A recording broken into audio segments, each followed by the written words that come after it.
Kind of came in like Streisand on her encore. I appreciate that. Nobody tried to defend you. I believe that more. Oh, good. I was hoping we would get a hard copy of Very the sustainable. statesmanly. packet. Yeah, because A great posture. it's great to waste some paper on it. I'd like to call to order the June 14th, 2022 Town Council Work Session. It is 3 o'clock and we begin with the Sustainability Plan Update. Jesse Burley.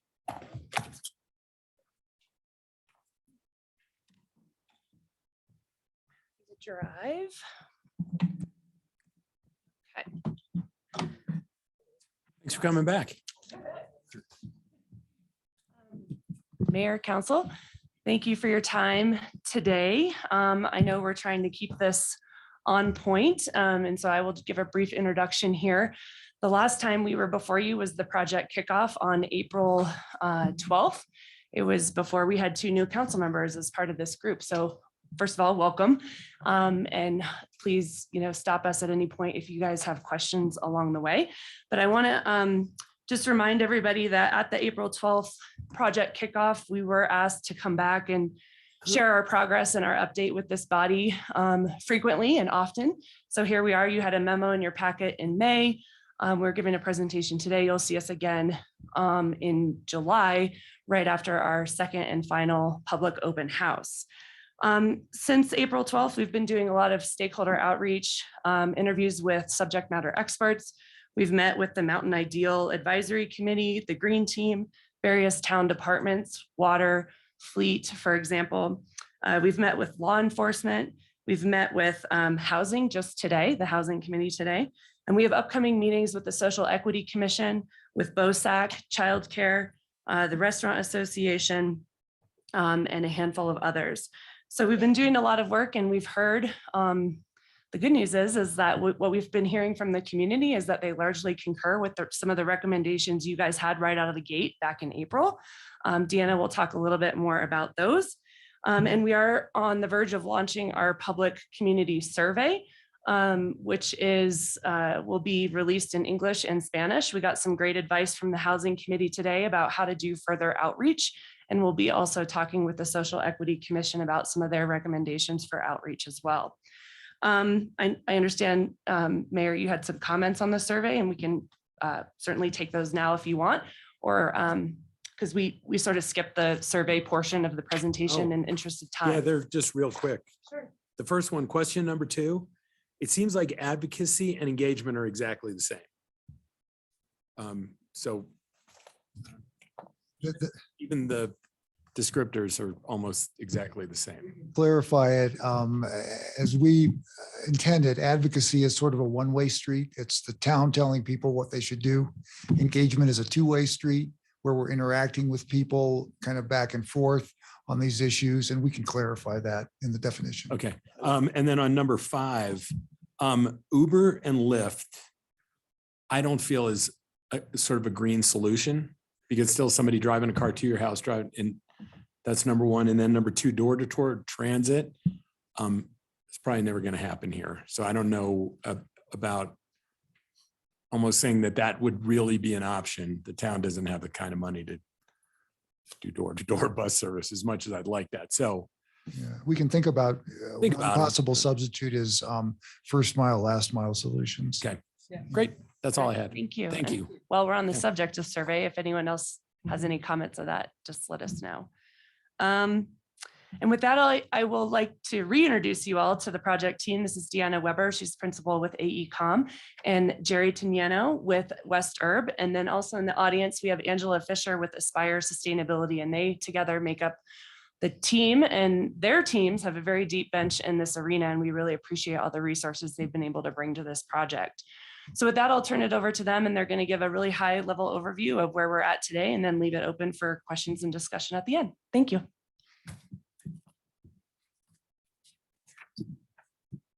First of all, thank you, Jesse. Jesse is actually the only person in Colorado who pronounces my last name correctly. And that including myself, by the way. So start out reminding you that when we were here last, we were also here for our first public open house, which was Colorado Mountain College on April 13th. I know some of you attended. We had 67 total people attend. I'm told, based on other public meetings that the town has, that that's a pretty good number. We had almost 100 register. It's not unusual to have some drop off when people don't have to pay for a ticket. And a lot of the discussion there was about the changes that people have seen in the town since the original Sustainable BREC plan was released 10 years ago. There was some focus on the topic areas. Remember, there were 10 topic areas in the original plan. And as you'll see, we heard from the public and also from you that we wanted those reorganized. We wanted them slimmed down. We wanted some eliminated and maybe some others reorganized. And you'll see how we've done that. And we got a lot of feedback on how well the town is doing in terms of the views of its own residents. And I say this, I can say this honestly, because some of you were there. The council got a good review. The residents were generally pleased about themselves, how they treat each other, how they interact with each other, and they were pleased with how council has been handling these issues, particularly in the last few years. They were not as pleased with a lot of the forces coming in from the outside that have really revved up in the last 10 years. And that was really where the focal point of their concern was. So as you'll hear at the end, we are organizing a second open house on July 25th. We'll talk about that a little more at the end. And let me now turn it over to Jesse to talk to Deanna to talk about how we've been organizing ourselves since the opening. Yeah, great. Thanks, Jerry. So we heard loud and clear from our last meeting, really the emphasis and the focus to make sure that we really consider deeply environmental stewardship and what we call main focus areas of energy, water, material management, climate action, and emissions or greenhouse gas emissions. We also have heard, really the focus on livability. It's about people and mobility being part of that. We've heard less, quite honestly, about this third category you see on the screen here, governance.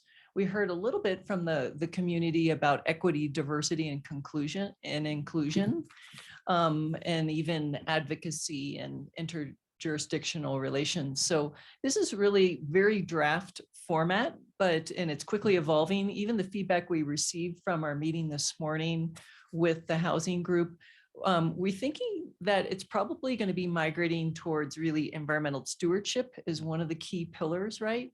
And livability probably being the second key pillar.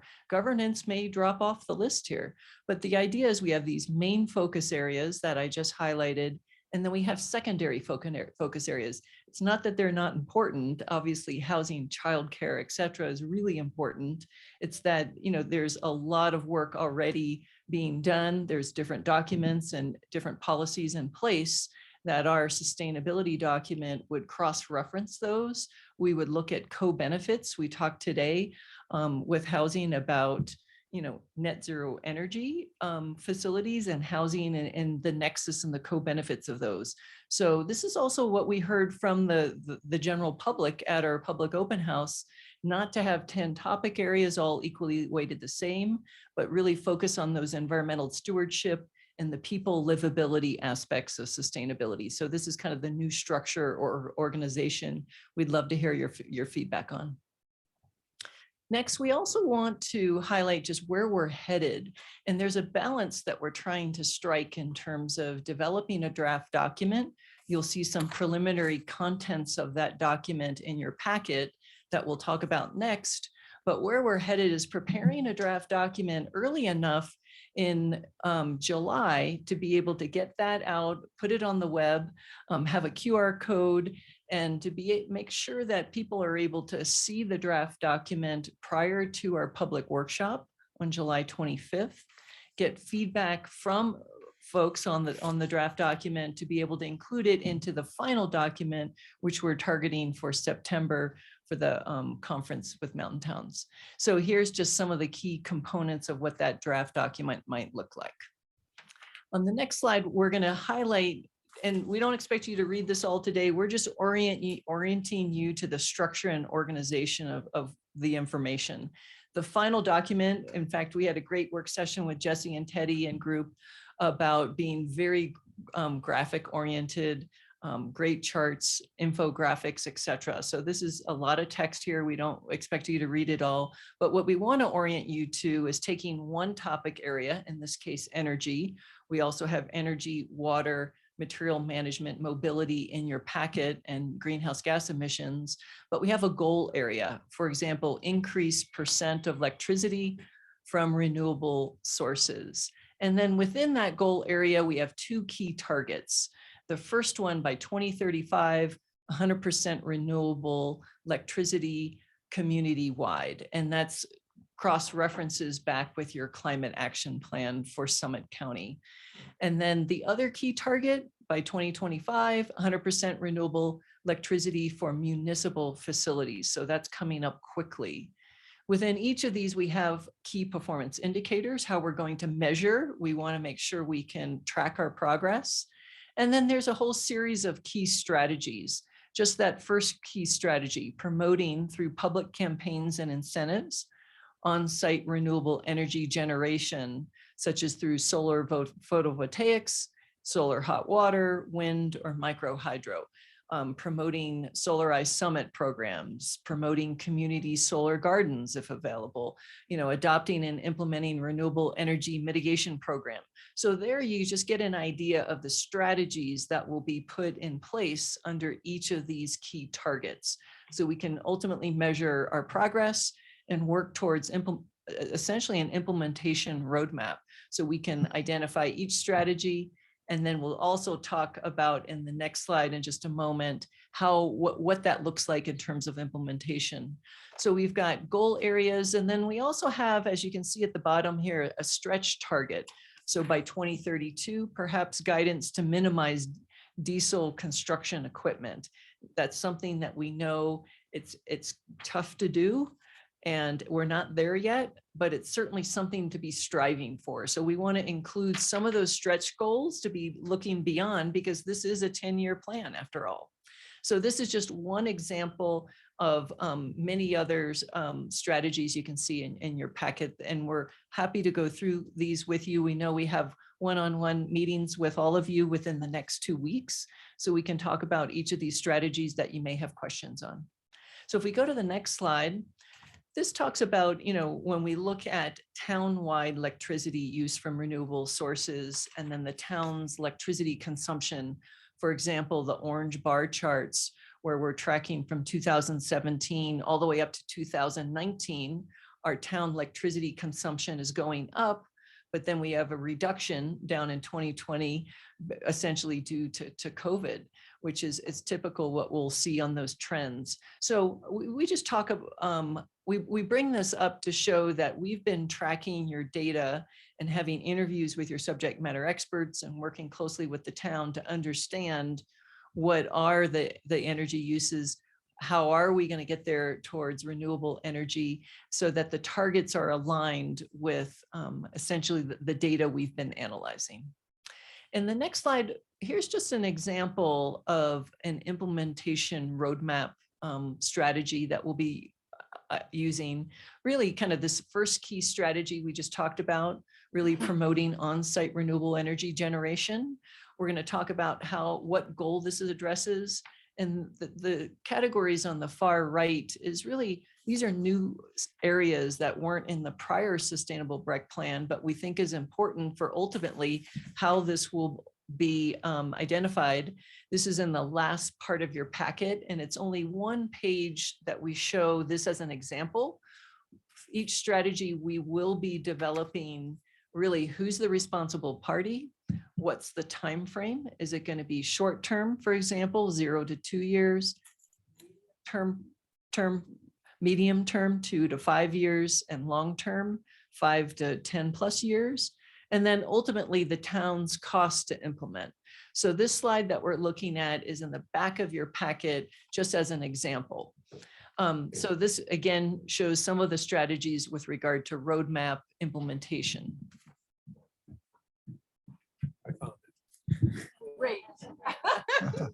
And just to reiterate, you know, the list of strategies is, I mean, we're refining it like on a daily basis. So we're combining best practices, we're looking at peer communities, we're talking, again, using the housing committee as an example, we floated some ideas that were like, yeah, that's not going to work for us. So we're going through that exercise as we speak. So this list is by no means exhaustive. And it's just being used as an example for how we're approaching the analysis. Yeah, I mean, there's a fine line going on here, a balance we're trying to strike between being specific enough in terms of where we are, not only with you today, where you're kind of getting a concept drawing of the final plan, but also before that public meeting on July 25, we want to be specifically solid on the draft plan so that the public can actually comment on it so that they know where we're going, but not so set in stone that the public input will be meaningless. And that's the balance that we're trying to strike ahead of July 25. We hope to have a draft plan available for those who are coming in advance of July 25 so they can take a look at it before they come. And as you can see, we are starting our one-on-one interviews with town council and the mayor tomorrow, and we will conclude them within 2 weeks. We've already mentioned that we have additional interviews both with town staff and also with others. We're meeting, for example, tomorrow with the regional representatives from Vail Resorts. I have contacts at the national level of Airbnb. And so they are actually interested in engaging with us on how they can interact with sustainability in a town like this. A survey, which was mentioned at the beginning, is now in circulation. It'll run for about 5.5 weeks. It will be in both English and Spanish. And that will give us enough time to evaluate the results of the survey and report that out on July 25th as well.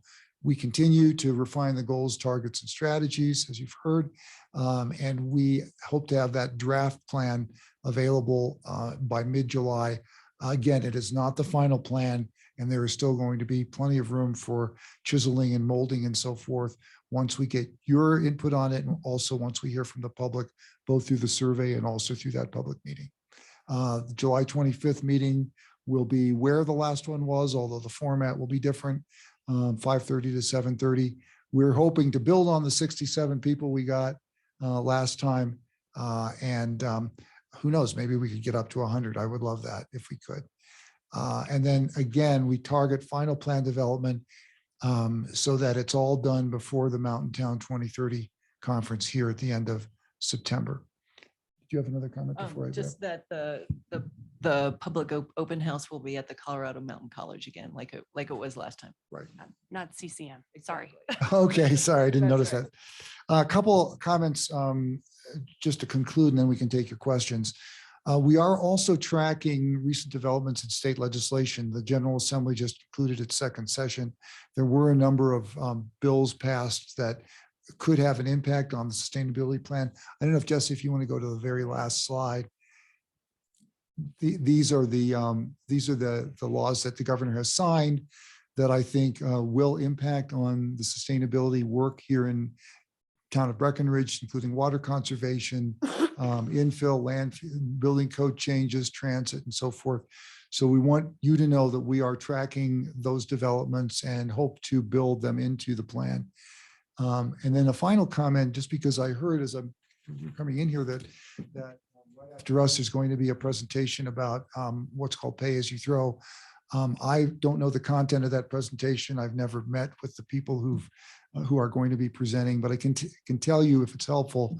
I worked on this issue for 7 years with Denver. It was actually recommended in Denver's 2010 solid waste master plan, and Denver is still debating whether it's going to put it into effect or not, but that will be resolved this year.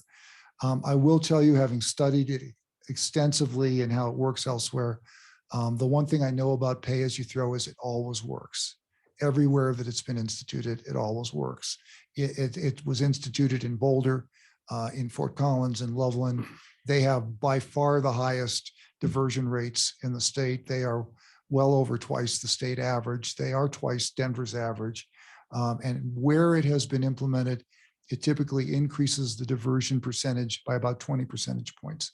In Denver, which is at about 24 to 25%, we would expect, if we do put it into place, that we will within a few years be at about 45%. That's what it does. Again, I don't know what's coming, but I thought I would share that experience and the research I've done on this with you. And with that, we can take any questions that you may have. Thanks. Questions? Jay? Is this the first of its kind, this kind of sustainable path, or does it already have like a best practices path? Is this something that is going to be replicated, or are we replicating? So great question. And really, when we've looked at the other peer mountain towns, who's doing what, and clearly Breckenridge is ahead.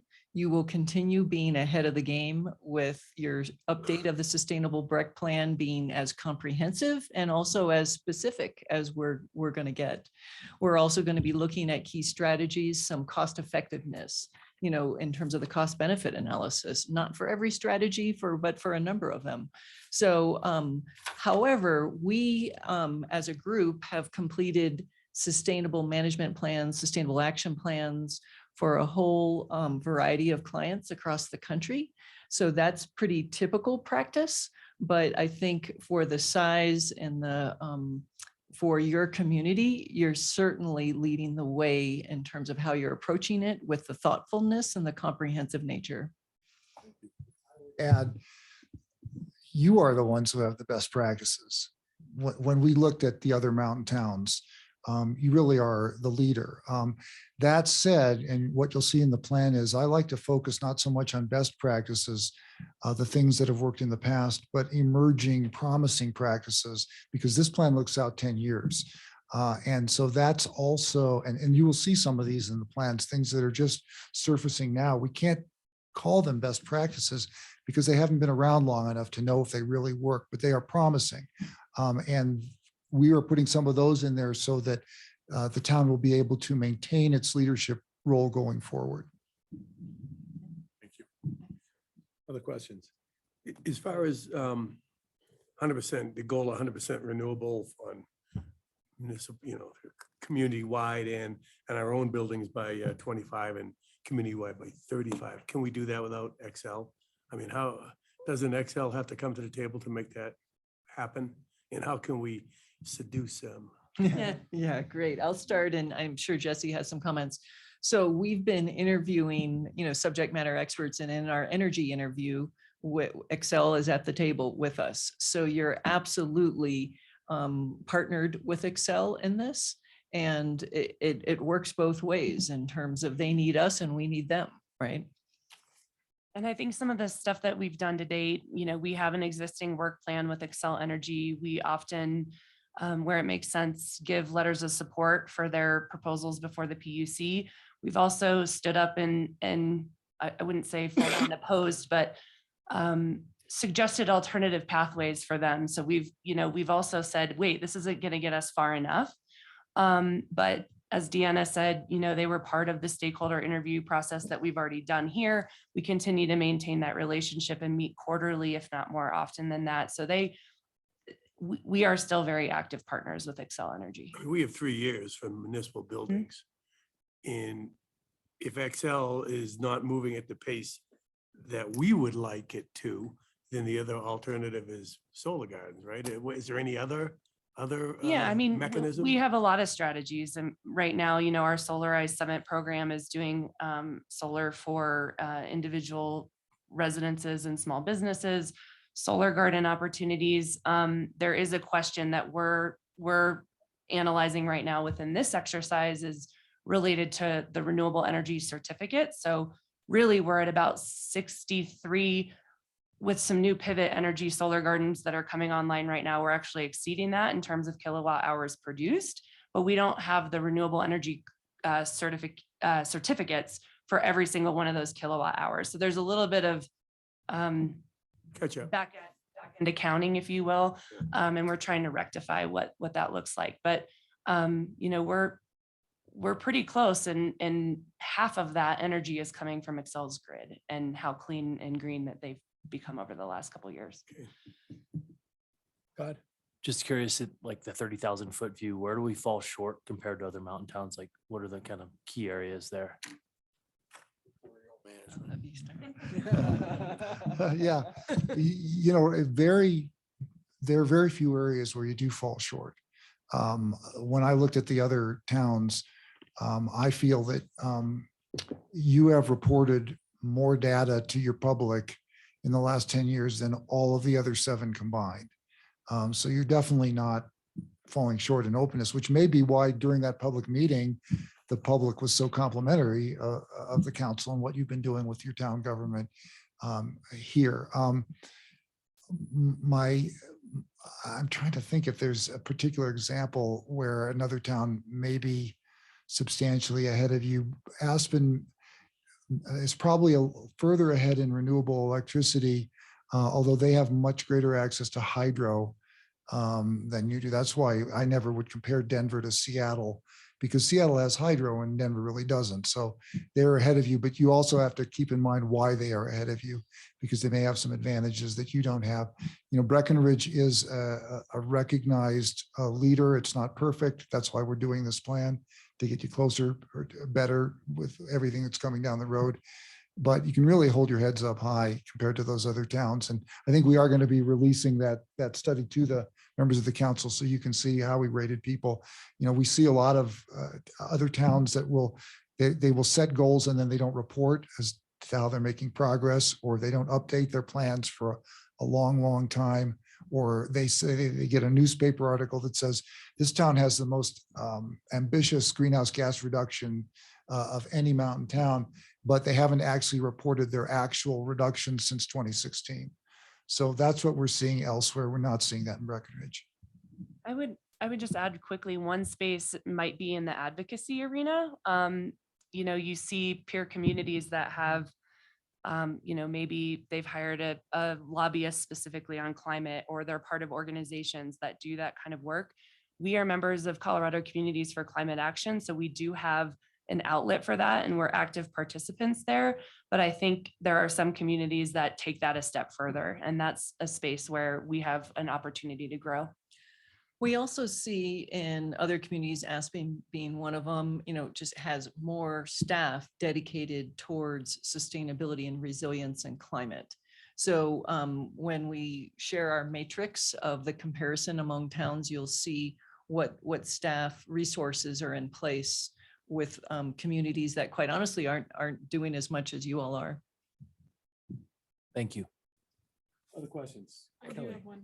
Yeah. I kind of wish I didn't see this, but since I did, I have to ask about it. It says that by 2030, we would reduce the total private lodging shuttle fleets by 50%, which is a little problematic because one of the things that we're looking at right now is requiring some sort of shuttle for some of the properties. I'm wondering how we can reduce, vehicle use, but also reduce private shuttle fleets. And maybe that's not a simple answer, but we might need help with that. And so I think where that strategy might be going is that looking at, does every single lodging property need their own lodging shuttle, or is there a way to collaborate and share, kind of like the Mountain Masters Association, if I'm not mistaken? So it's not reducing necessarily, and again, these are being refined, right? That each individual, Beaver Run, we're going to get rid of that one, but rather how can we maximize routes and efficiencies, perhaps through collaboration? Okay. Yeah, and that's, we look for that kind of feedback. So thank you. And in our one-on-one presentation, one-on-one interviews, we want to learn more from you. Really what we're looking at, reduction of overall vehicle miles traveled, VMT. What we also want to look at is how can we work with private lodging shuttles to electrify?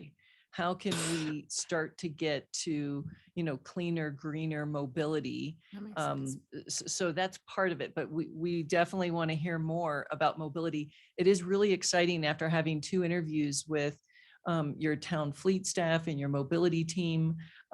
Just the goal towards electrifying transit is really exciting here. And it's a great opportunity when we think 10 years ahead where you might be in that process.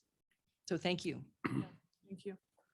Hey, these House bills that 1151, 13, and 04, are they proposed or passed? They are all passed and signed by the governor. And is there anyone here that would work for Breckenridge? I think they all Work would. best for Breckenridge. Well, I mean, I can't- the incentivized infill connection with affordable housing, that's something we're kind of doing already. But as far as water conservation, building codes, what would they all equally beneficial, do you think, to us?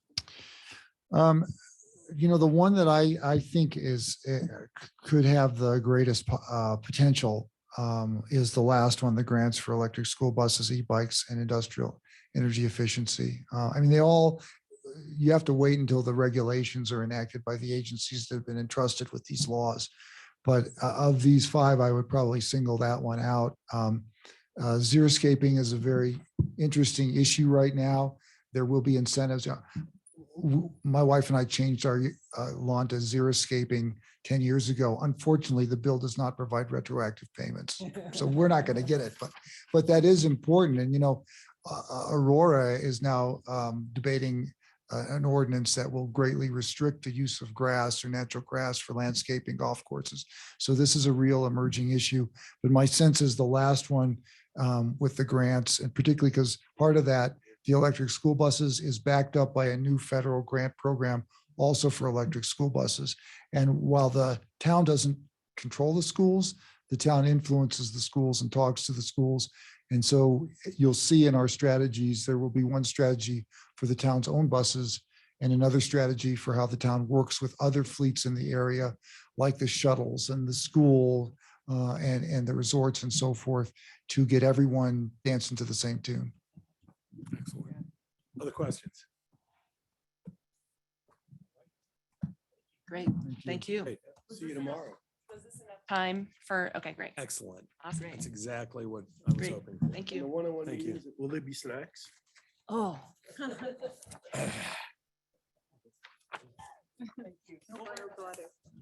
Thank you. This you guys are having with the groups. That's terrific that you're doing You get that. snacks, really? He's getting you snacks. Right. Jesse's got your back on the snacks. All right, pay as you throw. Jen Shank. Did you bring snacks? Jeffrey wants to know. Just for a meeting this guy at 2.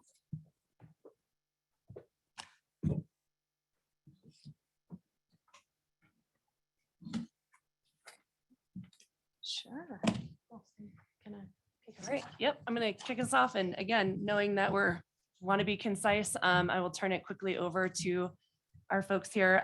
Lori Batchelder Adams with LBA Associates and Jen Shank with High Country Conservation Center. Just as a reminder, again, we were before the town council for a work session back in December, where we did a pretty high level pay as you throw 101, again, to remind everybody about the importance of recycling diversion and policies that we can put in place to get us there. Since then, you guys have given us a lot of homework and direction, requested public outreach, FAQs. Jen's going to walk us through all of that, and then hopefully we'll have some time at the end for questions. We will skip a couple of slides because it was referenced in your memo. So if you want more detail, please just refer to the staff memo if you think that we skipped over that too fast. So with that, I'll turn it over to Jen. Is this on? Yes. Just pull it close so everybody can hear you online. Okay, sounds good. Is that better? Thanks. So why are we talking about this now? As you all know, we've been working on this in Breck since around 2017. And you also have heard that the landfill is currently projected to close in the year 2056, which is not too far away. This absolutely supports the town of Breck's sustainability goals. And waste is a decent percentage of our greenhouse gas emissions. It's more than you think. We're actually working on that number right now because we're redoing our inventory. But the main reason is because organic material like food waste and yard waste break down and create methane in the landfill, which is more potent than carbon dioxide. And then, of course, we are very fortunate as a community to have roughly $2 million a year in strong future funding committed to recycling. I know you all have seen our community-wide goal, but just a quick reminder. So we are after doubling our diversion rate, trying to get to 40% by 2035, which of course means we're at roughly 20%. We have not moved the needle as much as we had hoped by expanding programs through that strong future funding. And that number is now about $2 million a year, like I said. Okay, so a question that several of you have asked me along the way is what are the other options for increasing diversion? So back in 2017 and 2018, we had a waste consulting firm called RRS, and the Zero Waste Task Force was, again, is 30 folks in the community, including in this group, Jesse, staff member, and Kelly, but every town has folks on this committee as well. So this task force back then put 29 different programmatic ideas related to recycling and composting up on the board. And we asked the consultant, hey, what are the things that are going to have the biggest diversion potential? And then how much will those things cost? So each of them got ranked. The only 3 things that had high diversion potential are the things on the screen in front of you. So the 2 policies, one of which we're talking about today, pay as you throw, universal recycling, landfill bans. Those 2 things have a relatively low cost, just in the scheme of all the other things we were looking at. And then the third thing with high diversion potential is construction and demolition facility and adding programs. What is landfill bans? Thank you. So landfill ban would be straight up the scrap. Summit County government would say, you cannot throw cardboard into this landfill or organic material, food scraps. So Fort Collins has a cardboard ban in place. Just by way of example, Aspen is looking at keeping out food scraps and organic material. So super effective, but would take a lot of political will. So again, landfill closure is looming over us. Certainly the best, this slide was actually put together by Aaron Byrne, who's the solid waste director for the Summit County government. Just kind of runs through the options. Increasing diversion is certainly the best option. If we don't do that, we are going to either have to expand the landfill or transfer waste outside of Summit County. A few years ago, the landfill over in Grand County closed. So right now there were 2 landfills and they're both closed. And so residents are now paying double and triple of what they were paying before because their waste is going out of the community down to the Front Range. So. And then this is just a reminder of the difference between the 2 policies that we're talking about. Frisco adopted an ordinance that has both of these. So we are asking for you to consider both of these if you decide to move forward. Universal recycling applies to all commercial businesses, regardless of size, and then to residents who share a dumpster. So multifamily units, whether it's a condo or an apartment complex, typically. Pay as you throw applies to residents with individual trash carts like the one the woman has in the lower right. Then I'm going to hand it over to Lori for a couple slides. Okay, great. So this slide is probably not unlike one that we brought to you in December. It is meant to show you that there really are a slew of pay-as-you-throw programs already operating and going gangbusters across the state of Colorado. Front Range on the right and mountain communities on the left. So in other words, Breckenridge would absolutely not be a guinea pig if they decided to move to these programs. Neither would Summit County because Pitkin County has already passed these. I would like to emphasize, of course, that there is absolutely no apples to apples comparisons. Every one of these programs is slightly different, as would Breckenridge's be. So the comparison, we just need to do judiciously. They're also varying ages. Carbondale, you can see there's 2 programs that are in progress, one of them being Frisco. Carbondale is 3 years old. Vale is 8 years old, and the rest are 10 or more years. So they've had a little more time to get things right. There are also 4 municipalities and 1 county up there that have an asterisk meant to indicate that they also have commercial URO programs. So all of them are residential pay-as-you-throw. 5 have the commercial programs as well. Not surprisingly, those 5 have the highest diversion rates that you see on the slide.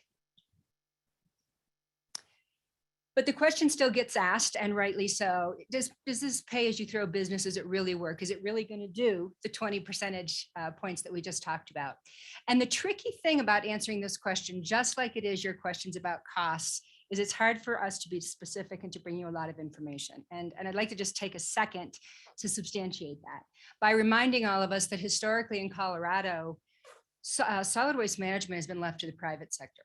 Local governments in general have stayed out of the business for many, many years. And that worked fine until our government stepped up and wanted to have a say in state legislation and suddenly realized they didn't have much standing until they wanted to pass new policies such as these and realized they didn't have a lot of data with which to establish a baseline or track progress.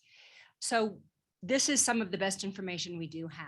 The middle column, I'd like to be able to give you pay-as-you-throw, so you know what happened before, and then we can look at what happened after. But most of these communities simply didn't ask their haulers for the info, didn't know they needed it back then.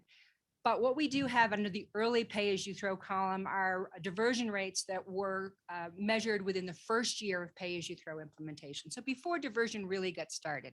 So it's as pre as we can bring to you. The column on the right is basically current diversion rates. So you can see the exchange for all of these communities. Remember, as I mentioned earlier, though, the age of these communities, the time frame between early and mature varies. Carbondale is only 3 years, Vale 8, the rest of them are a little bit longer. The smallest increase you see is about 45%. Carbondale in 3 years have almost increased their diversion levels by half. Some of the other communities are well over 100%. Again, a lot of variables in these communities that might be slightly different than the town of Breckenridge or Summit County, but I think it's very compelling information and makes the case that pay-as-you-throw is certainly a very significant contributor to reducing our reliance on landfill disposal. I would add, Vale told me last week they're at 38%. Oh. Yep. Great. Higher. So these are the slides Jesse mentioned that we are actually going to just roll through. Maybe we skip to the recommendation page. You all have these in your packet, and Jesse detailed what we did for public outreach and stakeholder engagement in her staff report. So let's just go to that final one. So in terms of recommendations, both that we received from the survey and that we as a stakeholder group agreed we were going to do, they're on your screen, but just a lot of outreach and education if we move forward with this program, clear recycling guidelines, and then funding to help homeowners associations like multifamily units and business compliance. And then one thing that did not come out of the survey, but that we know is super important to you all, is that we will definitely have support if for residents who may be low or medium income, if their trash bills do go up. Certainly we hope they don't. And Lori will talk more about pricing in a minute. But we do have that written in as part of the plan to support folks who need that help if their bills go up and they can't control that. With that, I'm going to hand it to Lori to talk. Really, we're trying to answer some of the questions that you all have been asking us in the past few months. So on the flip side of the stakeholder process is taking a look at residents who live in communities where pay-as-you-throw has happened. Did it work? Do they like it? And luckily we have a tiny bit of data. This is the result of a national survey that was done by another Colorado consultant, but it did target a substantial number of the nearly 8,000 pay-as-you-throw communities that are operating nationwide. And when asked, residents in these communities between 6 months and a year and a half out had a pretty resounding satisfaction rate. And I do know from my experience, and I'm sure you guys have seen it as well, when we talk to communities, residents in communities around Colorado, the most common answer I get is, why the heck didn't we do this earlier? We thought it was going to be a hassle. We were worried about our bill, but turns out it works really well. It's simple. We should have done it a long time ago. So that jives with what was actually recorded in a formal survey. There are a couple of questions we haven't addressed today, as Jen alluded to. One is costs and the other is contamination. And this cost question, dang it, just won't go away, but it's an important one to ask and it's an important one to dig into as best we can. But hearkening back to the comment that we have relied on the private sector to provide these services for all these years, it can't really be a surprise that we haven't had control of costs. And we haven't asked for costs, so we don't have a database of them. We don't regulate costs, so obviously we can't predict exactly what the costs will be or guarantee where the caps will be. We do have a lot of experience watching trends in other communities, though. And with all of that experience, I can tell you without a doubt that the answer to this question is, it depends. So not exactly a definitive response, but I think what helps is to talk a little bit about the most likely scenarios that we're going to run into, whether it is your short-term residents or it's your local full-time population. If you or one of your residents happens to be a household that is the most common in Summit County and you have a trash cart and only a trash cart, and that trash cart is the largest one that the hauler offers, it's usually that 96-gallon big boy. That's the norm because that's where the haulers that operate in the town of Breckenridge usually start. That's really their default service. Not that you can't get smaller, but most people have that large one. So if that's where you start, pay as you throw comes into effect and suddenly you have to have recycling, you have to get a new service. But if you're smart enough early on to say, if I'm going to put a lot in my recycling container, I think I can downsize from the large trash to the middle trash. Our expectation, and we can state this with great confidence, is that your bill will not change significantly from where you were pre-pay as you throw. If you think you can even downsize to the smallest trash cart, gone from 96 to 32, we're confident that money will be saved. If on the other hand, you are a home that has a large cart and you're already paying for recycling and you would be in the minority, across Summit County, we know that only about 30% of the residents pay extra for recycling. If you're already doing that and you can downsize, you should save money right off, and more so if you go smaller. Of course, there are also going to be those homes that have the large cart, have to have the large cart, can't downsize. And as they add recycling, of course, it's a new service and we expect their bill to go up. The same thing is going to be true in a commercial situation. If you're a business and you only have trash dumpsters, you have to add that extra 50% capacity of recycling. It's a new service, your bill is going to go up. This is a scenario that we see right after implementation, and usually the first few months, maybe up to a year in pay as you throw. And URO. At that point, however, we begin to see downsizing happen. It takes a little bit of time often for residents and businesses alike to get comfortable with the fact that they can maybe live with a smaller trash container, that they're really going to use that recycling.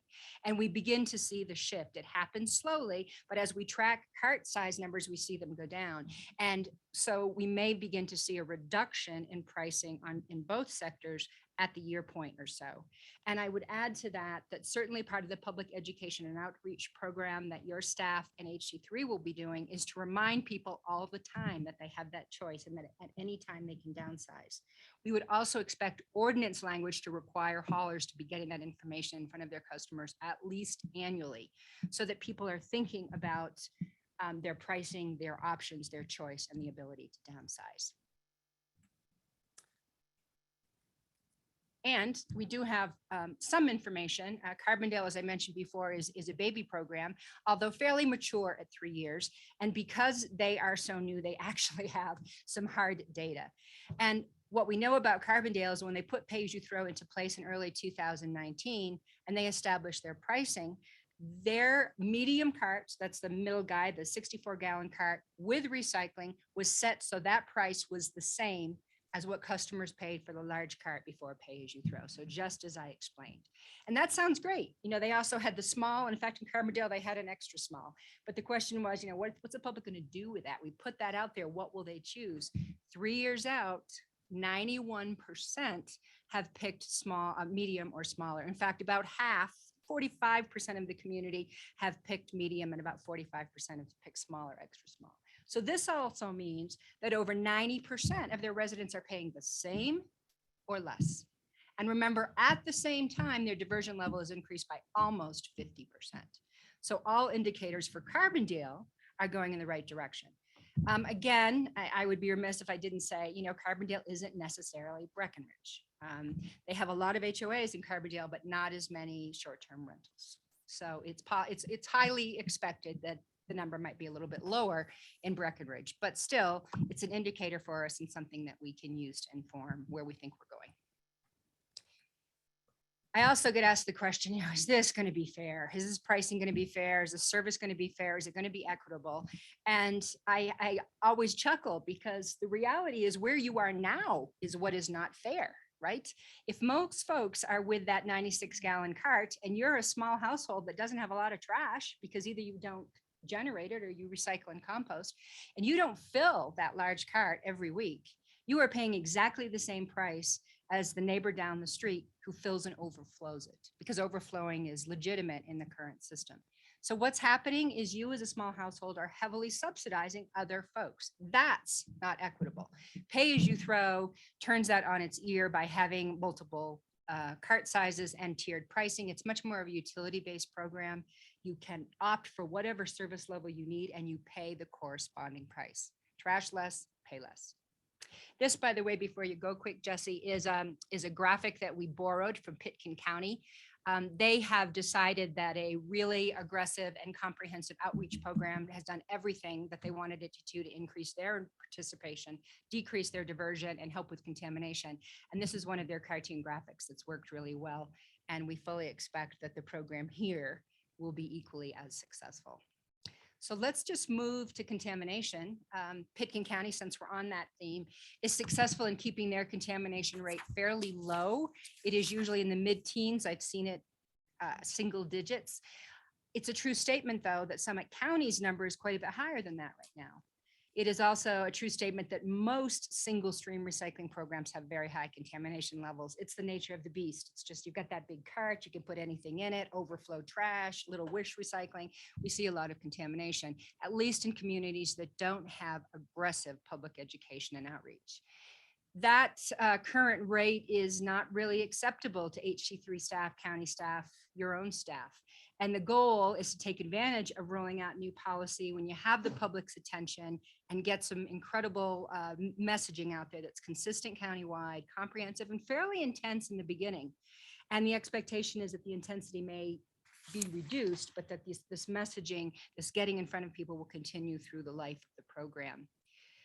And so the goal is to reduce the current contamination by at least half to below 20%. So public education and outreach, just want to mention it again. Of course, it's multimedia messaging like the cartoon you saw before and container labels and signage, but it also will include, as you see in this last bullet, field monitoring, where staff are actually on the streets looking in containers, not to be enforcing or negative outcomes, but instead to inform residents that, hey, this doesn't really work. Here's some things you could do. This is how you clean it up, and let's not do it again. So oops tags, large oops tags to help inform folks and give them the information they need to correct the contamination issue. And certainly on the multifamily and commercial side, one-on-one technical assistance. Not only how to downsize and right-size your trash containers as you start to do more recycling, but tools for on-site training for staff, housekeeping, and janitorial to make it all make it consistent, and training materials that can be reused as staff turns over. And I also remember from December that there was a lot of concern about contamination. The intention is also to track this closely, total quantities, contamination, and be able to actually interpret effective recycling based on how well this contamination campaign is going. Yes, questions. Let me ask the first one because I wanted to interrupt you partway through. You talk about people with a 96. What happens to somebody that's got a 32 now that recycles and composts? What do you expect will happen to their bill? Are we talking about somebody who's recycling at the drop site or is paying for recycling? Paying for recycling. You're done. So you don't think it'll go up, or? I don't, well, I'm assuming that these people are getting a reduced rate from their hauler now. At least that's what we show for haulers, less than what it would be at 64 and 96. At least they tell us that's what they're Right. charging. Now they're already at a reduced rate. So if that is the true statement, then I would think that you're done and you shouldn't see a significant change in your bill. If haulers instead are still putting significant profit margins as they go down and they're not giving you true differential pricing as they report to us, then there might, I can't say that that's the case. Because that's really, I mean, in the end, that's penalizing people that are doing the right thing Right. right now, and going out of their way to do the right thing right now. So is that something you can write into an ordinance Well, or? Jen and I are looking at each other. Are you citing a specific example? Because we're not, Yeah, we're me. not, you guys get a It's a reduced small- rate. They're Well, I charging you don't, for 64. They don't have a 32 gallon rate. we have a 32 can. They're charging. They're still charging you. Yeah, they don't have a 32 gallon rate. They'll have a 32 rate then? Okay. Per the ordinance. And in fact, we use an 80%, we want to see it 80% pricing differential between 32, 64 and 96, because we think that's where the minimum we need to have the incentive to get people's attention. So the 32 should be 80% less than the 64. If you're paying 64, you Okay. should definitely see a price reduction. Okay. Be along the lines of the pricing questions, the example with Carbondale, you said that people that previously had the 96 gallon and downside, it was the same price. I know our legislative mechanism is to set the price ratio for different sizes. Do we have any power to establish that current prices can't go up by X amount? No. We could potentially one day go to one hauler if this doesn't work out. Yeah. We could go single hauler, theoretically. Residential only, right? Residential only. Up to 7 units. Municipal hauler. So how did you guys arrive? I know, I don't think it was in this slide, but it said that we would set aside money to give some assistance to those who are 80% AMI and lower. And I'm just, I mean, with the information that we've had for housing and childcare and things like that, I'm wondering if that's really too conservative, because I think that a lot of people who are at 100% AMI and 120% AMI would still struggle with an increase. And I realize that potentially it's a choice that they would need that bigger. But I'm wondering if at least for the first year or something, maybe because it seems to take about a year for people to understand it, but maybe that's because it takes a year of them paying higher prices to understand it.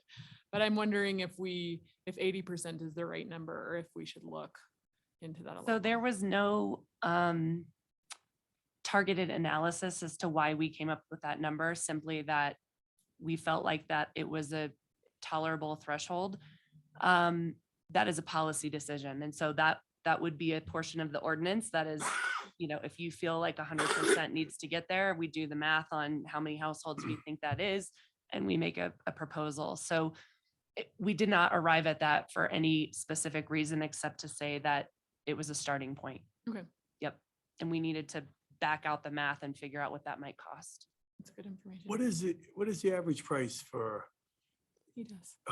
trash and recycling to a single family home? And like, how much we talking? 250 a quarter or something. Is that right? Yeah. Yeah, it's between $60 and $80 a month. Okay, 200 bucks a quarter. okay. When you said, you're talking about all these stats of some of these other communities, particularly Carbondale and some of these others, in Vale, as far as reduction, are we all playing by the same rules as far as what can be recycled and what not? Can like Carbondale, can they recycle clamshells and we can't? Or it's all the same as what nationally the trash people will take or the recycling people will take? Well, it's not nationally, it's what your local markets will take. But Okay, but it's the But same. in us not recycling clamshells in Summit County, that is like a minuscule portion of our diversion potential. Where we get the most diversion is out of cardboard, aluminum, metal, your typical plastic water bottles. So this desire and need for us to recycle clamshells, while it's aspirational, is actually not moving the needle at all. Yeah, no, my point is, I just want to know if these stats are apples to apples. And so, yeah, so No, I mean, some of the communities have more organics recovery options. okay. For example, there's a great one here with the free drop sites. Yeah. Other communities have haulers that offer curbside organics. As you saw, a couple of those examples have commercial diversion and some don't. So there are variables that we just can't separate out. There's just not the data to parse them out. So they do vary. In terms of your recycling question, though, the recyclables are very, very comparable. That's Across all I all, needed. there's only two places that the recyclables are going. They're both located in Denver material recovery facilities. and everybody's going to this one place or another. There's very minor differences. Listen, with this scenario, a HOA complex, and they provide trash and recycling. And if some people in that HOA want to go smaller, so the HOA will have to bill less and then bill more. So there will be some added work for the property managers, right? Yes. Do you want to address that? I think because you live in one of those types of neighborhoods. Yeah, you correct? know, and so we have a 96 thing, whatever it is, and have never filled it. Maybe we fill a third of it, if that. But the VRBOs, you know, next to me, they max out. So, you know, so I would go smaller. You know, not for the cost, but just be whatever, make it more room in my garage. But would they, how would the property manager, how would the HOA handle that? Yeah, the HOA and the hauler will work together so that they're providing everyone in your neighborhood, by way of example, the different size bins. And that's. per the So it would be some more work for the HOA. But recognizing that, we expect the ordinance to, it'd be very typical, and we'd expect to do it here, to provide a year extension for HOAs. Okay. So saying, you know, you have a year to come into compliance, or if your current contract with your hauler expires prior to then you need to roll over. But giving them a little extra time, just like we do the commercial accounts, to figure out containers and spacing. Dick? How many of the communities you list up there are single hauler? Oh, probably about a third. I can speak to some of them directly. Fort And Collins Vail- is just going single hauler. Durango does their own. Grand Junction is single hauler, that does their own. Newcastle, Rifle, Silt are single hauler. And several on the Front Range. And Telluride, Golden is, Telluride is looking at it right now. But I thought it was really interesting. I'm pretty sure, and correct me if I'm wrong, Vail has the same two haulers that we do. And so it's not like they don't know what they're doing. In fact, most of these communities have waste management and the Waste Connection subsidiary, of which Timberline is one. So that's an important point. Does will legislation have, so say you have a neighbor that decides, well, it's cheaper to go with 32, but they constantly fill it and it's constantly overfilled, and what's the remedy for the town? Is that just more police work or more, what's the? So I believe in the draft ordinance, the way it's written is that you have to charge an overcharge. Like if it's overflowing, you have to address that as an additional service. So there's a price mechanism from the hauler to the customer. But then there is, in terms of waste on the curbside, there is a code enforcement that we have today. Like it's not any different than, you know, you can't throw your trash bag on the sidewalk. So that already exists. And then there's a pricing mechanism that would require that to be an extra charge. Okay. Other questions? Todd? Is there anything we should be doing on the front end that moves the needle, like banning single-use plastics or any other ideas as a municipality there that, again, moves the needle? It's challenging because you ban a certain material and something's going to be backfilled. So in using plastic water bottles, for an example, it's not about diversion per se, because you're going to replace that.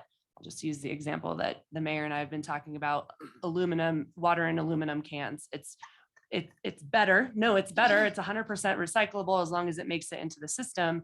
So there is sort of a values choice, but addressing the total consumption is a separate issue from pay as you throw. Like this is designed for recycling and diversion.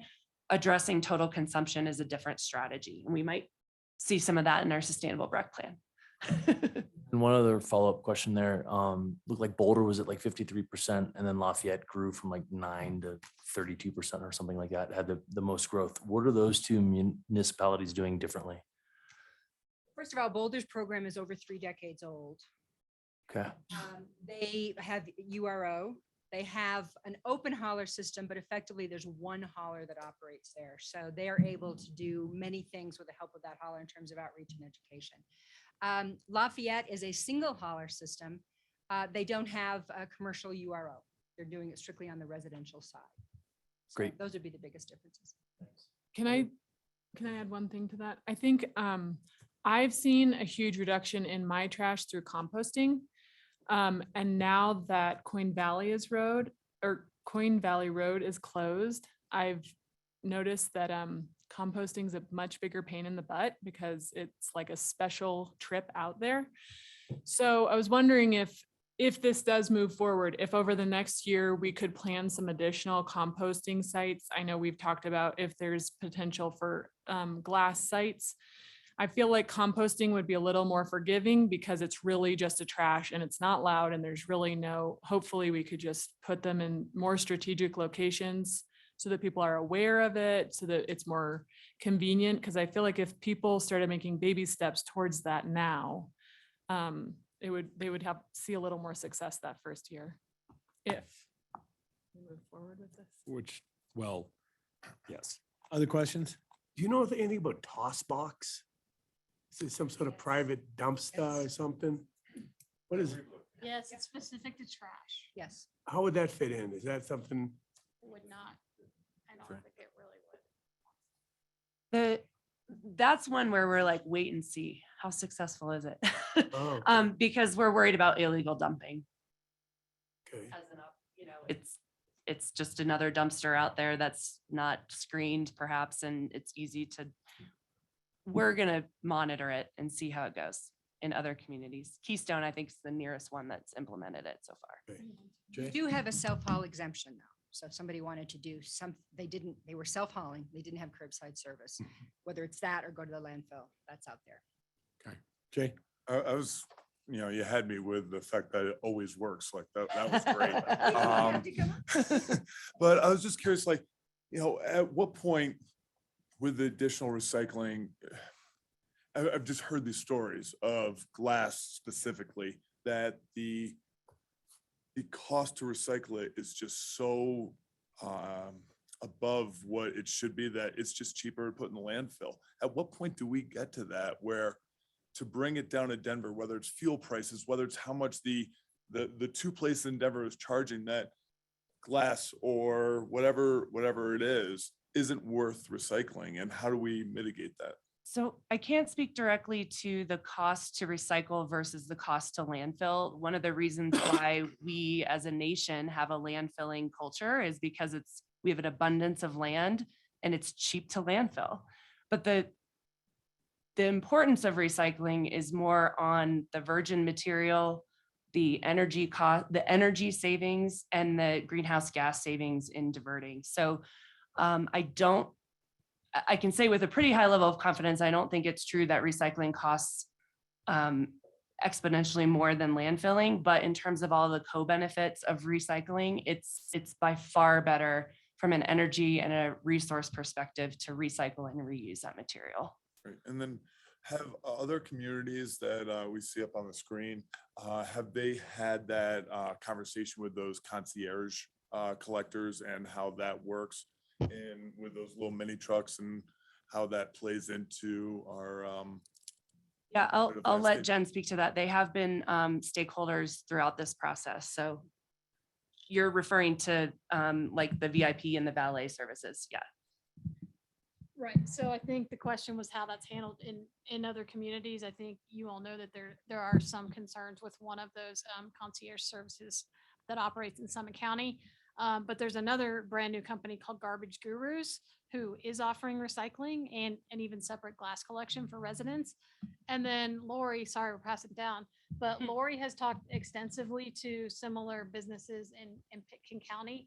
And I guess in short, they are making it work and are highly successful. And they are able to offer recycling in the small trucks. Yep, that's a true statement. We also expect to at least offer for your choice, your decision on how to implement a bit of a reduced recycling requirement for those valet services that provide every other week service or less frequent. So if that's the case, we would expect to have them applicable to the commercial requirements, not the pay-as-you-throw requirements. So they wouldn't have to change their trash containers because in many cases, the customers provide their own trash containers, but they would just need to do the 50% recycling requirement. So it would give them a little bit of a reduced cost, reduced effort. Understood. Thank you. Final questions? Jesse, what do you want from us this evening? So we're looking for direction to bring back a draft ordinance. Should council give us the green light? We have probably an 85% draft here.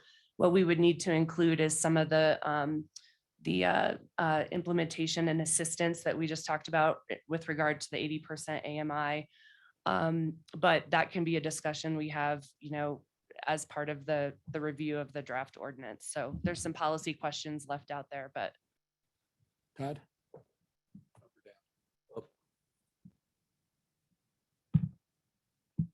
Yeah, I'm gonna ask for one thing, though. I want a timeline on composting and glass recycling. I think we keep skirting around an issue that would make more of a difference in this community than anything else. And I know this is a first step.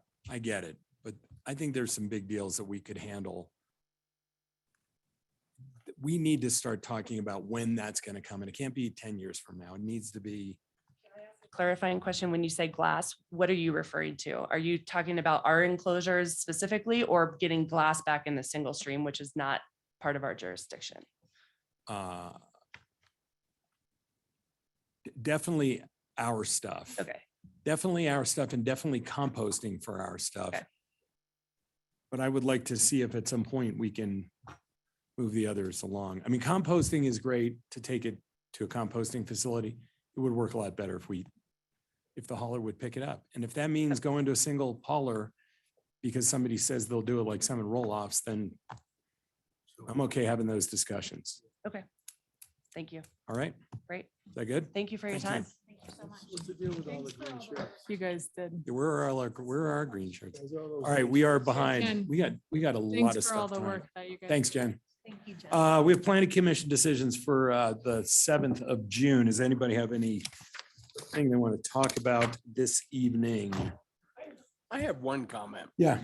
and that is just, it just seems every meeting, every planning commission, the minutes, it's just, we're citing precedent far more than we're citing code. And I just feel like decisions are being made based on precedent, and it, for me, an alarming rate. And my feeling is we constantly cite precedent, and then we go a little bit further, and we're getting further and further and further away from the code. And precedent, to me, our community has changed so dramatically in the last 5 years that precedent is just,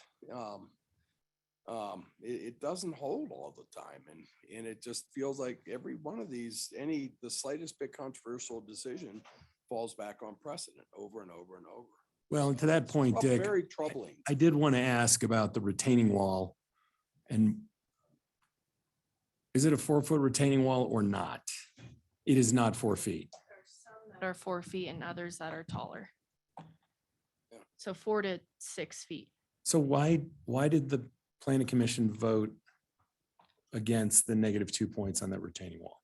So the section on code on retaining walls under policy 7R, it says that if site layout, can I read this to you? Yeah, please. Site layout that incorporates retaining walls taller than 4 feet, but causes less site grading and complies with all other relevant development code policies is viable, then it shall not be assessed negative points because of its height. And is that in the findings and conditions for this application? I don't think it was added, but I can get that added to the findings. We can get that added as a. It needs to be. Yeah, I had a similar question to Dick, and I was wondering, Kirsten, how much do we have to rely on precedent? Because I agree that it's weird to rely on precedent that, when the community and our priorities have changed so much over the last 5 years. Are we required to rely on precedent? No, it's a really, really good question. And I don't look at every planning presentation that comes. I will eventually, as I, get more efficient, do that more often. So I can't speak to the situation at all. And I don't want to comment on it without reading it. But I think you do need to start with the code for sure. I mean, absolutely, that is the place to start. But if they're conflicting, what do you do? Yeah. I think it depends on the situation, but if you're looking at the plain meaning of the code, that's the starting place. You wouldn't probably go to what they refer to as extrinsic evidence in, that would be precedent. Again, it's very case by case driven though.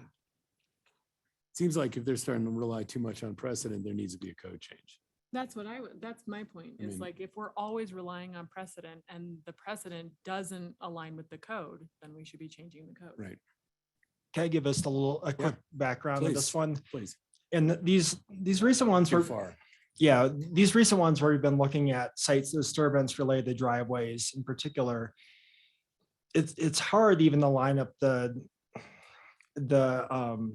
there's so many, it's a multi-pronged thing that you're looking at, because you're looking at square footage, you're looking at grade, it's different to go up a steep driveway because you have to make the 8% versus just nuking a whole site because it's flat, or a site that has no vegetation versus a site that has lots of trees. But then we're also looking at defensible space. So maybe, 20 years ago, where we didn't want the multi-switchback driveway, it was designed just to improve views. Now we're doing it through other measures anyway. But in this particular one, we did have an extended conversation because it did seem like over the last couple of years, there's just been a lot more negative points awarded under the same policy relative to site disturbance. And it seems like each time it ramps up, then the precedent is cited under the most recent ones for them to kind of leapfrog up to the next points. In this case, we, as staff, we recommended the most negative points we've ever had, which was -6 for a driveway.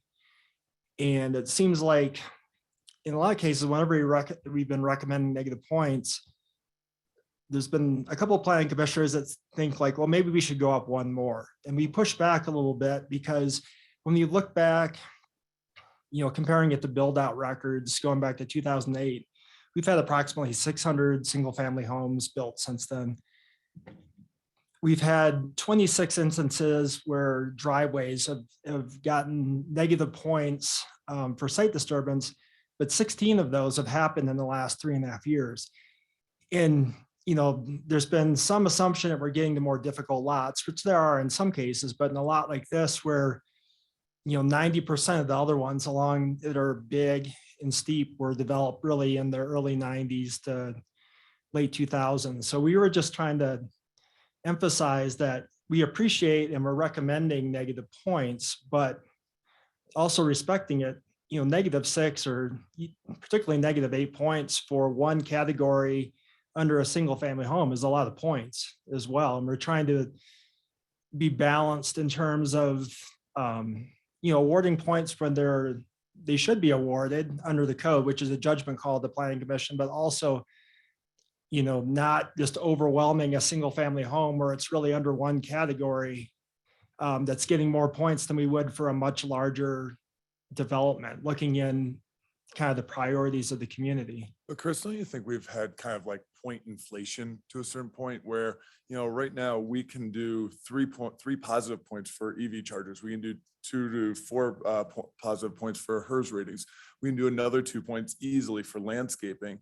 Like there's been more opportunity for plus points. Does that have any effect on where our negative points lie? I would actually counter and say that it's been the opposite. I would say we've ratcheted down the opportunity for positive points. If you look at the ones, Matt Stacy and I looked at this at length before Steffi is involved in the precedent of the lots along there. And most of them got either no negative points or -4 under a previous code, but then they were offset with private open space, which was wiped out because all those lots are that have 80 to 90% open space. And that was a cheap 4 points. They also had offsite points. So now we do have some easier low hanging fruit like EV chargers, but a lot of the stuff that we had back in the 90s and early 2000s has been eliminated. I mean, we used to give out +4 points for landscaping a lot more often. Now that's been reduced to generally +2, unless we can say that it's really significantly beneficial to the community as a whole in the very primary location. So that's kind of the things that we're looking at when we're assigning points. And I think my concern is the code, we would just take the driveway example. Did the garage have to go there? Or could the garage have gone somewhere else that would have a far less impact on the lot and on the potential screening of the home from across the valley? Yeah, and that's what we mentioned is why we gave it the record number of negative points. But really to get to a garage that's in the front, you'd eliminate one switchback. But you'd still, have the starting off going across and coming back. And across the valley, honestly, these home sites are not very visible other than on Highlands Drive. You have the kind of shelf of open space and other development, then you have a steep slope to Highway 9, and then you're across by likely CMC from this point. So the visibility other than being in the neighborhood isn't that great. And it's pretty consistent with all the other homes that are alongside. Some have it on the side, some have it in the front, some are wrapped I'm going to around. interrupt for a minute because I think, we're talking too much in detail about some recent application. And I think Dick raised a more policy-driven philosophical question that, it's certainly we can schedule a work session and just look at and talk about this issue more and let staff prepare a little more about the issue of precedence versus code, et cetera. Rick, I would just say that rather than going to all that brain damage, I would say that the message to the planning commission is use the code, not precedent, to the extent that it seems to be used, right? I mean, that would be our message back, is make sure you're hanging everything on the code. And we struggle with it because this one is a fairly vague. It says you not have excessively long driveways. So Yeah, but let's the talk lots about vary. this one. Let's just talk about. Okay, does anybody want to call this one up? Okay. We'll leave it at that. All right. Thanks, Hey, Chris. thanks. Appreciate it. What we were thinking about trying to get a joint meeting at some time again with the planning commission and the council. That'd be a It's just time to- everything is so busy. I know we have a lot to do, but at some point we're going to need to. And I know. All right, we'll keep it on our.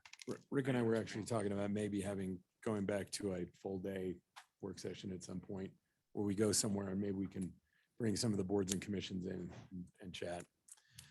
Excel easement for EV supply infrastructure at police department and golf course. First reading. Mayor and council. This bill is to provide the town manager the authority to enter into agreements with Excel and grant them the necessary easements to participate in their electric vehicle supply infrastructure program. I don't have anything to add beyond what was in the packet, but I'm available for questions. Thank you. Questions? Is this grant a matching grant or does it cover nearly all the costs in both projects? It pretty much covers all the costs of the behind the meter infrastructure. So switchgear, a new transformer, that sort of thing. We're still on the hook for paying for the charger itself and putting that in. But some of these, like a new transformer and switchgear at the police department, is upwards of $20,000. Sweet. Mhm. Other questions? It seems like there's a lot of infrastructure and work to get, this going. It seems like there's also kind of light on the chargers for the work, right? So like, is it easy enough to just add more? Like, do we want to add more while they're already doing this? Yeah. Well, I think there's a big push, right, nationwide on infrastructure right now, and it's Yeah. a real challenge with, as we're seeing more electric vehicles roll out, we know that the infrastructure isn't supporting that, especially people trying to go on interstate travels and different things like that. So, I mean, we're set up to add more chargers fairly easily. These are different level chargers are much more of a task, right, Denny? Yeah, definitely between fast charger, a level 3 fast charger and level 2 charger, the infrastructure is a lot different. To your point though, Excel with this program, with their EV supply infrastructure program where they're paying for it, they do not allow future proofing. So you can't say like, we want to put in an oversized transformer because down the road. And the reason for that they'll tell you is they're protecting ratepayers who are paying into the transportation electrification plan. And you know, they don't want to pay for a bunch of infrastructure up front that may or may not get used down the road. Okay, fair enough. I just wonder if there was an opportunity like CMC. Yeah. If they're there, let's double down. If Yeah. not, no worries. Thanks. Cool. Thank you. We have fines and penalties for utility relocation ordinance, first reading. Hi, Shannon. As stated in the memo, this ordinance allows the town to enforce timelines, penalties, and collect damages for requests of relocation of utilities for public projects. Questions? Thank you. Resolution approving various documents for Alta Verde 2. This is resolution.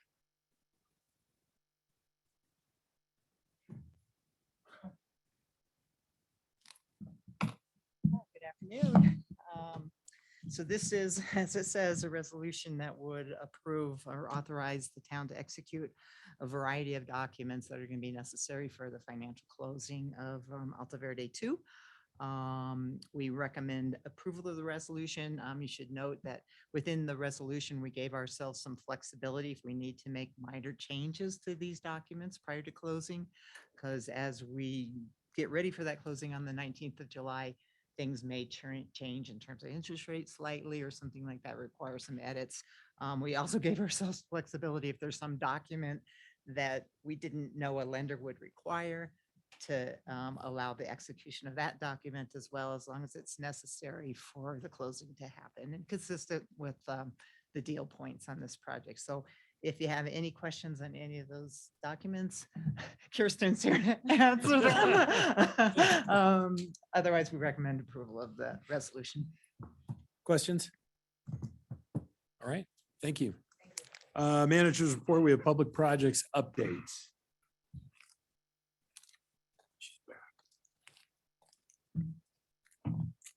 Anything to add to the memo today, but can take questions on any of the projects. With their roundabout, sounds like maybe utility relocation is a bit of a challenge. Are we still confident with that schedule? So far, we're good on schedule. Excel came in and they're doing their gas line upgrade a little bit ahead of what we anticipated, so that's been really great. Other questions? Yeah, How go ahead, is Jay. the Tarn, how are you mitigating the issues with the Tarn? I saw that the water's clear coming out of there. Are you We running are- into more obstacles? We're back with the diversion pipe, so we're gonna pick back up where we left off before. We're done with the pipe. It's holding now and it's not leaking and doing what it's supposed to do. So it would put you back about 3 weeks. We're still working on that. We're still fitting within the larger time frame of a 3-year project, but we're not quite sure which activities are gonna shift to 2023 that we anticipated for 2022. Thank you. From Looks like Todd quit, couldn't take it anymore. Eric, because of our time constraints on these other things, we primarily wanted to do just the written updates that were in the packet unless the council had specific questions related to any one of these.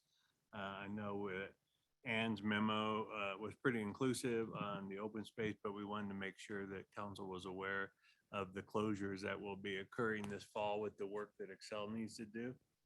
And obviously we'll be working with them for, a good marketing campaign to let people know what those are. Anybody have any questions on mobility, housing, childcare, committee reports, events, or, well, then we'll do the open space master plan separately, but on the first 5 topics? What about the Excel portion that's going up at B&B? Is that part of Yeah. open space or? Okay. That's what we were talking about, right? Yeah. Yeah. You have questions? Is there a reason, and I just don't understand it well enough, but is there a reason why we're not going underground with those? Is it disturbance? Yeah, I think, Cost? yeah, cost for that for sure. Even the cost of replacing 5 large poles in that stretch is pretty huge. Excel has this on their top priority list. The line is about to fail and they worry that if it reaches emergency status, really they can go in and do whatever they want to fix things. And so they're trying to go the route of working with the town and the county to make sure we can site materials. We can do the work when hopefully the trail use is a little bit lessened in the fall. So we're trying to work closely with them to get this done with minimal disturbance. But there will be some material storage out there for a couple of months. But is there a fire? Because if it's about to fail, I would much prefer they just do it than we wait for it not to be mountain bike. They have a lot of materials sourcing issues like everyone does these days. And they anticipate it's going to take over the summer months to get all the materials they need on site for this project. I think the biggest thing is going to make sure that we message like Shannon messaged for all the other projects. That's the biggest thing. As long as everybody knows what trails are closed and when, we won't have an issue. And maybe along those lines, making sure Country Boy Mine is fully aware of this and how it could impact them. Yes, I understand Excel is working directly with them because one of the poles is actually on their property. Other questions about this, Jay? Is there any way to work with MTB project or any of those, like the apps to That's a good show like question. closures of when that happens? Because I imagine a lot of our guests are on MTB, which, you know. Yeah. Hey, Brooke, is that something you could look into? MTB project, Trail. We work with Forks? them all the time, so we can do that. Great. Yep. If we just have some kind of message that we can Mhm. generate to send out, that'd be Yeah. awesome. That's a really good idea. Great idea. Yeah, I lie about my personal time on that. all Did the you time. tell him to say that one? Yeah, I did. I get that. Yeah. Any other questions on any of these? All right, thank you. Collins Residence Development Agreement Work Session.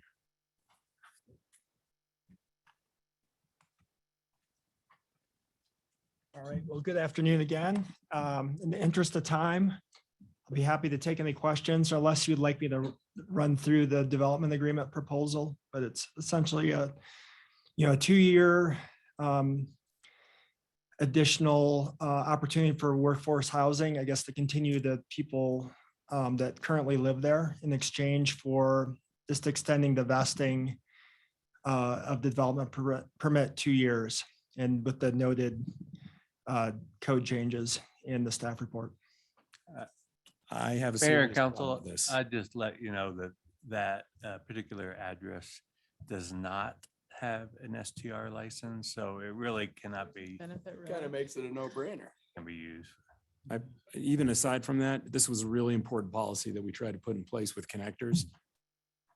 So unless there's a much bigger give over those 2 years, I can't support this. I'm with you. Agree. Yeah, especially not with an AMI cap. Jay? I agree. Very good. Thank you. Gondola subdivision filings 1, 2 de novo hearings, 6. Is this just a procedural discussion? I asked, yeah, okay, yeah. So I asked Mark Chucky about this earlier today. Yeah, this is not about the application. It's just if you have any questions for procedures. Yes. Everybody understand what we're going to do tonight with the de novo hearing? Mhm. I will have a script. We will stick to the script. And everybody will listen to the script. And we'll come to a decision at the end of that. This is the time to ask questions about it if you have them. You don't Can we want me just to, run through the order? Because I know once we pass our time with the applicant or staff, we can't go back. So just read through the Yeah, so order. once we get through the first part, community development talks, then the applicant gives, and then we can question them. Applicant gives, presents any evidence. Then we can question the applicant. Any member of the public then can speak either for or against. Finally, staff and the applicant will be given an opportunity to present any further evidence. Council will then be permitted to ask questions of any person who testifies. This will occur after the testimony has been offered and any questioning of the witness by the applicant has occurred. If there are further questions that the applicant has as a result of any council questions, the applicant will be permitted to ask those questions. Then after all the testimony and questioning of the witnesses has been concluded, hearing will be closed, and then we will discuss the matter and then render the decision. Make sense? Is there a decision or is there a motion to be made at the end of council discussion. There will be a motion to be made since this is de novo. This will be a motion and do we have both motions? Or do you just have the one that the staff presented, which was the passing motion? I did not prepare any motions, but we can certainly do that for you. I thought I got a motion earlier. Well, at the, I mean, there would be a motion to approve or not, or with conditions, but I think I better talk to the We just put the recommended approval motion based on staff's recommendation at the end of the staff report. Okay. And is there a continuance available to this, or is that not one of the options on the table? We would not encourage any sort of continuance because you have a hearing open, so you need to render some sort of decision tonight. Good. All right. Okay, we move on to short-term rental resort properties definition work session. We're going to take a quick 5-minute though, while you get set up.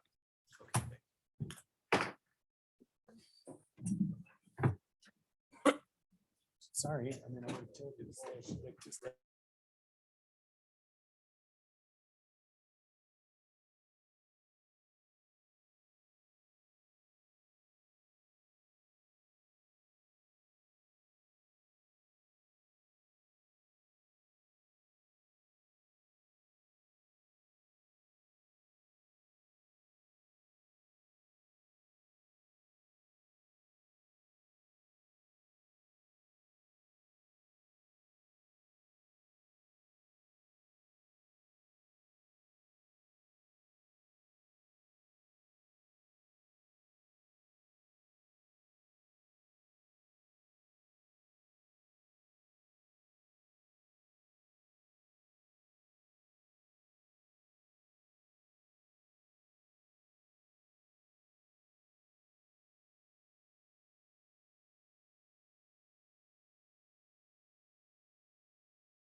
Staffing is such an issue. And I know it's an issue for everyone. Ready?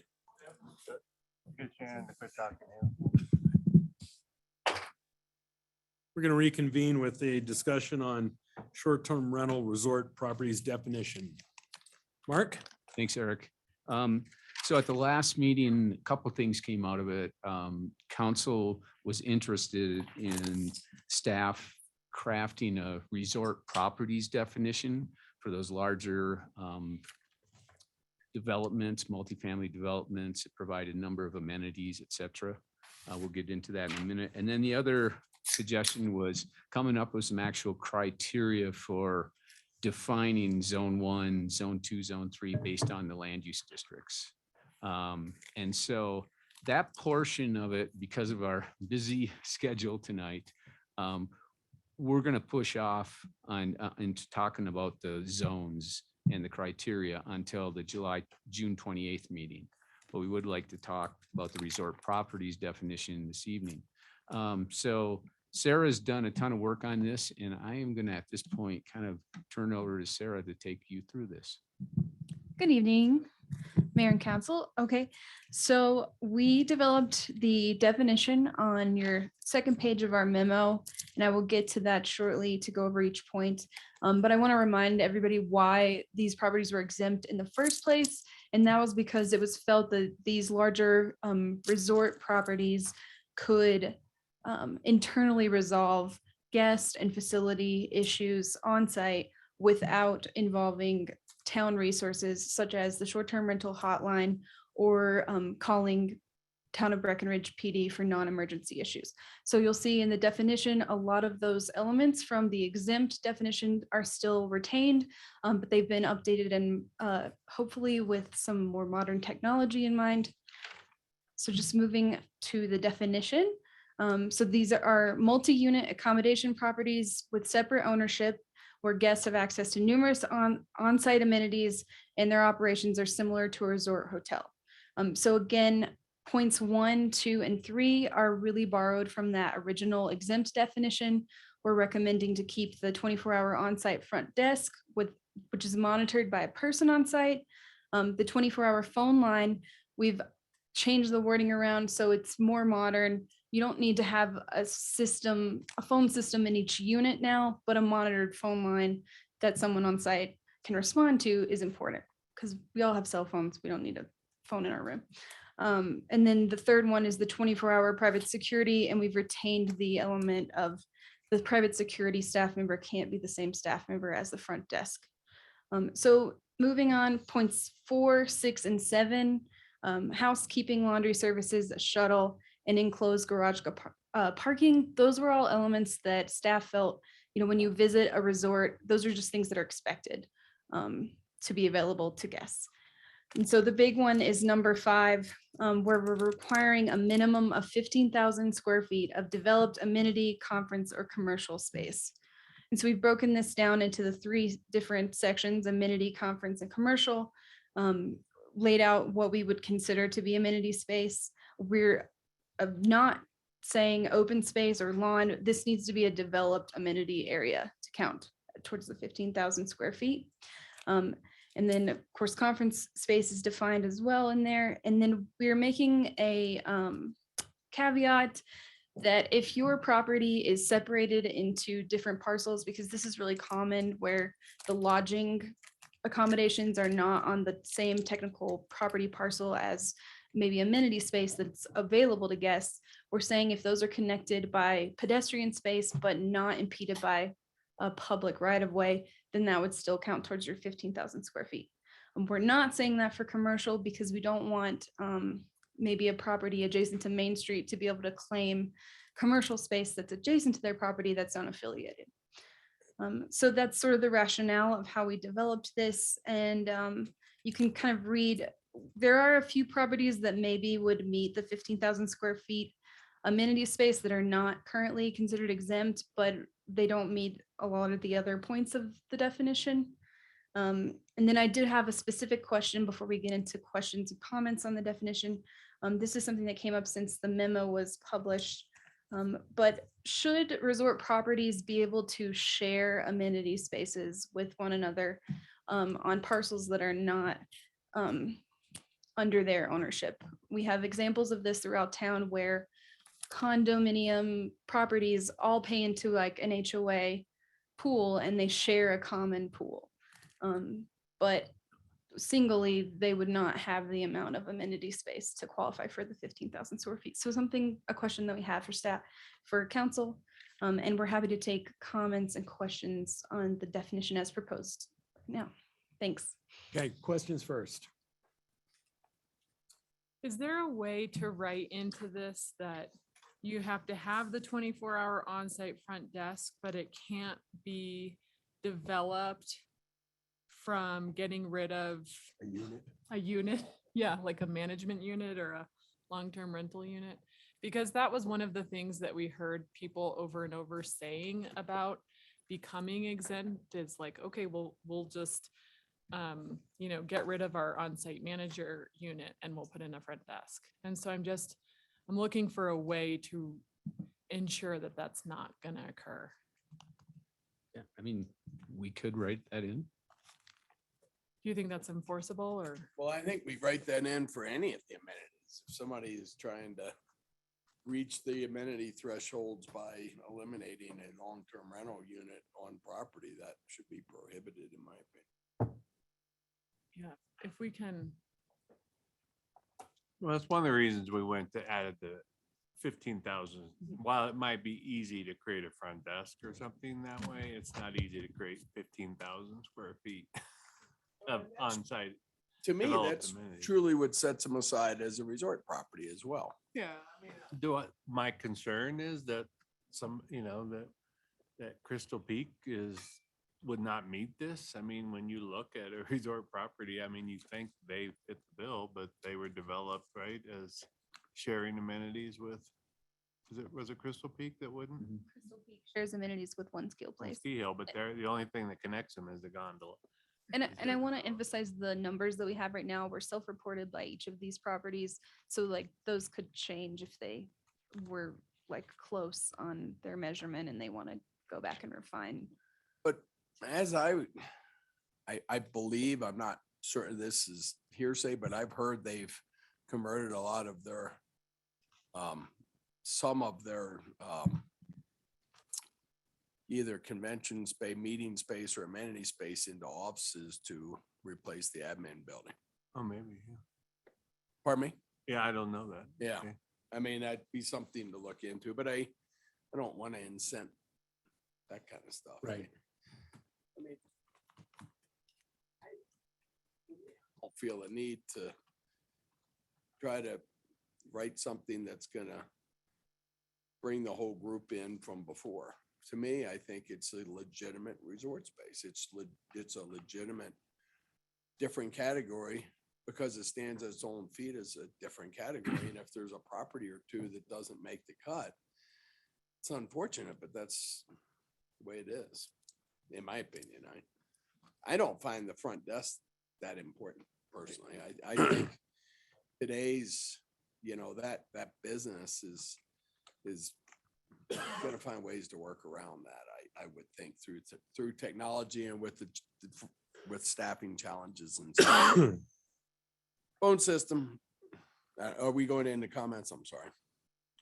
Are we still doing? Anybody else have a question first before Dick keeps going? Is there any, Jeff, you got it. any way we could make this the properties that comply currently and to kind of discourage retrofitting? Like we're talking about knocking out a room and trying to do convention. To the properties that currently comply and not the properties that are retrofitted to comply, hopefully. Well, I mean, if we take Kelly and Dick's, go a long ways towards that, because we could say anything that's being used for, housing for, That would employees, be et the same cetera. thing. They'd do the same. That accomplish the you same can't thing. convert it over to qualify as space. Okay. That amenity space thing alone is almost an impossible hurdle. Okay. I mean, I've heard from some of you that you want to limit the number of resort property licenses. That if you intend on going down that road, that's another tool. Yeah, I don't know if you do.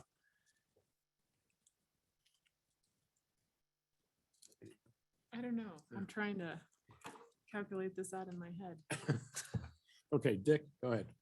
Yeah, so, and again, for me, I'm not trying to necessarily include everybody and just write a new thing that captures everybody. I'm trying to write a legitimate resort property definition. So the front desk is not important to me. The phone system is probably important, but I'm not sure it has to be somebody on site.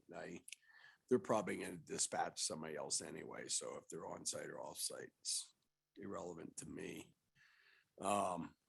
Security for sure. Housekeeping I like. Shuttle, absolutely. And closed garage is good. I hadn't thought of that. The commercial, like restaurant retail,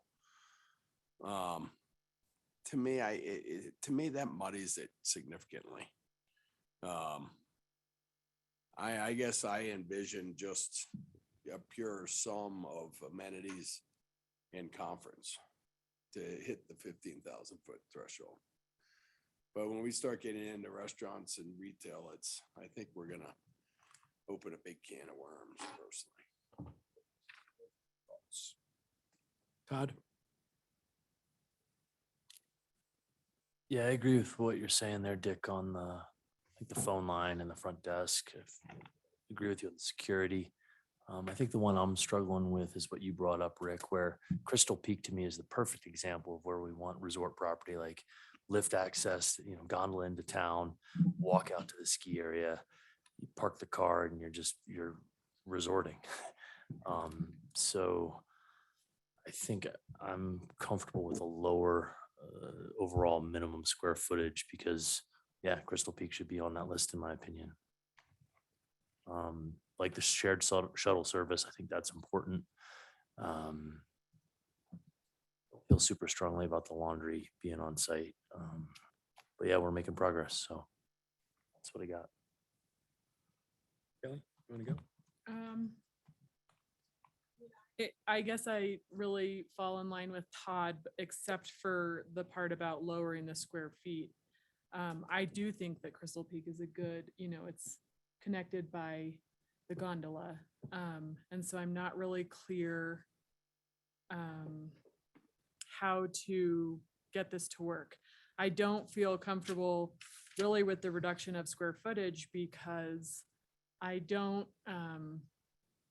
want to encourage the conversion of units in order to fit into this category. However, I guess what Rick was saying with the limited number of licenses, if this exempt, or now I really don't know what to call it. If these resort properties, still have a cap on the existing number of licenses that they have now, then that might. You're not gonna, it's kind of a mute point. You're not gonna have people trying to convert because there's not available licenses. Right. The only way somebody's gonna get one is through some sort of an agreement or something, but. Development agreement. Solves it then. Right.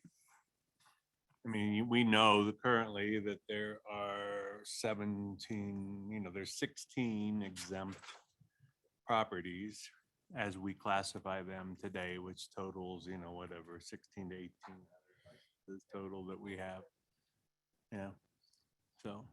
So I guess the only thing that I would want to know before I kind of bought into this idea of maybe reducing the square footage would be how many facilities would really become capable of fitting most of these, because I don't think we looked at it down that far, right? So I don't know how I feel about reducing it down to that. Sorry, that's not that helpful. No, that is helpful. Jay? Do the current 16 resort properties all fall in the high density lugs? And land use, and the land use guidelines? Except for Main Street Station. That's Yes. the only one.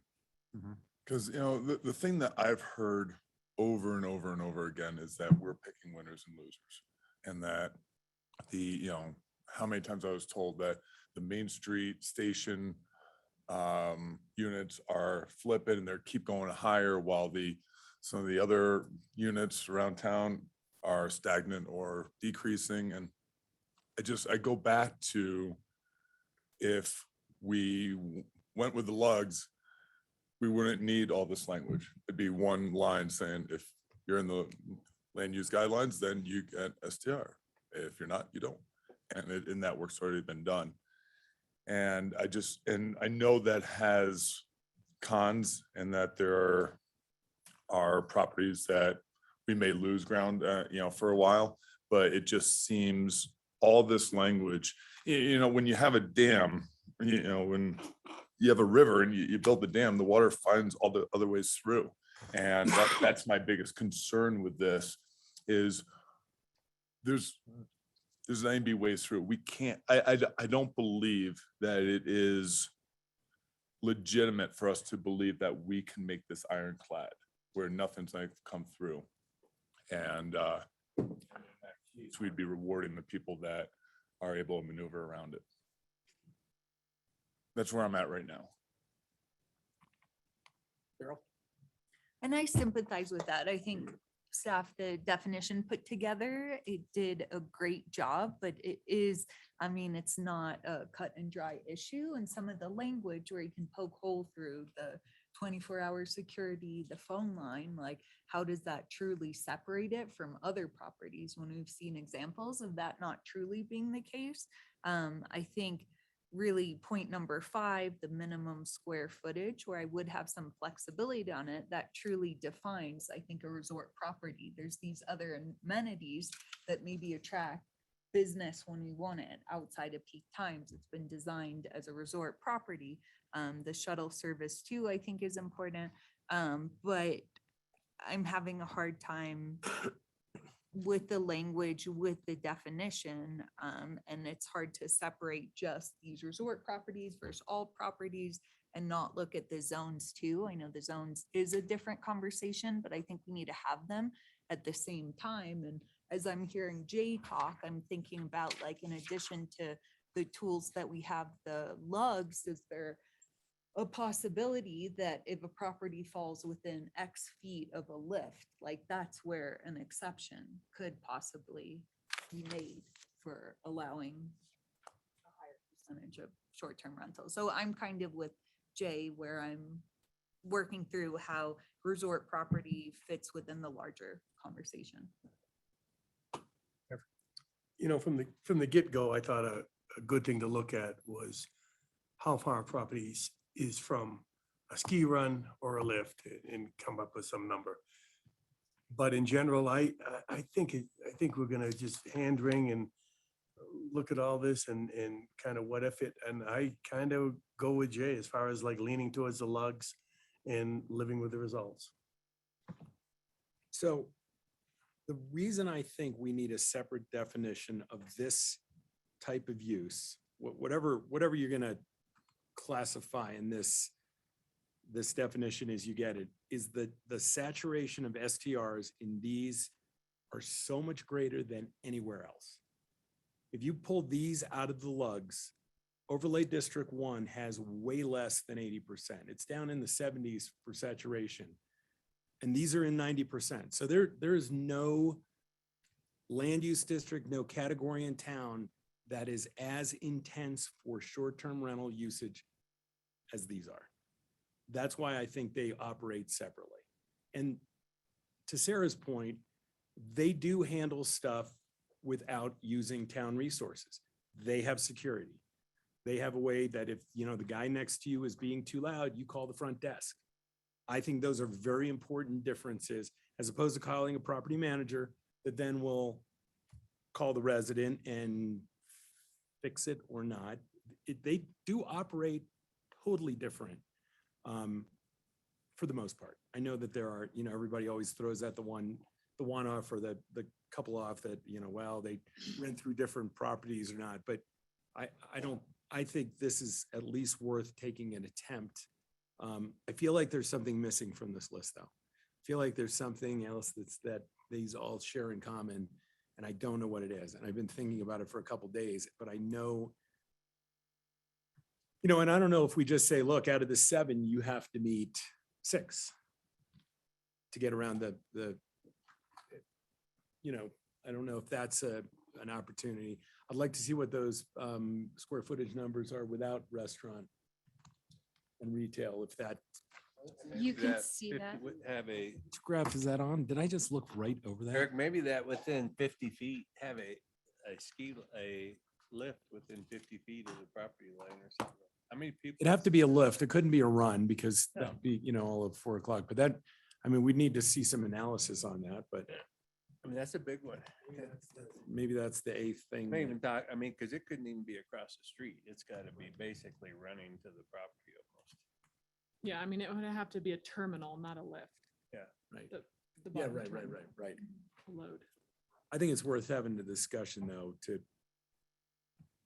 because these do operate differently.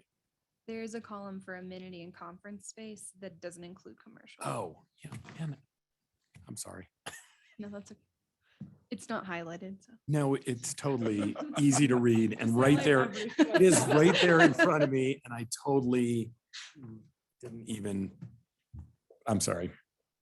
Does that give you anything to work with? Not really. Well, we got a consensus. Kelly. A lot of. Nothing, a lot of nothing. Big Not nothing. a burger. lot. Actually, I think you're getting somewhere personally. They do act differently. The saturation is differently, and that's where I was trying to get to with the resort property and the resort category. Because But I do feel that a cap is important here too. absolutely. I do feel that that cap of that 100% 93%, wherever that is, whatever we decide on that, I just throw Well, I that don't out. think it can be a percentage. I think it has to be a number. We use the percentage to get to the number. Yeah. And I might even give them a percentage point or 2 for Yeah, some increase. turnover. Right. But say if it's 93 now, say you go 95, figure out what that hard number is and make the cap that hard number. But I think it's important to have the definition because if somebody wanted to come in and add a new resort property, the definition's here and in place for the development agreement discussion that would Increase that actually number. happen. Did you? Yeah. That's Abby's email about the Steamboat, what Steamboat did that move anyone at all or like bring any thoughts or comments on the No, fact that? I think we'll get to that when we start talking about that overlay 1. Because this could be wrapped into that where if there was any appetite for that, this would almost be unnecessary. Absolutely. But so I was just kind of curious. I thought it was quite thought provoking and just. Personally, I don't. If you remove these uses from zone 1, then you're talking about really a huge increase over what is currently there. Percentage wise. Even number wise. And if the community really is looking at a 2,200 cap that was separate from these, I think that sort of changes the math quite a bit. And I think if we weren't already, 1,000 or however, that's too high, but 700, yeah, 500. 600 or 700 licenses over what the cap that, the community was really looking for and supported. It might be a different conversation, but then we're talking about, we're already 600 over, and then we're potentially adding 1,000 more licenses, on the conservative side. I think there's the capability to be more than that, but knowing that it'll never be 100%. Sorry, what? Do you have the number of like if all the high density lodging, ski resort lodging, land use districts went to 100%, how many additional licenses would that be? I'm sorry, you don't have to, just curious. You should know that off the top of his head, don't you think? I think. I like the simplicity of that, right? One of the concerns I've got is yeah, it's a big number of like new licenses that you could add. And my big worry right now, going back to the people side of things, is like that ratio of employees to serve and make sure the guests have a good experience. If we open that up, it blows it out of the water. So like down the road, maybe we could get there, but I think we got to see what this hard cap does now first. It was open for what, during those readings, 3 months where it had the opportunity. So I don't know. It's just In the bed-base LUDs, there are 3,451 units, and there's 2,845 STRs. So it's about 600. 549. Does that include the 1,800 that are in the resort? That does. 34. Yeah, that includes the resort. So that would be.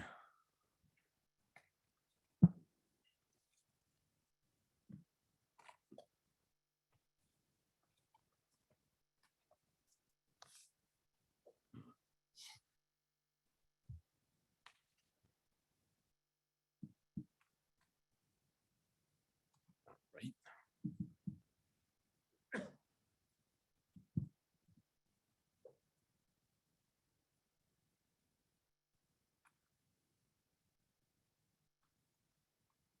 Keep talking, don't wait for me. The slide rule. His head.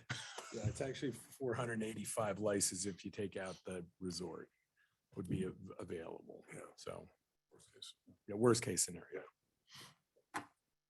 Interesting. It's a never ending problem. Does that give you something to It does. work back I mean, towards? There's kind of agreement on this side of the table with I a think you got few 4. tweaks to it, and it just sounds like over here, it's just, kind of want to take a look at the zones and how that comes into play, and if we need this. I would just say on the opposite of that, we'll bring you a couple options kind of to look at next time on how we define it. One of those zone options will be considering you have a resort properties definition, which is already going to kind of pull those out of the equation. It's going to kind of simplify how Further those zones discussion. are defined. I And will then we'll have say, another one that shows it without that. So, Thanks, Mark. yeah. that way, I do think Crystal Peaks would be in, I agree with Todd on that one. Though I can agree with Jay on the lugs, but if we do go with these, what the look is left side of the table says, I think Crystal Peaks would be included. Would you suggest like a language change so that I don't know, is it possible? Yeah, I don't know how you do that, but that's just, Terminal. yeah. I mean, that's a huge asset. Yeah.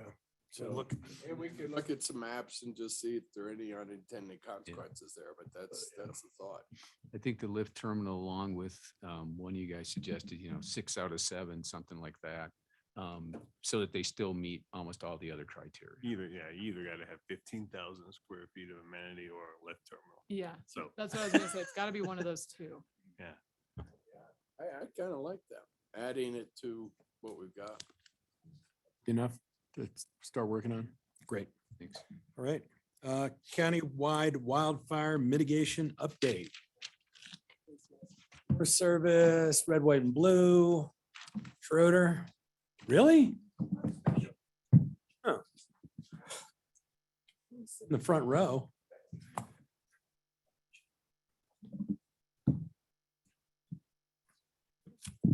All right. I'm staying right here. Chapin's not here, so I'm gonna kind of lead up the discussion. Sweet. We've got a bunch of folks here. We do this on an annual basis, as you know. So, okay. Welcome, guys. So anyway, we've been, you're gonna get a real brief overview of some of the defensible space programs that are being undertaken right now. We're not even gonna talk specifically about the chipping program and that. Dan's provided some good information about that, as well as Ann Lowe has provided information on the town's projects that we're undergoing. I want to say before we start, the planning department's been working with a lot of these agencies on defensible space cuts on private property. We just approved, as you saw in your planning commission decisions, 58 units, 58 properties in the Highlands. So we work with the property owners and the agencies on those. And that's going relatively well. It's not that we don't ever have disagreements about it. Our code is a little different than some of the goals that some of the other agencies may have in terms of defensible space. We still talk about trying to still maintain some forest, healthy forest for buffering and things like that. Although we've been very flexible about how we've dealt with that. But anyway, just to put a backdrop on that. So we're going to start out here with the Forest Service, and is there a new district ranger? Is that correct? Yep. Hello, I'm Adam Bianchi. I'm the district ranger. I've been into the role now maybe about a year, just about a year. Been a deputy ranger under Bill Jackson, for those who are familiar with Bill, for a number of years. So new to the role, but not new to the Forest Service and the Dillon Ranger District. I've got Matt Benedict from Red, White, and Blue, and Ashley Garrison from Colorado State Forest Service, Dan Schroeder from Colorado State Extension, and of course, you all know Ann. You know, we've been really working hard since 2019 to really work across boundaries, kind of the shared stewardship. You know, all lands, all hands approach is what we kind of call it. It's a combination of working with a lot of different partners: Nature Conservancy, Denver Water, Colorado State Forest Service, Summit County, town of Breckenridge, to do this cross boundary work. We're averaging about 1,000 acres a year within the county to do fields reduction work. And within your packets, you can see what has been completed last year, what we have on the docket for this upcoming summer season as well. We're not going to go into some of those projects, but happy to answer any questions offline or whatever you on individual projects as needed. You know, our real goal here today is really just to talk about, we've had a lot of successes. The planning department's been working a lot with us to try to be flexible on code and allow us to get into a lot of these areas to do good defensible space work. But we continue to have challenges oftentimes to be successful. And so that's what we're here to talk about today, is just bring that a little bit to light. And just share that with you, and maybe a potential idea of maybe getting a small working group together with the planning staff to see if there's any way we can find some solution to increase our efficiencies and amount of production in order to create, you know, create safe, you know, have, you know, from a wildfire. It's not a matter of, in our minds, of if, but it's kind of a when scenario. And so really want to be efficient and create safe communities. So I'm going to turn it over to Ashley and to Matt, but just thanks for the opportunity. Sure. When you say it's not a matter of if, but when, you're talking about wildfire. Correct. In that county? Yep. Yeah, you know, we're seeing it from, you know, this historically has been a high elevation county that we haven't burned, and you've seen it in some of the adjacent counties like Grand County, high elevation, lodgepole pine that's been hit by mountain pine beetle. We're at a point now where the fuel loads are at a level where it's hard for us from a firefighting aspect to safely engage fires. The intensity, the heat, we're relying a lot on air resources, as you've seen over the last few years, and we want to be able to create safe locations for firefighters to engage. And that's what a lot of this is coming down to. And so, sorry, I'm kind of stealing your thunder here. That's So okay. yes, but He's well versed. so happy to answer any questions, but Matt and Ashley I've been instrumental into doing a lot of this work and working with the community and individual homeowners. Obviously, I've got the forest federal land side, but these folks have really been bridging the gap between the individual homeowners. I really applaud the collaboration between all the agencies and municipalities such. Okay, Matt, take it away. Mm-hmm. All right. So, as we talked about it, we look at this all like cross-boundary stuff. We can't look at, you know, one property to the property line anymore. We started that way. We stopped many, many years ago. And, you know, from Wildfire Council's point of view, which is we're all part of, we are in a critical position right now. Fires, I mean, you have to live under a rock not to see what's going on in Colorado at this point. We're having large scale fires. We used to never have, almost never had, you know, really big fires. I mean, 20 years, the Hayman fire sat as the king, right? 137,000 acres, 134 or something like that. And in 1 year, we had 3 fires that went the same size. So we're here. And we're working across boundaries, and we really want to create a resilient, resistant community, both from the forest side, the landscape side, the construction side, and a lot of that stuff's already been done. That's the town code, the building codes, the fire codes, all of those things are in line. And then we get down to what kind of what's left. And that's where our challenges are. So I'll let you do some speaking though. Hi there, Ashley Garrison, Colorado State Forest Service. We can't really say it enough, but we work because of partnerships. And so one of the strategies that we've been really focusing on in the last couple of years through the passage of the Strong Future Funds and different funding opportunities is continuing work on both sides of the fence, as it were. So wherever we're looking at doing a Forest Service project, either Forest Services is leaning or through a good neighbor agreement between the U.S. Forest Service and the Colorado State Forest Service, then part of my job is to make contact with whoever's on the other side of the line and then really bring them along with the project. We've had some really good success with this.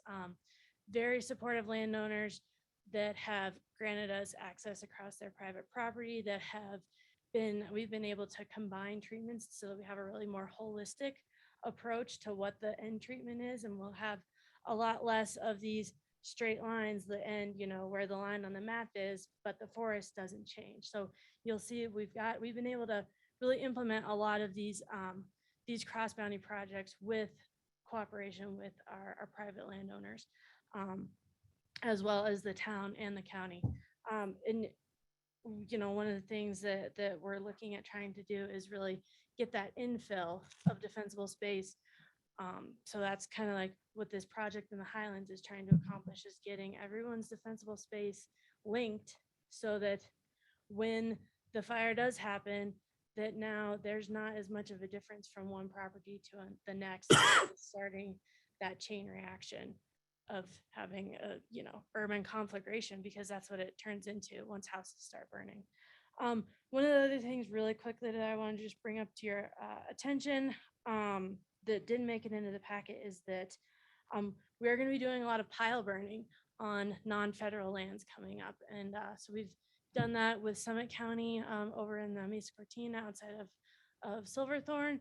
And we've been working right now very closely with Red, White, and Blue, the Division of Fire Prevention and Control, and the county to get a comprehensive burn plan for the Wellington piles.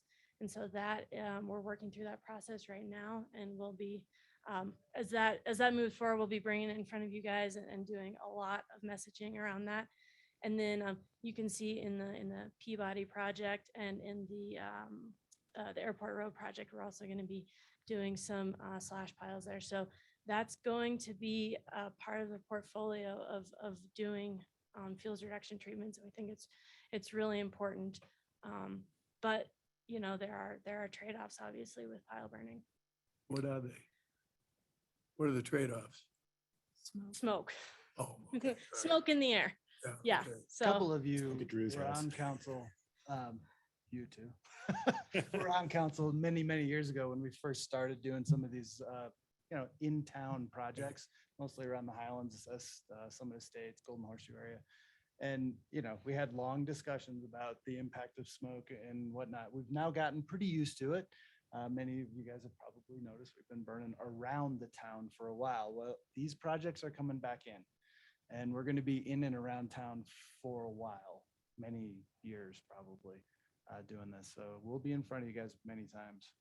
But if you remember back then, it was, you know, it was big question, man, I don't know what's going on. And it's worked out quite well. So that's what we'll be shooting for.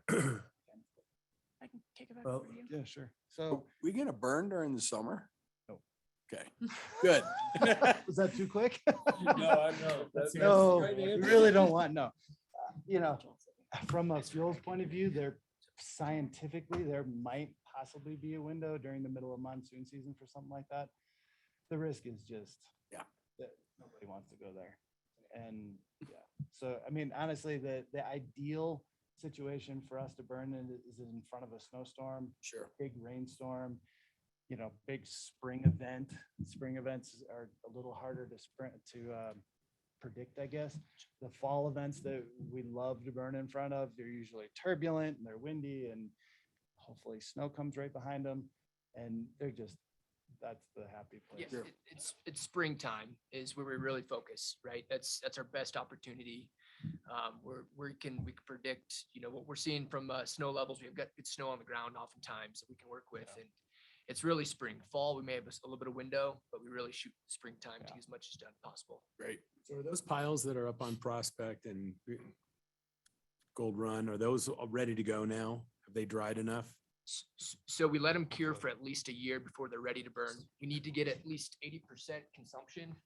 Otherwise, we got to go back and repile and burn. It's just not effective for us. So it's really about, we like test piles when we go out for that day. We have to get smoke permits with the state. We're really following a burn plan that outlines all of our contingencies. And so part of that contingency is we let a test pile to see actually how it's burning before we light the rest of the unit off. And that will tell us what we're getting for consumption. We can see what the wind's doing, all of these things before we continue. So there's a lot of days where we can't or we don't burn just due to the factors, the environmental factors. So it's short windows. And so when we're ready to burn, we try to light as much as we can. How many piles have you guys burned in the state to date? In the state, I don't know necessarily the state, and yeah, so in county I mean, I'll give you an example. Just out at many of you know, this past spring out at Keystone, a lot of our piles there kind of flared back up. And that was where I was going to, is like, not to show up the one misstep, but you know, I'm sure you've done thousands, and then there's that one example. And did we learn any, or did you learn anything from that one that was previously unknown, or was that just a complete anomaly? So it's 39 acres, and we averaged about 1,500 piles out of that 39 acres.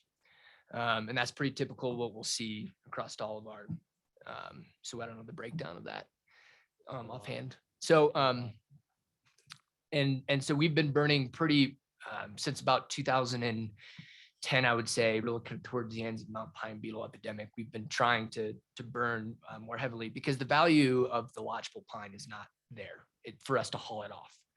We are paying for the harvesting oftentimes, and then a lot of it's cut by hand with chainsaws, not equipment, because of lack of access, steep slopes. So that's why we pile versus getting it hauled off. We try to haul it off as our first preference, but sometimes it's difficult to do that. And so we burn thousands of piles every year. And that's a good example. We don't look at that as a mishap per se, because we had our contingencies in place. It still stayed within our 39 acre unit that we had harvested. And we were burning in our windows to meet when Keystone Resort was closed down. So we didn't impact the resort with smoke. What we knew had weather coming in with snow and some rain, but the winds were there. Winds mean great ventilation, right? So there's this balance we've got to make. Well, we had a little bit of we were out there continuing to monitor days after, no issue.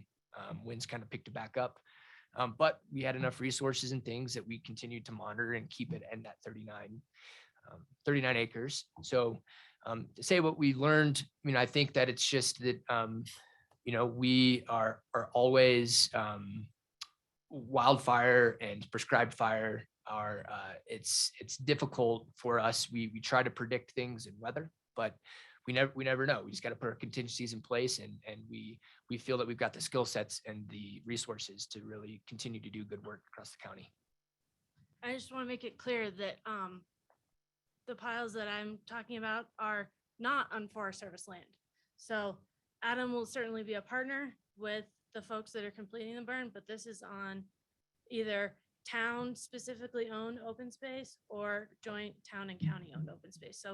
So I think there needs to be a really clear distinction and understanding that, you know, these cross-boundary projects, you know, when the rubber hits the road and we're lighting things on fire, is that Adam is following their US Forest Service, and the town and county will be following their specific burn plan that we're developing in partnership with the Division of Fire Prevention and Control. But since you guys are all doing this cross boundary and together, if something goes astray, the federal government would help. Correct.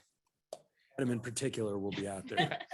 We're, all of these projects, we take a cross-boundary approach to all of them, but there are rules. You know, his employees, or all the firefighters in that fire district, the UCR, you know, they're federal employees, we're not federal employees. There's rules about engagement on both sides. We understand all those things. We put all those contingencies out in front. We sign what we need to sign to make sure that none of that's an issue the day of. So, you know, we work through it. We do have different sets of rules, but we work to common ground. Kelly?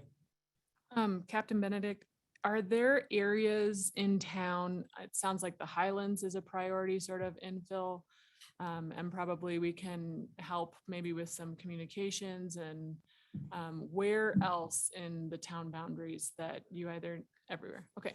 So in that's clear. urban interface fires are a challenge. They're a monster challenge, and they can be an acre. I looked at one today behind Corkscrew, which I really expected to go out to see Corkscrew and be like, yeah, it's built on a rock pile. Right. It's nothing to do. Well, there's a big open space back there that's full of jackstraw, dead timber. Sitting right in between Morningstar and Corkscrew. Pretty sweet. That could be maybe 3 acres on fire, but would probably threaten 200 homes. So these are the things we're looking for. And I do have a new job, and I want to just quickly introduce myself to you guys. I'm a captain with Red, White, and Blue. I am now the division captain of Wildland. So this is what I do for a living. I'm off the rig. You won't see me waving to you guys. I'm off the rig, driving my own truck. And this is what I'm focusing on, is finding these spots. I'm sorry to interrupt you. Are you looking at properties that are like owned by Town of Breck that don't have, because I'm wondering who's looking at the properties that maybe, I mean, I know Anne is very in touch with a lot of this stuff, but that doesn't have a property owner who's like asking you to come out. How are we finding out about these areas? Some of it's just me digging to figure out who owns what. But we do work with your staff constantly. Okay, so it's kind of a back and forth. Yeah, it's a back and forth. And this is part of it. We want, you know, we're up here in front of you guys, right? You wanted us here, we want something back. We want you guys to re-engage fully. We've heard from Planning Commission, they want defensible space. They encourage defensible space. They like that stuff. We want the whole town. We want to go back a few years when we were all fully engaged and when we did a lot of cutting. We want to go back to that and streamline the process. Streamline the process for homeowners, streamline the process for open space, streamline where we can partner with our firefighters. A couple of years ago, we did one with Tony, and we ended up training a bunch of firefighters. You guys hauled off all the slash. Life was good. You know, we need to go back to that, and we need to find those, and we need the support of council and the planning commission and department, to be back in there. Now, we all have staffing challenges, and we understand those concepts, but we are in critical times, and you only need to look just north of Silverthorne. Really, just look at Silverthorne. They've had fires all around Silverthorne at this point. That march is happening, and it's following the Beetle March. If you guys remember, it came from the north. It's coming, and it's coming on the same timeline, which means we're a couple of years away from major fires within our fire district and your town limits. We need to want to find these spots. we need to try to bring that legislation back that we got beat down on. So would that help? I mean, is that something that Mandatory defensible space? we did that and we got beat on, but the people that beat us on it were the people in the Highlands that seem to do this stuff on their own anyway. But Highlands is a good success through education. we spent a lot of time, a lot of man hours making that happen, creating the Firewise neighborhoods and encouraging it. And it did become quite contagious in the Highlands. I mean, they're one of the biggest success stories we have. The issue we're actually seeing right now is a perception in the public that we're not allowed to cut trees, period. Regardless of where they are or what they are. You never said that. Not saying you did. I'm saying that perception's out there, and the permitting process is long and hard. Where it used to be our permit or our evaluation form, which is a two-part form, customer gets one, at one point pretty much got rubber stamped. In fact, there was a long time where you did not even charge a Class D permit fee for it because it was a rubber stamp out the door. Contractors took care of it. And there was just a trust there. We would like that back. Our customers would like that back. We could quickly put together a quick little committee and Yeah. sit down with them and our staff and come up with some recommendations of what we could do. And I don't know if it would involve any code changes, but we could look at, let us try to get something going in the next couple of weeks. I will tell you right now that I helped write some of the codes back in the day, and they don't match. Okay. The current, especially current development standards, which are pretty much Firewise. Yeah, we just want to standards. make sure there's not unintended consequences where we've carte blanche, then people are creating view corridors. Oh, no, that was the concern back then too. I mean, that was our concern back then too, was that people were just cutting view corridors because that's where the fire would be, just right in front of my house, not behind. And understand that when we do these, we look at the whole house. Right. Our guys are trained very specifically. Back in the day, it was just me. Yep. Now there's a whole team of us. Yeah, so I think I just want to remind myself what that process and who's signing off and how we know the trees, and so let us get something going. Everybody Mark, good you with think? having Rick get on this and Absolutely. I just wanted to say that this is something that, we continue to work on, but, there's a lot of reasons there's delays. Obviously, the reason we have a permit is so people just don't go remove trees. It might be part of their required landscaping or buffering on adjacent properties. So there's a lot of reasons we take it through that process. We try to expedite it. Now, it's not as fast as, you guys would always like to see, and we can talk about how we improve that, but there may be, as Rick said, some unintended consequences sometimes. So we have to deal with those issues as well. So it's point though, where you could get a permit without anybody really coming out to see your property. That happened right after and Our guys would go first. They would come in, boom, off to the contractors. Yeah. Is using a qualified company to cut the trees rather than you so just can't do it yourself. Right, because then we created the defensible space policy, and that's kind of what we've been basing our, decisions on. And honestly, like with the Highlands, a lot of the big issue with the Highlands was getting the property owner approvals. We couldn't go and approve permits if we didn't have approval from the property owners to do it. So there's a lot of issues like that we can discuss. Okay, And this is great. where we can move a little faster because we get invited.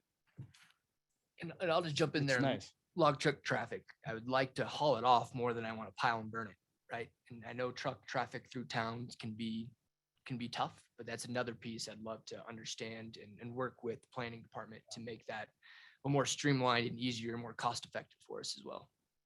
Fair enough. I think we're kind of in a bit of a triage situation here. I have no problem being a little bit more laissez-faire when it comes to cutting down trees right now. The view corridors we need to look at, but I think we need to kind of hasten the process to make this a little bit more user-friendly. Another question I have is, with what's going on now, why wouldn't we just enact a fire ban countywide and like do it now? For like campfire ban? Yeah, open fire ban. And then my other question is, are the other towns doing the same thing as we are? Are their policies as comprehensive? And because, obviously. So I get to work with a couple of different towns here in our fire district. Yeah. But on fire council, we get interaction with many. Town of Breckenridge is the most complicated. and. most Complicated or difficult- comprehensive? Complicated. Complicated. I'll stick to my guns. It's the most complicated to do defensible space in right now. And Really? that's a Okay. nice statement because it's downright hard for a lot of them. I'm dealing with one right now. It's been in front of planning for 6 months since January. So it's not a simple one. I get it. Yeah. And I don't want to throw stones by any means. I like everybody here. But part of it is the process, right? We can make the process better. And we should. We need to be encouraging. People Yeah. need to have zero barriers at this point. We cannot deal with what's happening to our north. Yeah, well, Fair enough. yep. Thank you. Thank you. Yeah, you didn't get in. So the question is going to continue to come about fire bans, and we've got a lot more. I didn't answer it. That's out of it.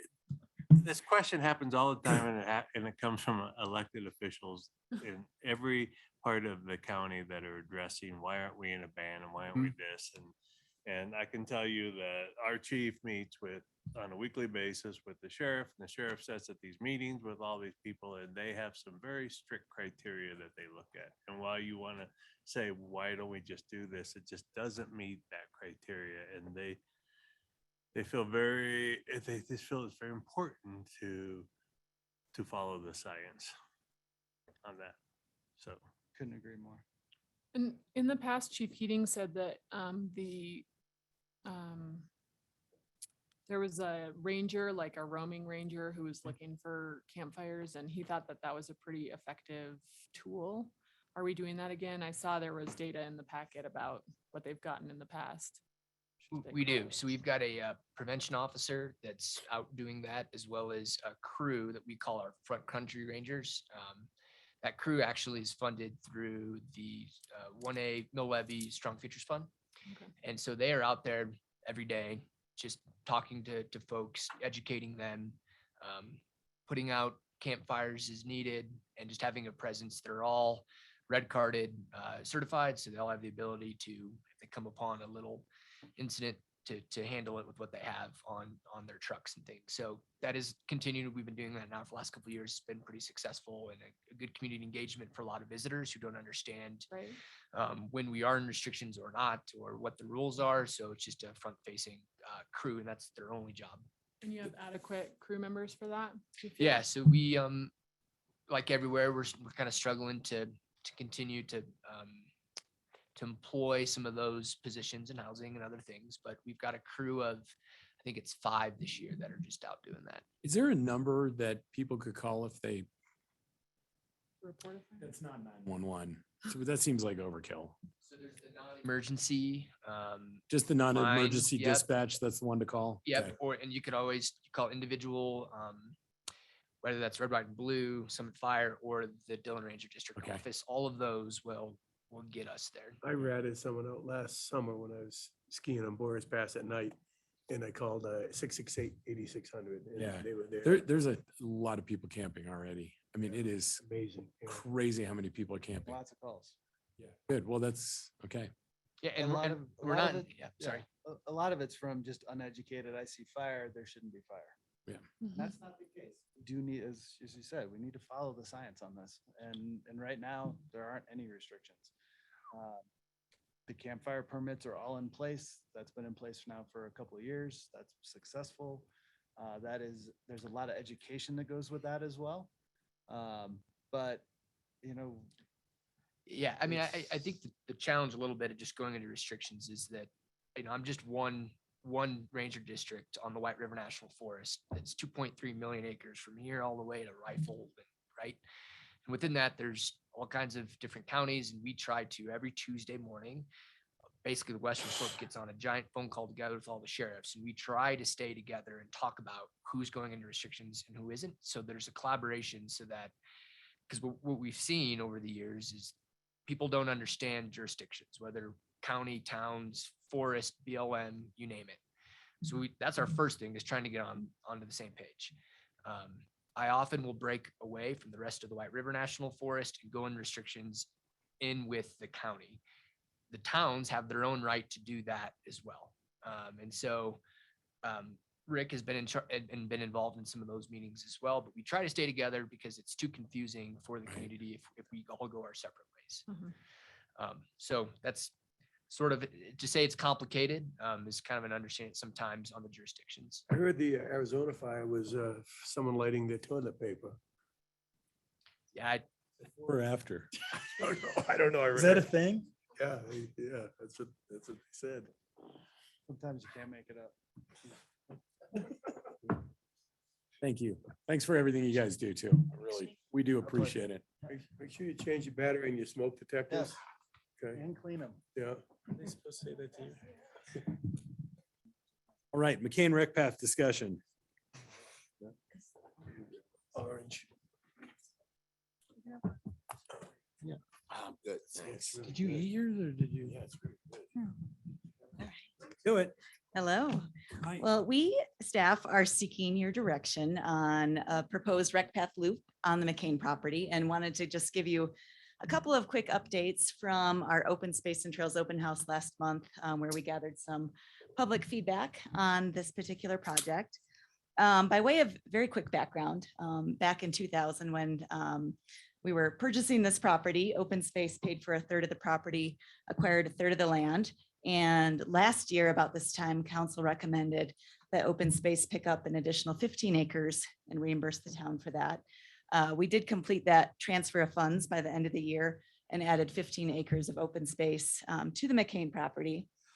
Interestingly, now that we have our river restoration underway and an amazing team together that is working on that, a lot of that 15 acres is actually being absorbed by the river corridor project. So there's probably about 9 to 10 acres that are really going to be part and essential to that river corridor, just to get the proper sinuosity in the river and the floodplain habitat, just to be able to absorb any of those big stormwater events and runoff each year. So that leaves about 6 acres of open space that's kind of removed from the river corridor that we did bring to the public to see how they would envision utilizing that space on the property. So that was just quickly some initial feedback we gathered from the public during our open house. And as you might imagine, when you ask people to, how would you like to use this particular 6 acres of open space, it was a little bit of everything from keep it as a nature preserve, don't touch it, to how about some park-like, elements like a shade structure, picnic tables, to more recreational type based activities and grassy play areas, fix-it stations and that sort of thing. So that's the feedback that we gathered from that. We had some initial site plans from our engineers that we brought to BOSAC last fall, and their initial reaction was to try and push the rec path as far away from the river as we could. And so the master plan, kind of site plan that's in the packet there, is the latest iteration that our engineers have gone through to try and push that rec path back and leave enough room for the river restoration to take place, and not put the rec path on the McCain Road that's going to cut through the middle of the property there to avoid any curb cuts. So that's kind of the latest iteration from our consultants or our engineers. We brought the idea of the rec path system to the public at our open house, and kind of a three-part question. As you all know, the existing rec path runs pretty close to Highway 9. It has a little bit of a tricky crossing there at the Fairview Boulevard roundabout, but there's also a bus stop station there. And our thought on the staff side of things is we'd really like to keep that existing rec path for folks that are commuting back and forth or that want to keep their pace and just move back and forth from Breckenridge to Frisco or to get to the bus station there. And we put that out to the public. The public was in agreement. I think we had 15 people who supported keeping that rec path alignment. Only one person who suggested, yes, let's keep it, but try and move it back a little bit further from Highway 9 if possible. The second thing we asked the public was, what about a new loop that would follow that river corridor and extend into the Alta Verde workforce housing neighborhood, and then connect down to Stan Miller Drive, where there's a safer crossing now installed there. And in general, people were in favor of adding that new rec path loop roughly along the river into the workforce housing neighborhood. I think there was one person who was opposed to that loop concept. And then finally, we asked folks whether or not the rec path system, if they would prefer it to be paved or if they would prefer crusher fines, like our Wellington Trail is a crusher fine trail. And 17 people thought it should be paved, 2 thought it should be crusher fines. We tried to detail out a little bit some of the pros and cons that come with a paved system versus a crusher fine system. And I will let Mark weigh in too on some of our other committees that have weighed in on this, but essentially what our engineers were planning was a 14-foot, that's kind of the full width of a rec path that would be through there. And so the concept of a rec path loop being paved would certainly be a destination for folks coming from Breckenridge. You can loop back to town.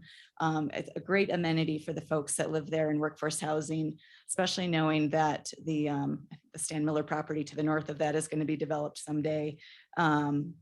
You know, potentially pushing more users out there on a rec path system. One of the things that we always do in the early spring months is plow the rec path. That really enables people to get out there quickly and start using it, start all their other forms of recreation. And the great thing also about a paved rec path is it is fully ADA accessible. And I will say our open space program, we're getting a lot of phone calls and inquiries to see, you know, what aspects of our system are ADA accessible. And we have bits and pieces that are maybe wheelchair friendly, but we don't have a lot that's fully ADA accessible. One of the things we're trying to do also in open space is secure some grant funding for this project, both for any kind of rec path or trail system and open space on this property. And we're hearing over and over again from granting sources that they want accessibility. They really want that the DEI discussion to take place and having that full ADA accessibility to the public. So we do think having it paved is going to be a fundable thing. Obviously, it's a little bit more of upfront costs to install that. You know, in looking at a crusher fine trail, certainly it might slow down some speeds of users because it's just certainly a different surface that you're going through. It can be kind of wheelchair and stroller friendly, but not necessarily fully ADA accessible. It is a lot of maintenance, and depending, you know, how many folks are living in the units there at Alta Verde, could put a lot of strain on the maintenance end of things, and I do think will be a little bit harder to fund.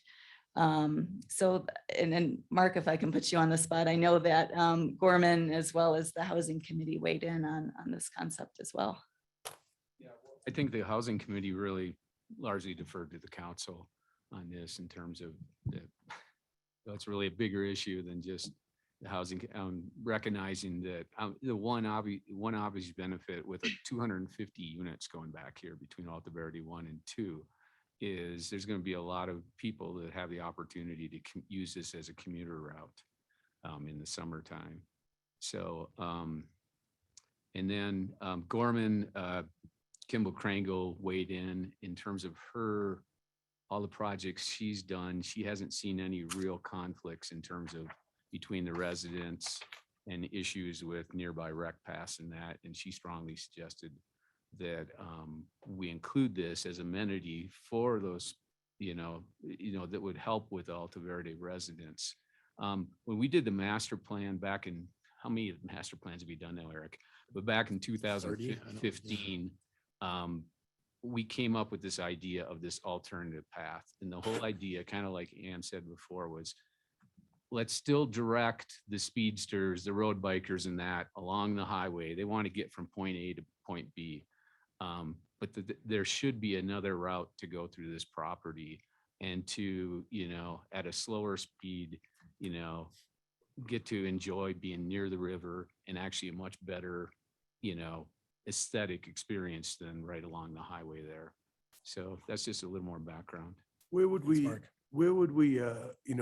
we groom it in the winter for cross-country skiing? Which loop would we groom theoretically? I think initially we asked our groomers over at Gulf Maintenance this question, and they can certainly still continue to do what they've been doing along Highway 9. And we have an easement to plow a little bit further back from the road just because of the wind throw and the snow throw there. We can either cut through along the edge of kind of the snow storage and the school parcel. But otherwise, I think the plan would be to try and take the whole rec path, a new loop, and groom that So do the new rec path and the old rec path? to create a loop system. Mhm. And there's an option, I think, that Jim Byers had mentioned of potentially going around that school parcel if for some reason you needed to shorten the loop or create a little leg on it, at least for the time being. And I will say our engineers have looked at this and think that there can be some speed control measures they can put in on the rec path itself, whether that's a little bit of sinuosity to it and also some berming and planting of trees and other measures they can do on the side to more intentionally direct people of where to access the rec path from the workforce housing, just so it's not a free for all and just a flat system. So dogs and kids aren't running out there. I think they can do a lot of measures to help funnel people in appropriate places. Other questions? Is there any, I guess I'm trying to understand why BOSAC, because I think I really value their input, but I'm wondering why they want it as far away from the river as possible. They wanted to make sure that the river has time and all that vegetation to come up. And I think they just didn't want everyone in the rec path just right along the river when it's going to take quite a while to really get that system working and restored. But they're, so I guess just thinking a little bit about maybe preserving a bit of this sort of area of open space, which I feel like is kind of constricted by having, well, it's bisected by having the rec path directly through the center of it. I'm just wondering if in with the engineers' input of putting some sinuosity in there, if instead of having the river go one way and the rec path go the other, that we could actually follow it a little bit better so that we didn't absolutely. That was the BOSAC feedback we got last fall, was to create greater separation from the rec path and the river. So that is how we got to that. So that was all BOSAC's request. What But you're not without- proposing is an option. Mhm. Now, there's no data, just they're saying one thing and I'm saying something else, right? Mhm. Okay. I'm just, I'm bummed that that open space is bisected like that. And so I guess I'm just trying to, you know, brainstorm some ways to sort of provide this other rec path experience, because I agree, I think it's a cool experience, but also not sort of impact so greatly that parcel that's at the southern end. And I'm going to jump in front of everybody here, but I don't like this at all. Okay. I don't like the bisected. I think you could build a rec path for Alta Verde, and the housing project goes back in to the north and just goes right to the old bike path, and you keep that going. I think this is contrary to everything we talk about with this area with open space. I really do. I don't think it's needed. Sure, it's a great amenity, but I think you're putting a bunch of people into a property that we have constantly talked about having a beginner mountain bike trail through this property. We have talked about that since almost the day we bought this. And it bums me out that this will take all that off the table. This will only be a rec path now, and I don't think it's necessary. So I am completely not in favor of this at all. And I know we talked about it years ago. I was against it then too. I don't think this is, and now we're talking about putting a lot of people on e-bikes on this property now, and it's fast. It's going to go past the school potentially one day. It is past. And I appreciate what Kimball says. She knows this stuff more than I do, but I don't like this at all. And haven't since I saw this last iteration. So, I agree with you. I think with open space or with kind of peacefulness, a commodity and a shrinking commodity here. I don't like the bisecting of open space. I do feel it's kind of bad that the town made BOSAC buy 15 acres and covers 9 of them with water. But open space is water. Yeah. But anyway, yeah, I'm with you on this one. I think the rec path functions fine. It's crazy in the summer for a couple months, but that's about it.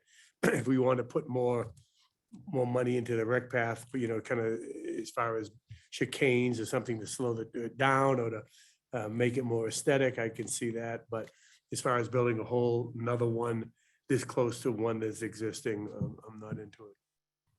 I want to make sure I understand. Eric, did you say you'd be okay with it running right behind the housing and then But connecting only back from in? the housing down. Would it run, Or- are you proposing that it would run right along the south side of the And it would school only, parcel? no, I'm saying it would just be for the housing. It would go behind the housing And connect where? and connect back down by the water treatment plant. Back to So- the north. So those people just to the north. Oh, It okay. would really just be for Alta Verde. It wouldn't be for the masses to come and ride by Alta Verde. Yeah. All right. I would really rather the river be a Okay. different kind of destination. We have the safer crossing built to bring them from Alta Verde to up to where the Breck Market is supposed to be and connect back in that way. And we got the easement for that, right, Mark? So, Yes. yeah. When you say a different destination, what do you mean? Like soft surface trails along the edge of the river or not, nothing at all in that zone? Really did early on. We've always talked about, and this sort of came up with the Rose Trail. We don't have any beginner mountain bike trails. The river trail doesn't really, it's really not a beginner trail because the sort of the uses. We talked about having a looped mountain bike trail with some features that fit into, I mean, McCain has really changed a lot. I give you that, but that was really the discussion on this was that beginner trail had some features. You could go out there, you could sort of get your, you could figure out how to ride a mountain bike. And I always thought that what a great use for that property because it is one of the few flat spots in town. River, I just think that I'm with Kelly. I don't like bisecting a piece of open space with a paved trail. I think it affects the river too much. There'll be places in there where you can be on McCain Road, you can park, you can walk back there and enjoy the river. I just like the more natural use of that property. Since a lot of it has gone to development and, snow storage and things like that. If we did that, would there be like a trailhead, a parking lot or something where people could access that? Yeah, I mean, I haven't thought it out that much. That's just something we had talked about for a long time. Those ideas go away if you put this in. And I don't think it has to be one or the other. I am hugely in favor of a paved rec path, potentially following the river a little more, because we don't have that inventory. Someone in a wheelchair, what can they do? Just the bike path where they're run over by bikers. I think this could be an amazing asset if it's paired with those kind of slowing divisive. It's clearly marked that this is not for road bikers zipping through. And I think we could fit a bike trail there. The one thing that I think is a little disappointing as we're talking about this, we're going through a master planning process. How is that not a toolkit for helping us make this decision right now? And It's not done. I hear both Kelly and Eric, in terms of it bisecting and, really limiting future use of the open space in McCain. I agree that, we need to let the landscaping have time to take by the river and really, we're investing a tremendous amount of money in that river, in that area. I think we need to let it mature and get to where it is. We can always revisit this in 3 to 5 years and revisit another path that really follows the river a little more closely or part of the way. But I didn't come in here thinking this way, but I think I'm in the camp of nothing right now. But, just leave the bike path paved by Highway 9, really pay a lot of attention to that Stan Miller crossing. That scares me. Not do a second one for now, but I'd be open to it down the road after the restoration is mature and could handle something down there. But then it would follow the river a lot more closely and not bisect the property. So. Dick, I'm with you I have grave concerns about that Stan Miller crossing at that roundabout. That was something that when we were approving Alta Verde 1, that was one of the things that they were going to do was reroute that so that it would not be crossing at the roundabout. How we haven't had a fatality with those cars looking to their left and crossing, gunning it and hitting one of the bicyclists or peds. It just blows my mind. And I think we're going to be sad the day that we bury someone because we didn't have the forethought to do what was done, what was approved on the Alta Verde one planning application. And yeah, that's my, I really think that's going to come and haunt us. Yeah, if there's a way to improve that without going down by the river. I don't have my notes from that. Did it go all the way south or it just came back? McCain Road. No, Didn't it? in Alta Verde, it went over to Alta Verde 1 from, there was no rec path there. So we left the rec path. The whole idea was to move it away from the Fairview roundabout, move it over behind Breck Central Market across to Alta Verde. So that was part of the reason this whole discussion came up, was like, it seemed like a good solution to avoid the roundabout. Given where the council's going, maybe what we need to do is invest some energy into looking at how we can make that roundabout area a better option or some type of deviation there. I thought when we were doing the water treatment plant discussion, I thought part of it was taking the bike path closer to the water treatment plant and then crossing Stan Miller Drive, not so close to the traffic, but further west. I thought that's what the original vision was that. We did have some of those discussions, Eric, and I think they just evolved because there was issues with, access into Alta Verde 2, in terms of there's going to be a bunch of crossings along that Gotcha. McCain Road, that the bikes have to go over. So that's probably how this evolved, like it did. Well, and you think the roundabout's bad now when you have 250 housing units there. Think how much more traffic will be turning in. I mean, 90+% of those cars continue on Highway 9 now because they're not turning in unless they're going to BBC. But when people start living there, you're going to have a lot more in and out traffic. But you could have there are a lot of options, and I know you guys have discussed a lot to arrive at this point. But I mean, I do think, there might be, to avoid going directly through the center, or like maybe while the river restoration is completed, that we would bring the rec path out at that south end of the school parcel and connect back into either McCain Road or the current rec path.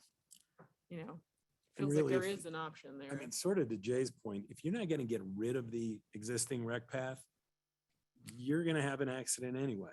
This isn't going to solve that because people are still going to be on that existing rec path.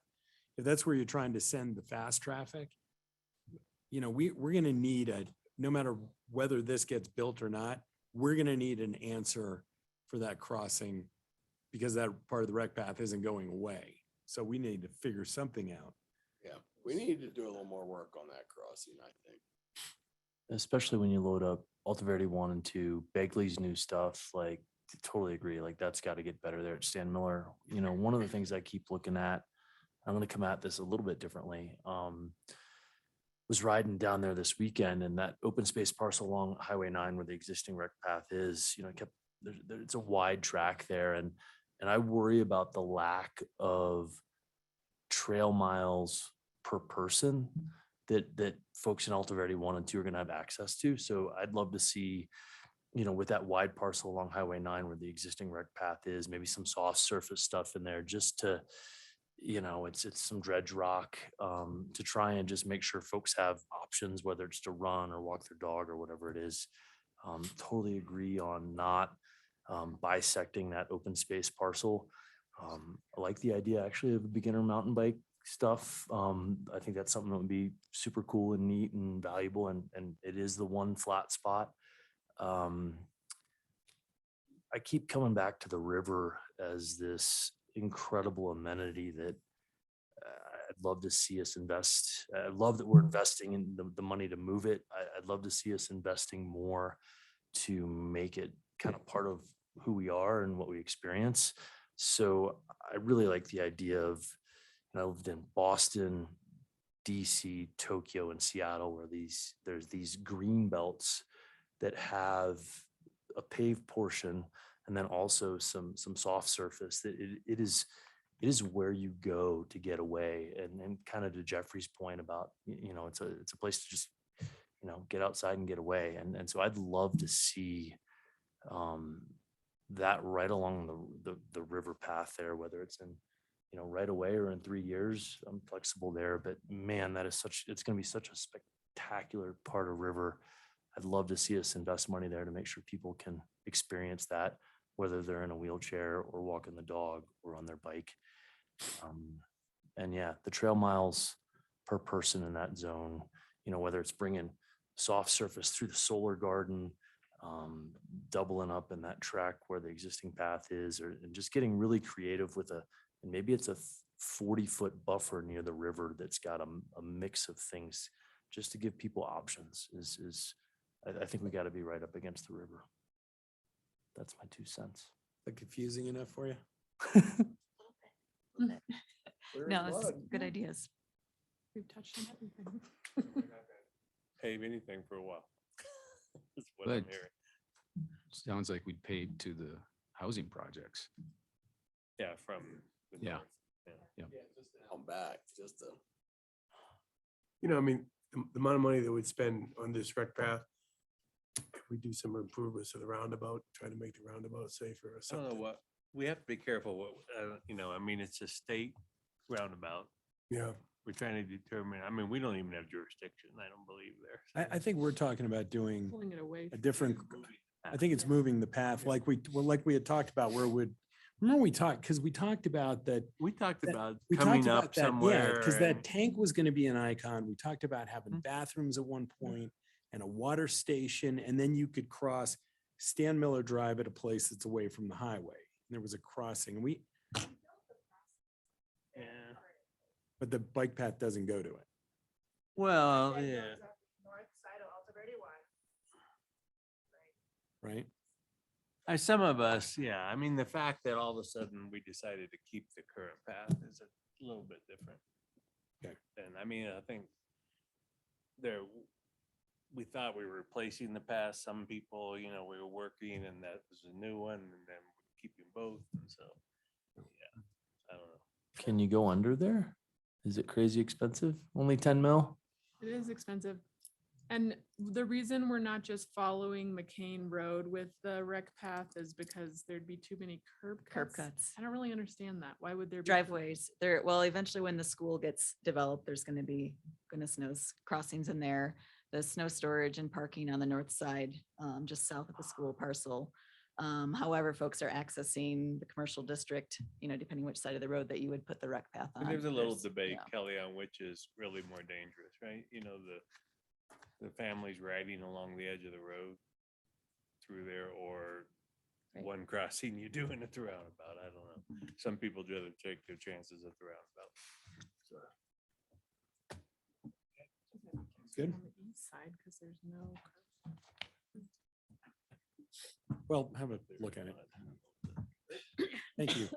All right, let's quickly get through the recommendation for events. Maddie Schilling and Michelle Chapdelaine.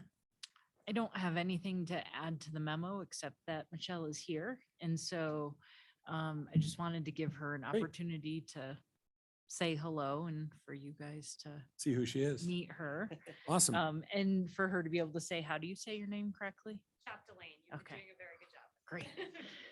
And Maddie wasn't available to come tonight, but she may come to another meeting and Okay. introduce herself there. Well, thank you for helping us out. And the only thing I would add is we did have a lot of great applicants. Oh, good.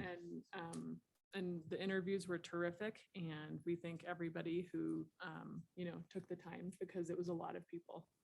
And we really look forward to working with these two. Awesome. Well, thank you. Yeah.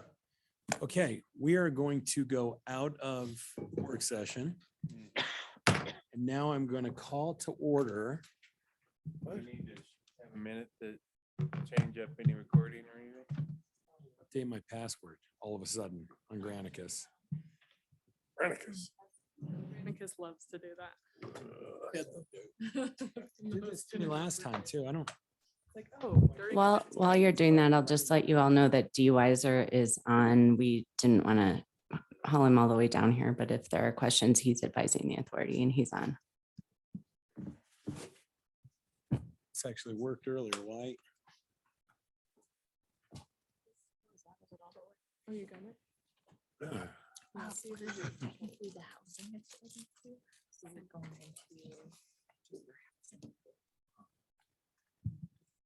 See if I could just jump right to that. There we go. To call to order the Breckenridge Housing Authority meeting for the 14th of June, 2022. Roll call. Chair Mamula, Yes. Vice Chair Owens, is that Yes. correct? Ms. Sade, Yes. Mr. Bergeron, Yes. Mr. Rankin, Yes. Mr. Beckerman, Yes. Mr. Carlton. Yes. Go to it. Good afternoon. A couple things for the Housing Authority to consider in regard to this project. And welcome to this special meeting of the Housing Authority. We did recently have our annual meeting. This is a special meeting to consider some issues specific to a project that involves the Housing Authority. So the first one is that as members of the Housing Authority Board, you should realize that the developer does intend to utilize bonds issued by the Housing Authority as part of the financing of this project. There are a lot of documents that will need to be signed at the financial closing relative to that financing structure. And I think those documents were available to you through a link from your packet. But we are recommending approval of those documents, authorizing the Housing Authority to execute those documents as part of the closing.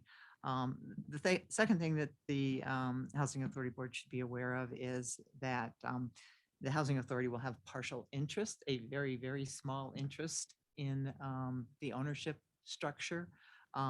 And the reason that we've done that on affordable housing projects is because when you all have ownership interest, it allows for a property tax exemption for the project, which enables the, it reduces the expenses related to the project, so it keeps it more affordable over time. In this case, 90% of the units will have some rent restriction in terms of an AMI rent restriction. And we believe that therefore they'll be eligible for 90% tax exemption for the units that do have a rent restriction. So those are the two things that we wanted the Housing Authority Board to be aware of and to authorize. What is the resolution number? It's probably resolution number 1, since I don't think we've Yeah, done we a haven't done anything resolution else for this year, Housing have we? Authority That's this right. year. When we had your annual meeting, there were no resolutions, no legislative action. This is the first legislative action you guys have taken. Any questions? Right, so the matter before us then is, I don't know what I just did. It's resolution number 1, series 2022. This is a resolution authorizing the issuance of the Town of Breckenridge Housing Authority's multifamily taxable mortgage-backed bonds, MTMBS, Alta Verde Workforce Housing, series 2022 FN, providing for other matters related to such bonds and the security therefore, and approving the execution and delivery of certain documents in connection therewith. And Lori's comments stand as presented. Are there any We're all available if there's any questions for staff or D or Kimball? Seeing none, anyone in the public wish to comment on this resolution this evening? With that, the public hearing is closed. Is there motion? Nobody. Yeah, I move we pass resolution number 1, series 2022, the title of which has been read into the record. Second. There is a motion and a second. Take your pick.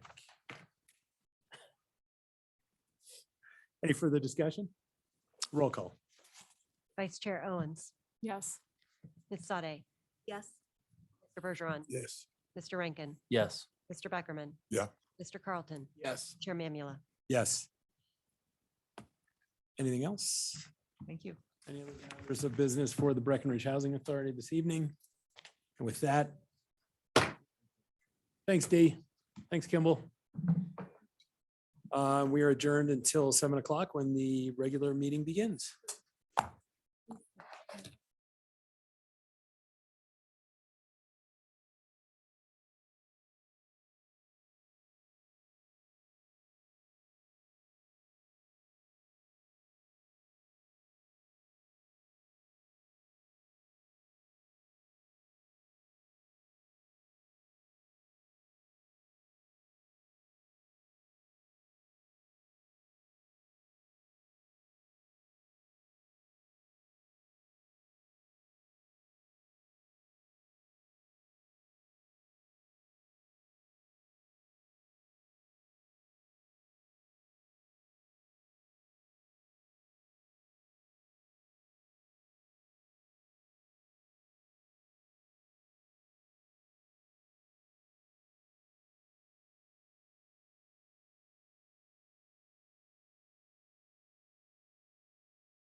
Whoever it So is. did you go to one of his openings? Yes.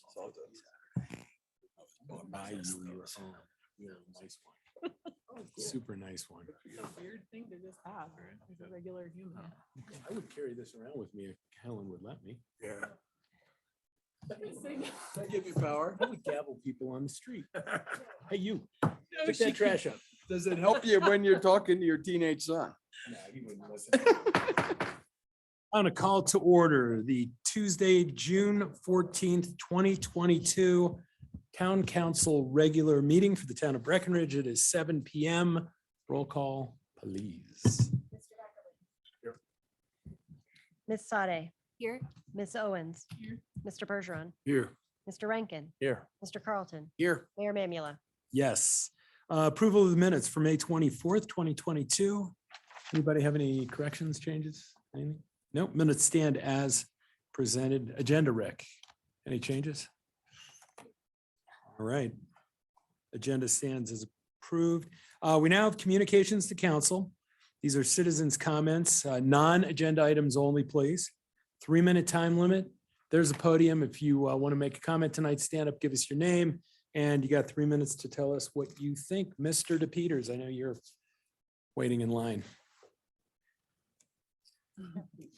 Put in front of anyone, though.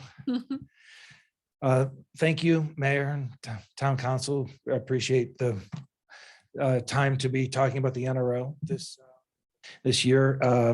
Dave, would you just state your name for the record, please? Yes, sorry. My name is Dave DePeters. I'm the CEO of the National Repertory Orchestra. Thank you for having me. It's not summer until the NRO musicians arrive. That will happen this Sunday, the 19th of June. They'll be coming in from all over the country and a number of countries, different countries. We have 76 musicians this year. Our first concert will be June 25th, Saturday, June 25th, and we run through August 13th, Saturday, August 13th.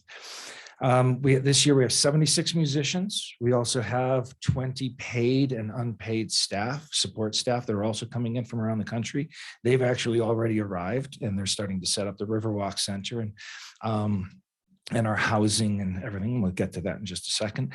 This year, we're also doing something new. We're having an alumni string quartet, 4 musicians who have been here before. They're not going to be part of the orchestra, but they're going to be helping engage the town in various things. We're going to be working with the libraries, the daycares and day camps, and setting up educational performances for our kiddos in Summit County. Michael Stern, our music director, will be returning this year as well. Want to say a quick shout out, though. We want to thank everybody here on the council and Vail Resorts for their tremendous support of putting our musicians up. We have about 100 people coming in this year, all but 5 being put up through them. So we're grateful for their support and for all of your support as well. We will be having the July 4th concert this year as well, as usual. Looking forward to having a full house and a full lawn and engaging the community in that way. Our big concert, our big kind of star for the season is Joshua Bell, who's an internationally acclaimed violinist. His wife will be with us, a soprano, and he will be here on July 8th. It's going to be I'm sure, absolutely sold out event. Josh is a good friend, but he's an international star. He's all over the world playing concerts literally in every big house in the world.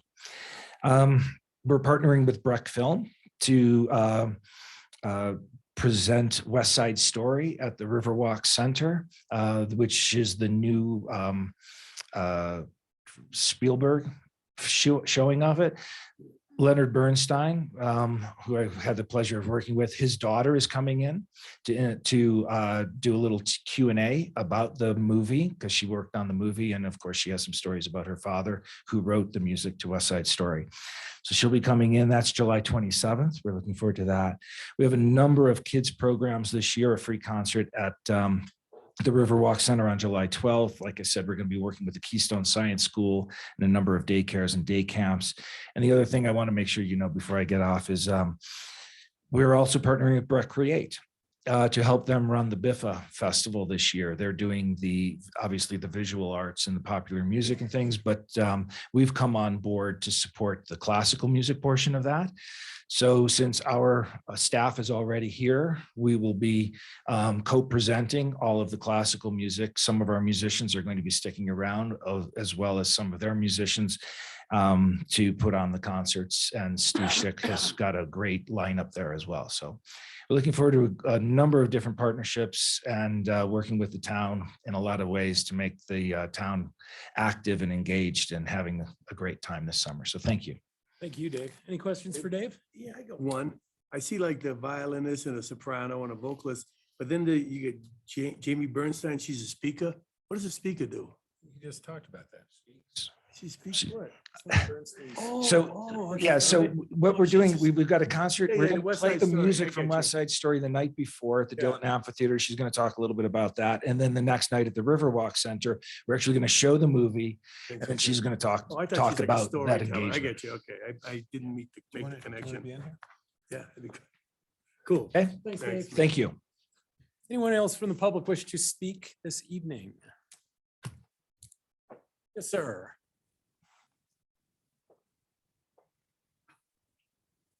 Yeah, I miss that. I love West Side Story. Do you? Oh, yeah. You gonna go? Yeah, when you're a jet all over. Yes, sir. Brian Stokes, I appreciate the chance to speak with you guys today. I'm really here on behalf of a bunch of small business and local business owners.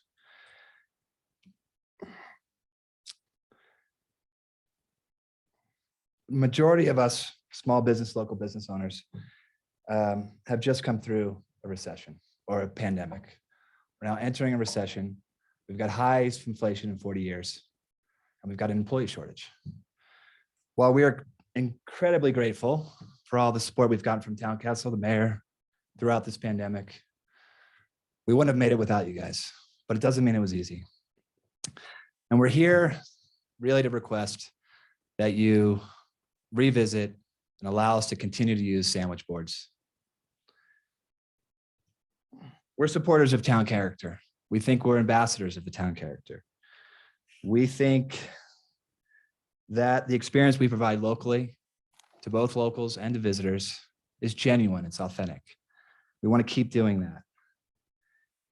Yet we feel this sandwich board ban, while I know it was in place before, it's just untimely. It's unnecessary.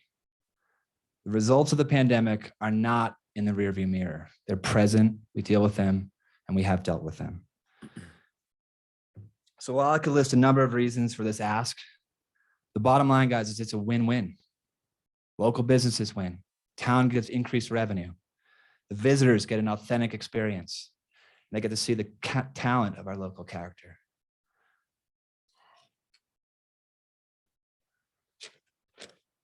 So let me get to page 2 now.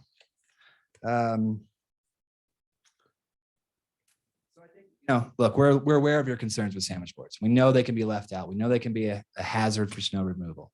We know people can be irresponsible with them and just let them go outside of operating hours. We 100% agree with those concerns. We are asking you to address this issue in a different way, to give us the chance to have these sandwich boards, to direct traffic to our many alleys, our many off Main Street shops that traffic doesn't naturally flow to. So maybe there's a better way. Maybe we can introduce fines, escalating fines, up to and including a ban if you're a repeat offender and leaving your sign out and causing a hazard, causing inconvenience. Let's deal with this in a way that doesn't cut off the heads of our local businesses, but enables us to continue to support this climate, this community, the visitors, the tourists, our local population of artisans, artists. Let's do this in a common sense way where we all win. If we can't, I fear we'll see more local businesses close. We've got 4 in our alley and they're all talking about closing. We just cannot get the traffic. We are not asking for money. We are not asking for special accommodation that's going to interfere with anybody's experience. We're simply asking for the town to help those of us who make this community work. Thank you. Brian, where's your location? I couldn't really. Yeah, figure so it out. we're you know where Kenny Buck is, Ridge Street Wines. Oh, yeah. We're So across you're in from that- him. We've you're got a in that new little- local woman's moved in with a clothing store. Another local woman moved in with Rustic Summit artworks and home good type stuff. We've talked to lots of businesses, from restaurants to retailers to art galleries. This is an issue for us and it's unnecessary. If we want to protect character, let's do this realistically. This is not the way. So I ask that you consider this and give us a chance. We've fought with you through this pandemic. We've stayed, we've entertained your guests. We've given them a great experience. We need you to let us continue doing that. Thank you. Thank you. Anyone else this evening? All right, with that, citizen comments are closed and we go to the Breckenridge Tourism Office update. Lucy. Good evening, Mayor, Council, and Town Management. I wanted to follow up on some stuff we talked about last time. We had talked about the work we're doing for pre-arrival messaging, primarily to let people know what to expect with, road construction and not just within Breckenridge, but outside of Breck on the way up here as well. And so we built a lodging toolkit and made that available to our properties that they can put in their pre-arrival emails, because that's the way to do it. We don't know who's coming, they do. And I have to do a shout out tonight to Bella De Valle, because she made available to Bill over 3,000 contacts or 3,000 emails for boat license holders that are active short-term rental people. And we don't normally have access to that. So that's the way we get, like, Eric, if you're renting a room in your house kind of thing. Anyway, so once we got that, we sent out our toolkit to everyone. Our page views on that link was just under 1,000 views. The week before this went out, it was 9. So it was massive. And we had a lot of emails from people, so, well, the link doesn't quite work, or I can't, whatever it was. But we had a lot of engagement with the lodging community from that. So now they all know about it. They know where it is. And we can keep replenishing that and updating it as different things come across. So hopefully that will become a regular new channel, a good way for us to communicate with our guests before they ever leave their home. So we were, again, so when you see Bella, please tell her what a big deal that was for her to do that. Lucy, is that just at the Go Breck website or? Yeah, it's actually on onebreckenridge.com. Onebreck.com. Yeah, because it's not, it is guest facing, but we want it to go through the lodging properties. And whether they do it in an email, they can also lift, there's a lot of different tools in that kit. So they can also just lift some copy and put it right on their own website in their own brand. There's a lot of good things there. So we're really happy with that. The other thing with lodging, as a pickup from when I was here last month, we are running, as of May 31st, we're running 10% ahead for the entire summer. When I was here at the end of, when we talked about the end of April report, we were 20% ahead. And I said, we're way up. But Bill and I were kind of forecasting that we're going to be flat close to flat for the summer. So it's declining even more rapidly than we had thought. The DMX total, like the Western region resorts, 17 resorts that report into this, they're already down just a little over 5%. So we're doing better than the whole set, but it's declining quickly. And it's not surprising with, what's happening in the stock market and inflation and all the rest of it.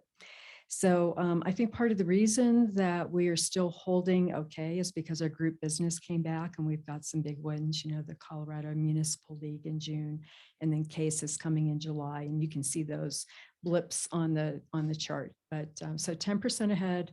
We do expect that to continue declining. Like we're watching the referrals and on our Jackrabbit site, and that's just like, it's like going over a cliff. There's just nothing there compared to last year. So, we're still holding for flat. We have about 52% of the business we expect to have on the books right now. That may be off because of the declining demand, but we're watching that very carefully. We will be prepared to change what we think we're going to do in market. Right now, we're about 50%. Inspirational messaging, like here's why you want to come to Breckenridge, and 50% of our kind of responsible tourism messaging. If the numbers start to go closer to flat or upside down, obviously we'll move heavier into the marketing side of the equation. So so that's, I think you all know too, consumer confidence index is down about 2 points from last month. So, that high ticket durable goods, that demand is kind of falling. And I'm hearing, like anecdotally, some pretty big numbers on how much real estate is off as well. So we're just on it. I don't want to come up here and make everybody depressed, but I just want you to know that we are on top of it. Any questions or comments about that? Have we seen any cancellations yet? Or We haven't heard that. I think it's just like the booking pace. It's the pace is slowing down. Like if somebody knows they want to come that first week of August before the kids go back, they've got that booked. But everybody else, I think, is going to be closer in. And we might see a shift in our mix. I mean, like, during the pandemic, we might see more drive market, more Colorado, with flights getting canceled. I think a lot of the long haul is just getting a lot more conservative. well, when the destination slows, we'll see. Mhm. that range, I'm sure. Yeah. Yeah. So we'll watch that really closely. Okay. So then a couple of things, a little happier things.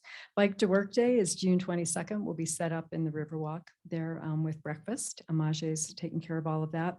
And then as far as the July 4th parade, we're going to do our best to make sure the NRO is packed that night. Everything's set for the parade. We've got 22 registered floats so far. We are going to cut it off at 30 just to make sure the parade can stay within an hour. And we do have a marching band coming in this year, so we're pretty happy about that. For that fourth weekend, obviously the 4th is on a Monday this year. So if you look at that weekend, looking at it Thursday through Tuesday, we're down 7% compared to last year. When I reported to you last month about this, we were up 7. So, it's moving. I think we'll still be okay on the 4th just because of the holidays on a Monday. On Oktoberfest, we are going to go ahead and keep moving forward. We have like probably 90% of everything we need to worked out. We still have some staffing things to figure out.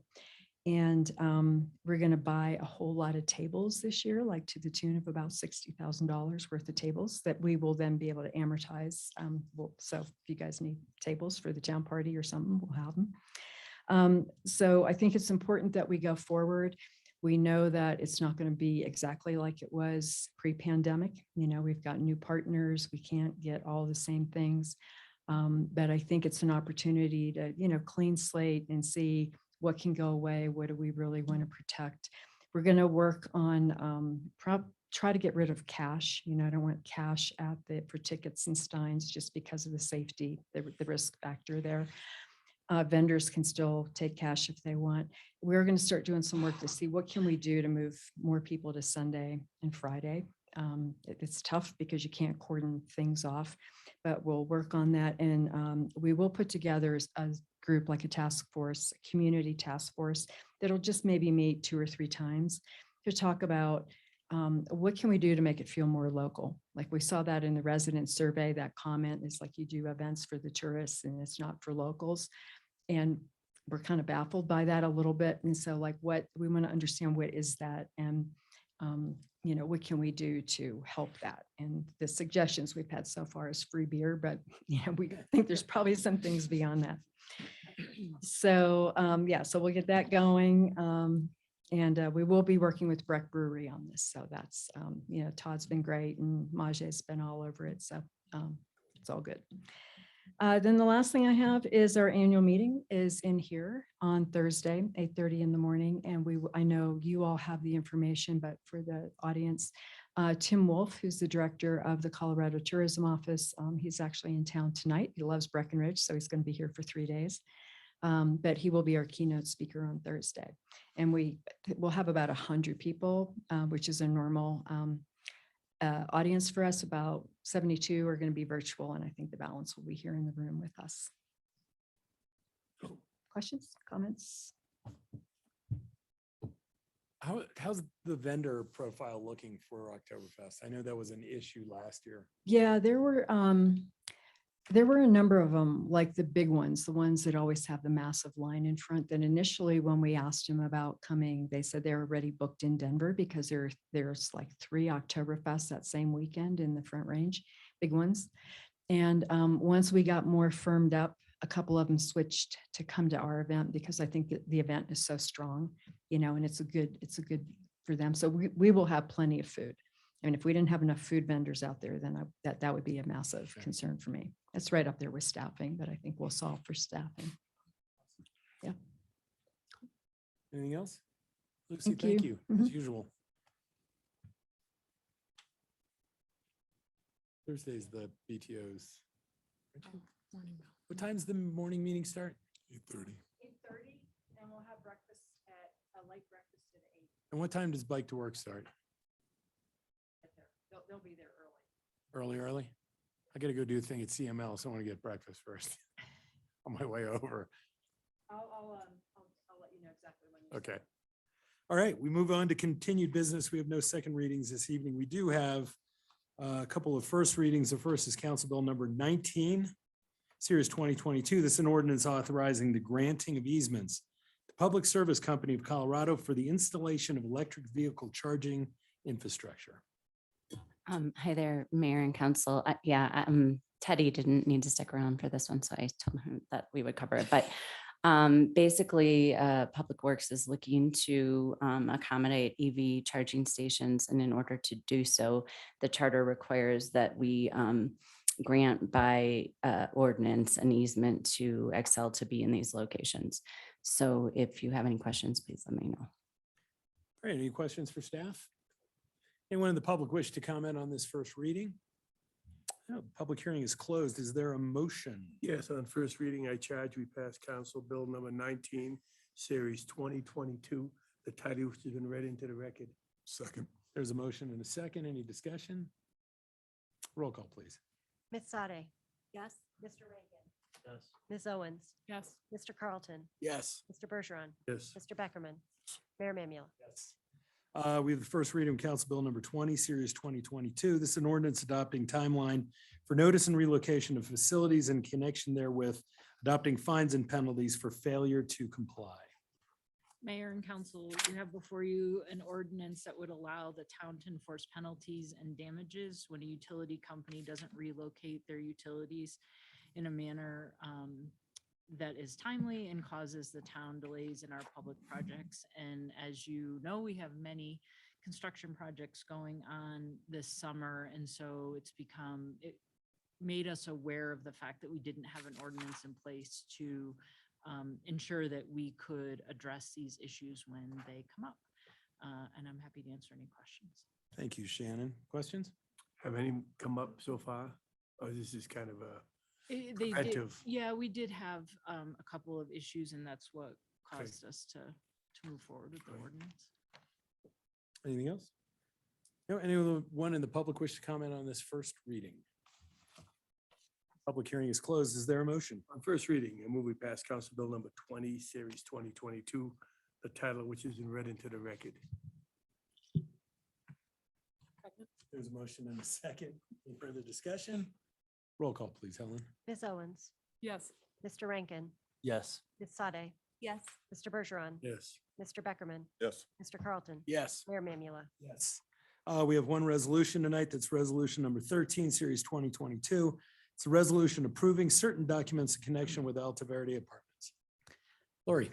Yes, for the record, Lori Best, and this resolution that we've put in your packet and are recommending for approval has to do with the Alta Verde 2 housing project. As you recall, this is 172 apartments, and we're partnering, providing the land to Gorman as part of a development management agreement that we entered with them. We agreed to make a loan to the project, actually 2 loans. One is a construction sort of gap loan, and one is a net zero loan, help get the project to net zero. We also agreed to a ground lease, deed restriction, an offsite construction contract where they'll do some of the offsite construction work for us. There are numerous documents that will need to be executed at the financial closing related to these deal points. And this resolution authorizes the execution of those documents. It allows us to make some minor tweaks if we need to make some tweaks to those documents prior to closing. And it also allows if there's a document that we neglected to include, but we determine later that it does need to be included for closing, allows us to execute that document as well. So recommending approval of this resolution to facilitate the financial closing of Alta Verde 2. Thank you, Lori. Questions? Anyone in the public wish to comment on this resolution? The public hearing is closed. Is there a motion? I move we pass Council Bill number 13, series 2022, a resolution approving certain documents in connection with the Alta Verde Apartments. Second. There's a motion and a second. Any further discussion? Roll call. Mr. Bergeron, Yes. Mr. Carlton, Yes. Ms. Sade. Yes. Mr. Beckerman, Yes. Mr. Rankin, Yes. Ms. Owens, Mayor Mamula. Yes. We, August 9th for Alta Verde 2, groundbreaking. August 9th? Okay. Yep, 19th, sorry, thank you. 19th. Make sure, I don't want to be there August 9th. No, 19th, groundbreak. Yes. Can you remind us of that? We have it on our All list. right. We have recommendations for Breckenridge Events Committee open seats. And the committee filled the seats with Maddie Schilling and Michelle Chapdelaine, who joined us earlier. Is there a motion? I move we put Maddie Schilling and Michelle Chapdelaine on the events committee beginning in July 2022. Second. There is a motion and a second. Any further discussion? All in favor?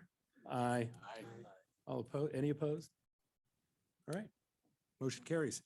We have planning matters. We have planning commission decisions from the last meeting, which was the 7th of June. Are there any call-ups this evening?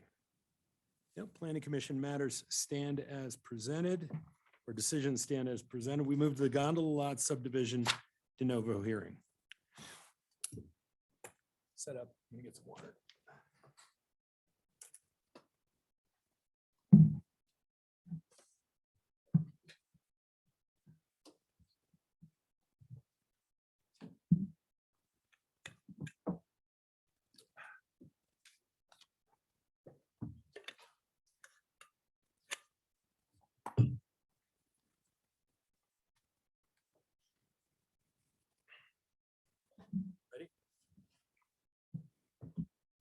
Yes.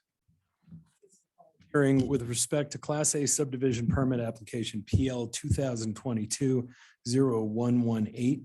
Property that is the subject of the application is Lot 1, Block 3, Parkway Center, Lot 1A, Block 4, Parkway Center, also known as 350, 355, 415 North Park Avenue, Breckenridge, Colorado, 80424. The applicant is Breckenridge Grand Vacations.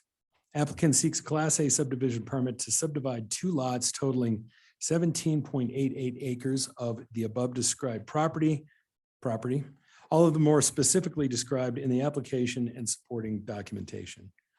The Planning Commission approved the application on May 17, 2022. On May 24, 2022, the Town Council called up the Planning Commission's decision with respect to this application, which had the effect of vacating the Planning Commission's decision. Pursuant to section 9-1-18-5A1C of the town's development code, this is a de novo hearing in which the town council will make its own decision with respect to the application. Mr. Kulik, was notice of this hearing given as required by section 9-1-1851B of the development code? It was. Community Development Department's records concerning the giving of the notice of this hearing are made a part of these proceedings. Pages 30 to 55 inclusive, the council's agenda packet for this meeting are made a part of the record of these proceedings. For the record, the applicant is represented at this hearing by Mike Dudek and Graham Frank. Anyone else? So Mike Dudek and Graham Frank.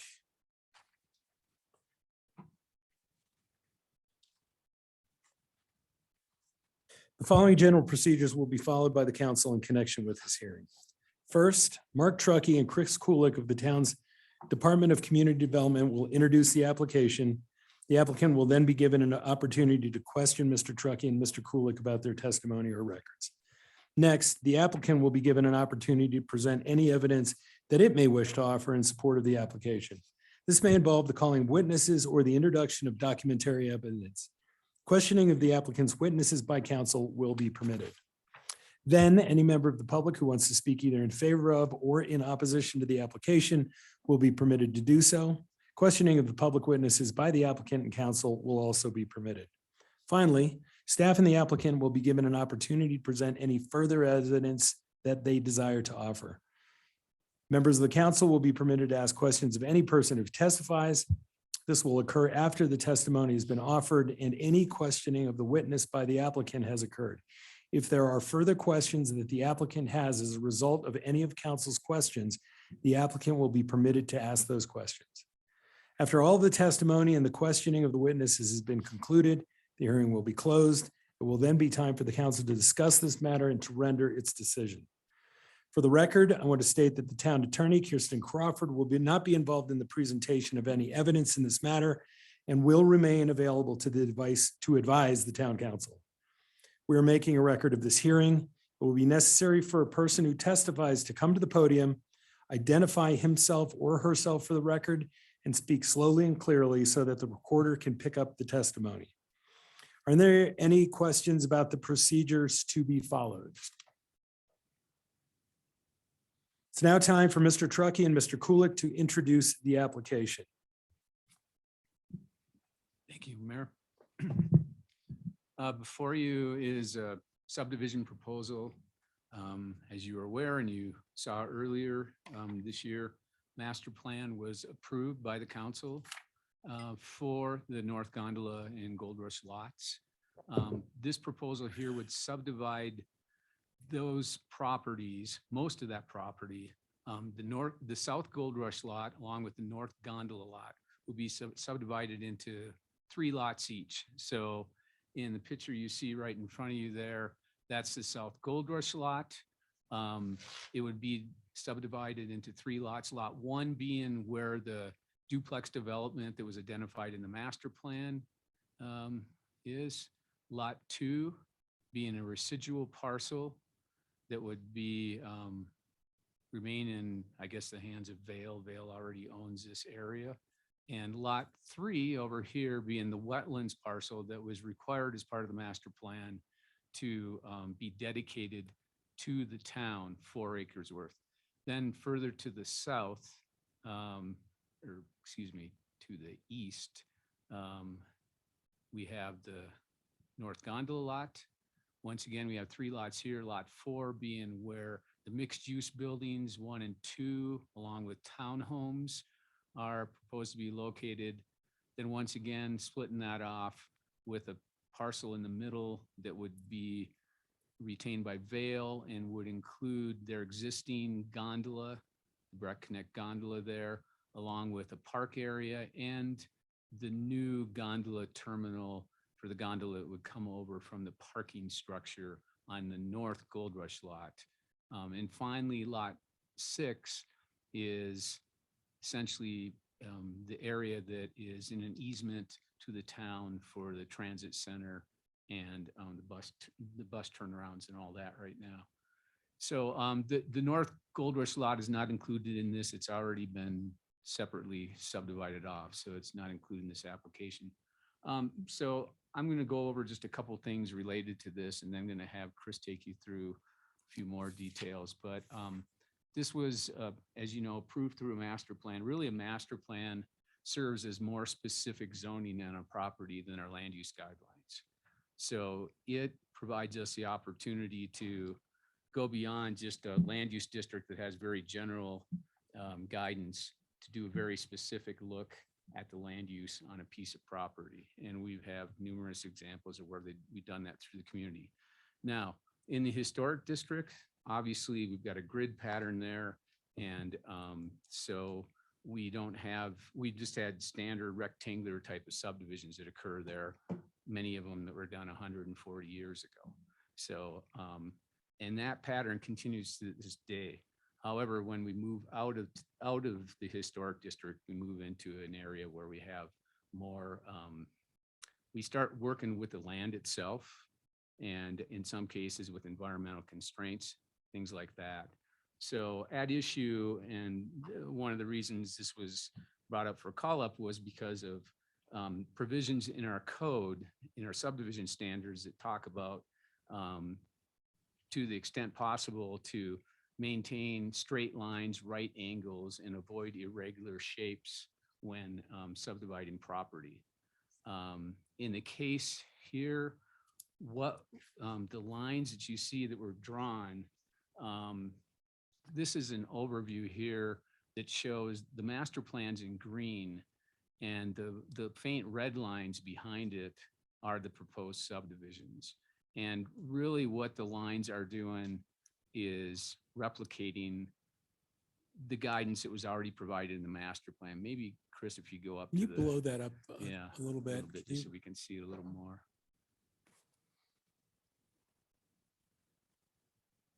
There we go.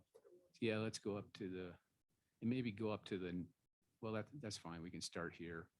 So you can see, now you can see the red lines better, but essentially it's taken in lot 4, which is basically the only development site on the North Gondola lot, is following the area that was defined specifically in the master plan for the mixed use buildings in the townhomes. Then if we move up to the North Gold Rush lot, no worries. We'll see here that once again, lot 1 replicates and takes in the area of development. The other defining feature is lot 3. Now, the wetland preserve area here, it's not a straight line, obviously. We did, working with the applicants, ask them to straighten out some areas so we didn't have as much curving going on as was in the master plan itself. And that's why you see the red lines more at right angles as much as it can be. But that takes in the core of the wetland complex there. When you get just beyond that, there are areas that are not wetlands. It's interspersed with wetlands and non-wetland areas. Maybe you can highlight those, Chris, in lot 2 there. Yeah. Yeah. That's a wetland right there. Everything around that is there's some wetlands around it, and then there's other areas that are dry. Predominantly, the area that's in that wetland preserve area is all considered high quality wetlands. It's further away from the road. There is some drying up of these wetlands that has occurred probably closer to the road, but this is the area you're most likely to see more wildlife like moose in. And so anyway, I think we were pretty much in line with the developers on this in terms of that this was the best area for a 4-acre tract to be set aside. So very much what you see mimics what staff felt and the planning commission agreed with was an appropriate location for these boundaries. So in the case of a master plan where we have much more specific guidance provided than just a land use guideline that will address a large area of land, we try to mimic that typically when we're doing a subdivision to kind of follow what the master plan shows. So, and at this point, I'm probably going to have Chris take you through and maybe show you a few other examples that were provided in the packet, just to show you how that's played out in some other locations in town. Thanks, Mark. I'm gonna, let's see, begin on, this is page 46 of the packet. And it's our most recent subdivision. That's the re-subdivision of the McCain parcel. And this is another parcel that was governed by a master plan. Not as detailed as the one that is done for the gondola lots, more or less a bubble diagram with uses. But nonetheless, the parcels to a great extent did, follow kind of that bubble diagram. So we have the Alta Verde 2 parcel up here identified as lot 2. And you can see that,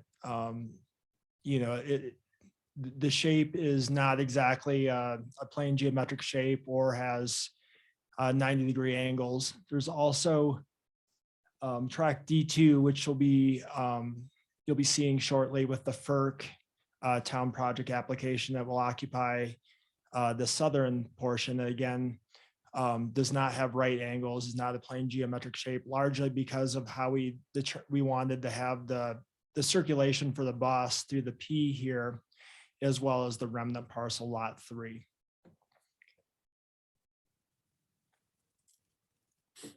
I'm going to move to page 48, which is the Welk Resort subdivision.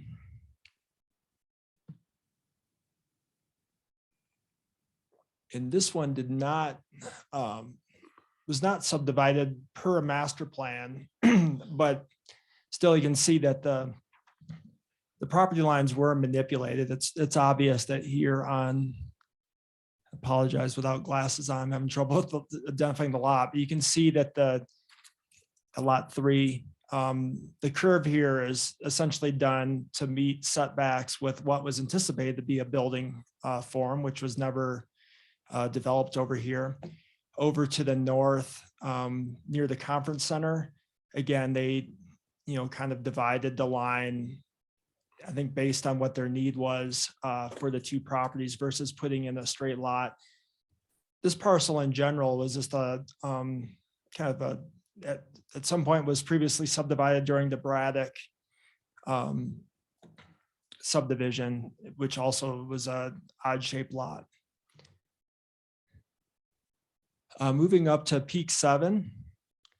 This one's, I'll try and blow this up a little bit because we're going to look at the areas by BGV and Crystal Peak Lodge up there.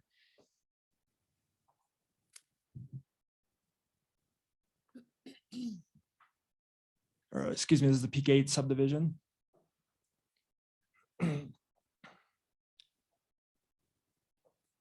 And you can see that, lots were kind of created, just purchased from Vail Resorts, kind of giving the minimal part of the land needed for the building and just kind of subdivided around versus Vail, splitting off like a plain geometric shape.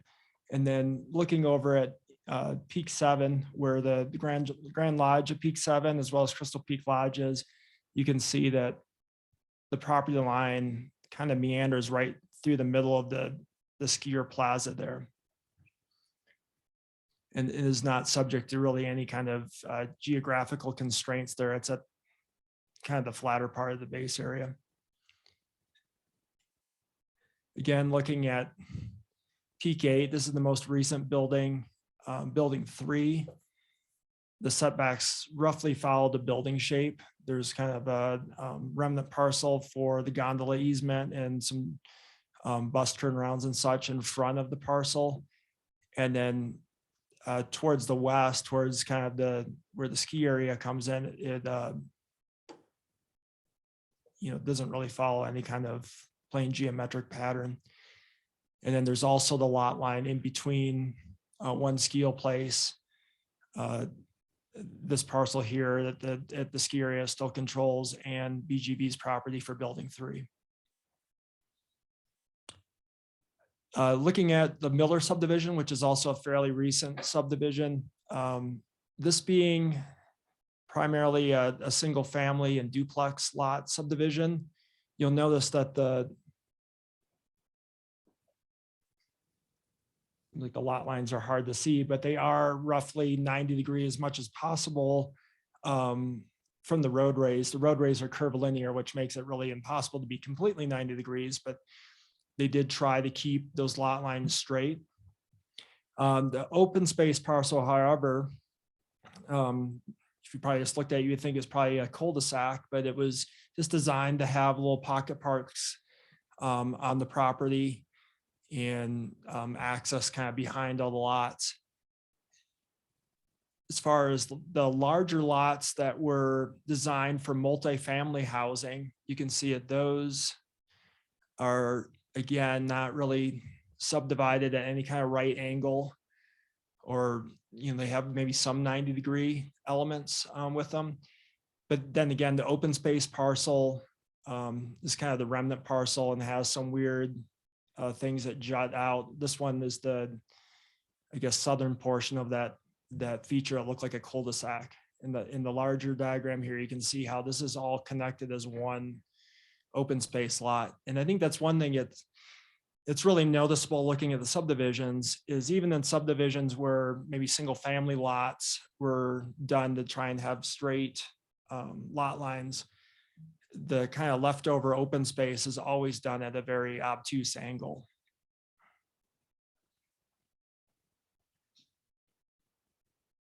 This is Parkway Center. This is the lot that City Market is on.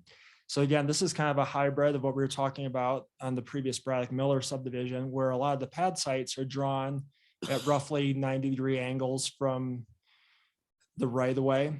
But then the major development parcel in the center really doesn't follow any kind of geometric shape. And then again, we have another open space parcel here that's sort of a wedge or triangle. The village of Breckenridge, which was subdivided in the early 80s, is probably the closest thing we have to a parcel that was, done in any kind of like square and rectangular fashion. A lot of that was subsequently subdivided over when Main Street Station came in and occupied kind of the southeast portion of it. But really the buildings in some ways, they met setbacks within, but a lot of the common areas just had easements over the property line. So in terms of the shape of the parcels had fairly minimal influence in terms of where the buildings were located or access was provided. But that, in addition to Mark's comments related to the master plan, where we went through and kind of had site-specific zoning, we really couldn't find any good examples that had true, plain geometric shapes, 90-degree angles all the way throughout, particularly in parcels that had larger buildings outside of the historic district. Just to finish real quickly, if you could go back to the South Gold Rush lot, Chris, please. So I guess just to summarize, recognize the language in the code, and I'm just going to read it real quickly. It says, in general, side lot lines shall be at right angles or radial to curving street lines unless a variation from this rule provides a better street plan or lot layout. Lots shall take the form of plain geometric shapes except where topographic conditions require otherwise for environmentally sensitive development. Flag lots or irregular shapes proposed as means of manipulating the square footage of lots in developed areas shall not be permitted. And so that last sentence has a lot to do with why, you want to avoid, and as much as you can, keep straight lines. Now, it's been staff's practice in the past, and it's been upheld by the Planning Commission and Council a number of times, that when we have a very specific document like a master plan where we've looked at the land uses in more detail, that we follow that and we don't live to the letter of this code provision. But we certainly understand and it's been pointed out, this code provision is still here. I would say that where we see the most meandering of lines on this proposed subdivision is in the area where the wetlands is. And that is precisely because that's kind of the direction when we worked with the applicants in terms of that's the best area in terms of trying to get as much of the high quality wetlands as we can. Drawing a straight line through there, we'd have less wetlands if the town ultimately controlled, although it would be probably more to the point of this code. But we do feel also, because it talks about environmentally sensitive development as being an exception, that is justified in this case to have that. The other lines here are relatively straight. Granted, there's a couple bends in them. So with that, that pretty much, unless, Chris, do you have anything else, sums up our presentation. We'd be glad to answer any questions. Thanks, Mark. Thanks, Chris. Any questions by council of Chris and Mark? Questions only, no comments. I have one question. What is Vale's proposed use of lot 2? Lot 2. That's the Yeah. one in between the wetland and the. I think that should be a question directed to the applicant. Our understanding is really there's no proposed use, but there's no density on it, Kelly. Mhm. So there's nothing they can do besides, there's some wetlands there. Is that the corridor that the gondola goes through? Dick, you're right. A small portion of it does right there. Chris is outlining it. However, it also extends even more so onto above that development parcel where the townhomes or the duplexes are. Mark, how is the value of the wetlands determined? Was there a delineation report or anything that showed? Because if you did draw a straight line, it seems to encompass as much wetlands as the jagged line. Yeah, I'm not aware of an assessment of the actual value of the wetlands. There was certainly a wetland delineation recently done for this, and that's what the kind of green area that Chris was outlining earlier. Basically, everything in that green outline that you see there is the wetland area that was delineated, had to be for us to, before we would, approve a master plan to make sure they were keeping out of those areas. So the bulkhead that's up there is pretty close to Woods Drive. Does that decrease the value of that land because it's closer to Woods Drive, where the wettest, best habitat might be in the center, in between Highway 9 Woods? Yeah, I can't answer that, Jay. I mean, that's in the backyard of residences essentially there. So. Thank you. Other questions for staff? Yeah, the line was reconfigured to allow town more control of more wetlands, correct? Yes. The wetlands has no density. Would it matter who controlled it? I mean, if the use would be the same? We had a discussion about that, and you're right. I mean, they can't, none of the wetlands can be touched or impacted, but the thought was the town is probably going to be the best steward of wetlands in terms of our open space program, managing them, much like we've got up at Cucumber Gulch where we have a active, monitoring program. Maybe that's something we would implement down here eventually as well. And that Vail is probably not going to put as many resources into managing that area. So from that perspective, it made sense that we acquired that tract of open space. Would those wetlands be considered a kind of an amenity for the project? Yeah, possibly, yes.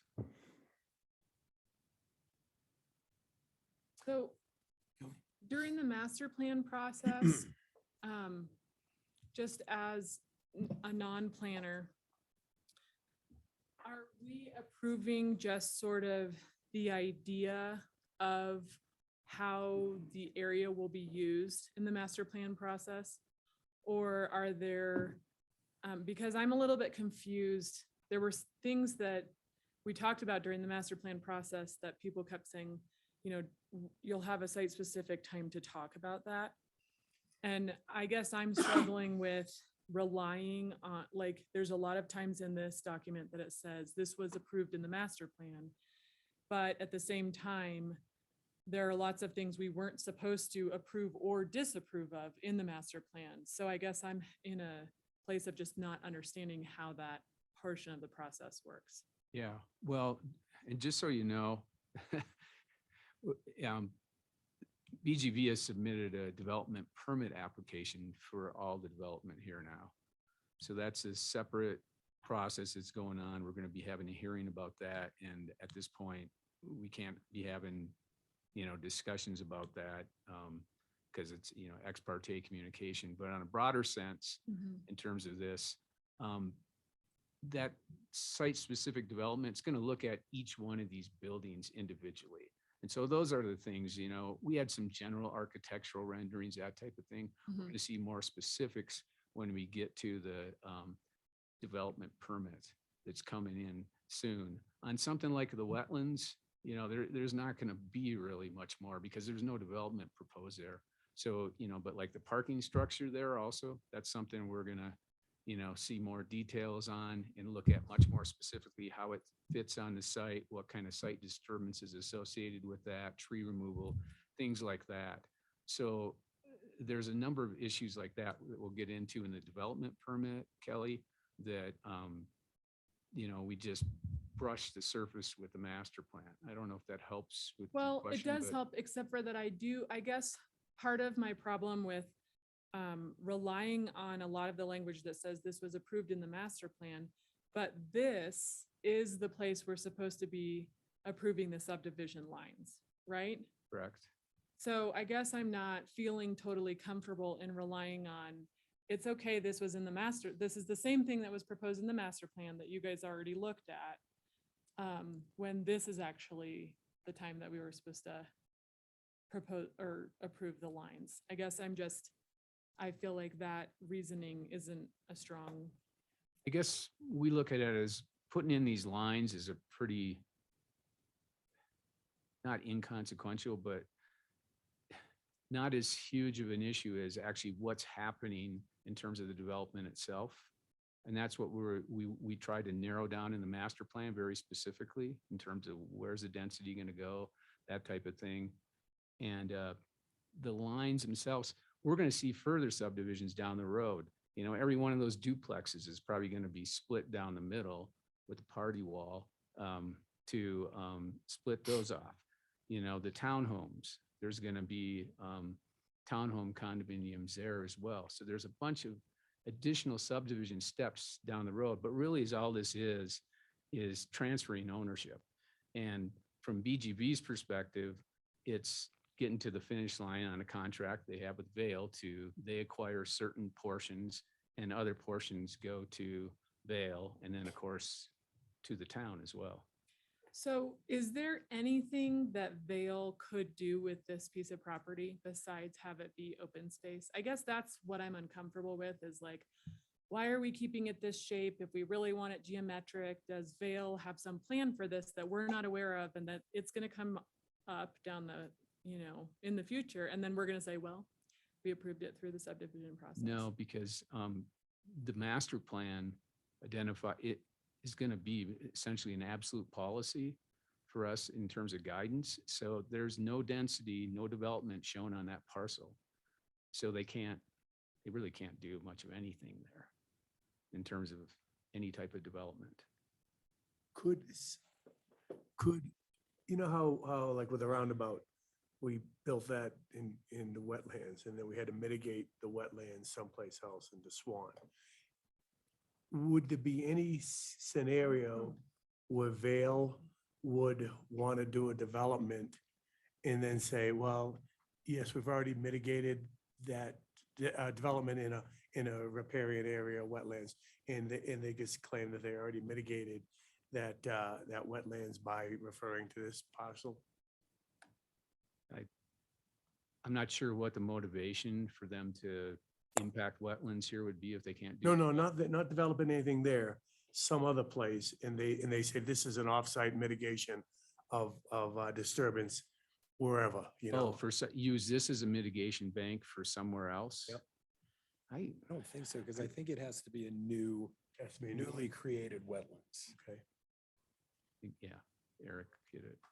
Does code require the subdivision lines to follow the master plan? The code, I believe, is silent on that. You know, and that's certainly something we've had internal discussions about is if nothing else out of this process, we probably want to clean that up in the code. So, you know, it refers to the master plan and, you know, if the council thinks it's appropriate, gives deference to it. Mark, what you read out of the code, that you said if right angles and geometric shapes are not met, it is because a better layout is provided. That's an absolute policy as well? Is that correct? No, Technically. it's a subdivision standard, so technically, yes, I believe that's a absolute policy. Chris, you have anything? Idea, but I mean, I think it's in general, since the subdivision code, unlike the development code, doesn't have any opportunity for relative policies or points being assessed. I think there's a statement about general compliance. So I think, you know, the condition we tried to add that I think we were mocked a little bit for the substantial compliance was really trying to say that like everything other than plain geometric shape was really the intent was met behind that section of the subdivision code. And then because of the master plan and also based on precedent, we believe that it was following how we've interpreted town subdivision code in the past. Okay, and then to follow up on that, when it says if right angles and geometric shapes are not met, it is because of a better layout is provided.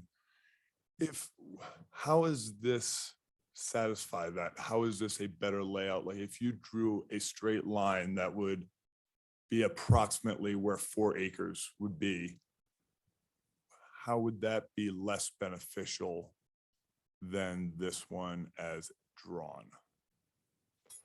Well, I think that, Can you draw a straight line just to see what it would look like? I mean, we could take a guess, but yeah, if you're basing it on like the 4 acres, it would probably be further to the south. And so you'd probably cut off part of that. And if you wanted to, you know, require it to be drawn all the way to the current property line, likely, well, it already shows, I guess, since we're already anticipating a land dedication for the roundabout, but this portion along the road is anticipated to be impacted because of the sidewalk construction, probably a little widening of the road. So, I mean, there's probably nothing physically on there that would prevent drawing a straight line, but just kind of knowing the shape of the general heart of the wetlands, it does seem like you'd be shortchanging yourself a little bit in terms of it. It'd also be questionable if it would comply with the master plan, since, you know, kind of the Kelly's question is there's certain elements of the master plan that are very specific, like they're required to dedicate 4 acres of wetlands. And one can argue it's actually the 4 acres identified on the master plan. There's other things that are for general compliance. They kind of have building, you know, general building placement, but it's not saying that's where the setbacks are. That's what the actual shape of the building is. That's kind of for illustrative to kind of show that there's some likelihood that they can maybe pass a fit test, because, you know, kind of backing up, you know, it's a real multi-layered process. The master plan is layer 1. In this case, the subdivision is layer 2. The site-specific development permit is layer 3. And that's where, you know, everything is kind of fine-tuned. There's some stuff that maybe was figured out, you know, stuff that was maybe figured out 80% of the way in terms of roadways and gondolas, but there's a lot of stuff, building shapes. They don't have the exact building height. You know, they have a hard parameter that they can't exceed because that's an absolute policy, but it's not shown in the master plan. There's a ton of engineering stuff in terms of water quality, utilities, everything else, the list that they provide them, it shows that you need to, make this work. Otherwise it's not meeting it. There's energy provisions, there's, workforce housing, it can only be evaluated because it's a reactionary policy to what's being proposed. They have to show that the density, what the true density and mass is. So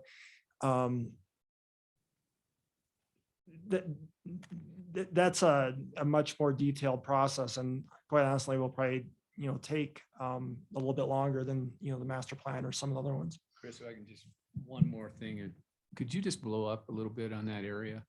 Because one other thing, Jay, is if you look at it closer, if you redrew that line, most of that area right in there is not wetlands. So we essentially would not, we'd get less wetlands by drawing a straight line there than we would by what we've done, where we've taken in a wetlands area. That whole circular area there is now above. Yeah, but that whole circular area there is not wetlands. Yeah, and I think also if you're to look at the North Gondola lot parcel, I mean, I think their intent was to draw, I'm not sure what the negotiations are, but to draw the property line to match what the lease agreement with Vail is for our transportation. So if that were dedicated based on that, there's a parcel that matches up with the current lease agreement. And then looking over at the gondola, they kind of have the elbow bend because the gondola obviously has to go in a straight line. And I think they just figure it makes more sense to place the gondola on a parcel of land versus drawing an easement, because they could probably draw a straight line, have an easement on their property. But it's our understanding that there's better liability provisions if it's operated by the ski area versus being on private property, and particularly since it will be managed by Vail Resorts employees and have an operation that's to the same, or that's kind of on the same level, or seamless management. They felt it made more sense to have that on there versus kind of taking the village approach where you have the boxes and then you have all the common things that have a bunch of cross easements on it. Any other questions for Mark? I guess tell me if this is right or not, but my understanding of the code is that, we're ideally to draw, straight lines, geometric figures, unless we're, working with the roadway or a topographical feature or making it better. I'm just struggling to understand how this fits, because it feels to me like it's more about maximizing the number of buildings in here, which I don't feel like it meets the code. So I don't know if my thinking is flawed there, or if. Yeah, Dick, I'll just go back to kind of what I started with in terms of, we looked at this layout of development and felt it was appropriate. Council called it up, gave it due consideration, made a change to the point assignment, still approved it at the end of the day. And so really these lines, which are pretty big, broad lines for subdivisions, just breaking it off into a couple pieces, just reflect kind of those discussions I think that we had for a number of months, and ultimately everyone agreed was the right approach. So staff has looked at it. We're not sure if you were to just draw straight lines, if it would improve the situation at all in terms of, if there's going to be subdivision there, it seems to make sense based on the master plan we developed. Mark, my understanding of the master plan is that it is used for density and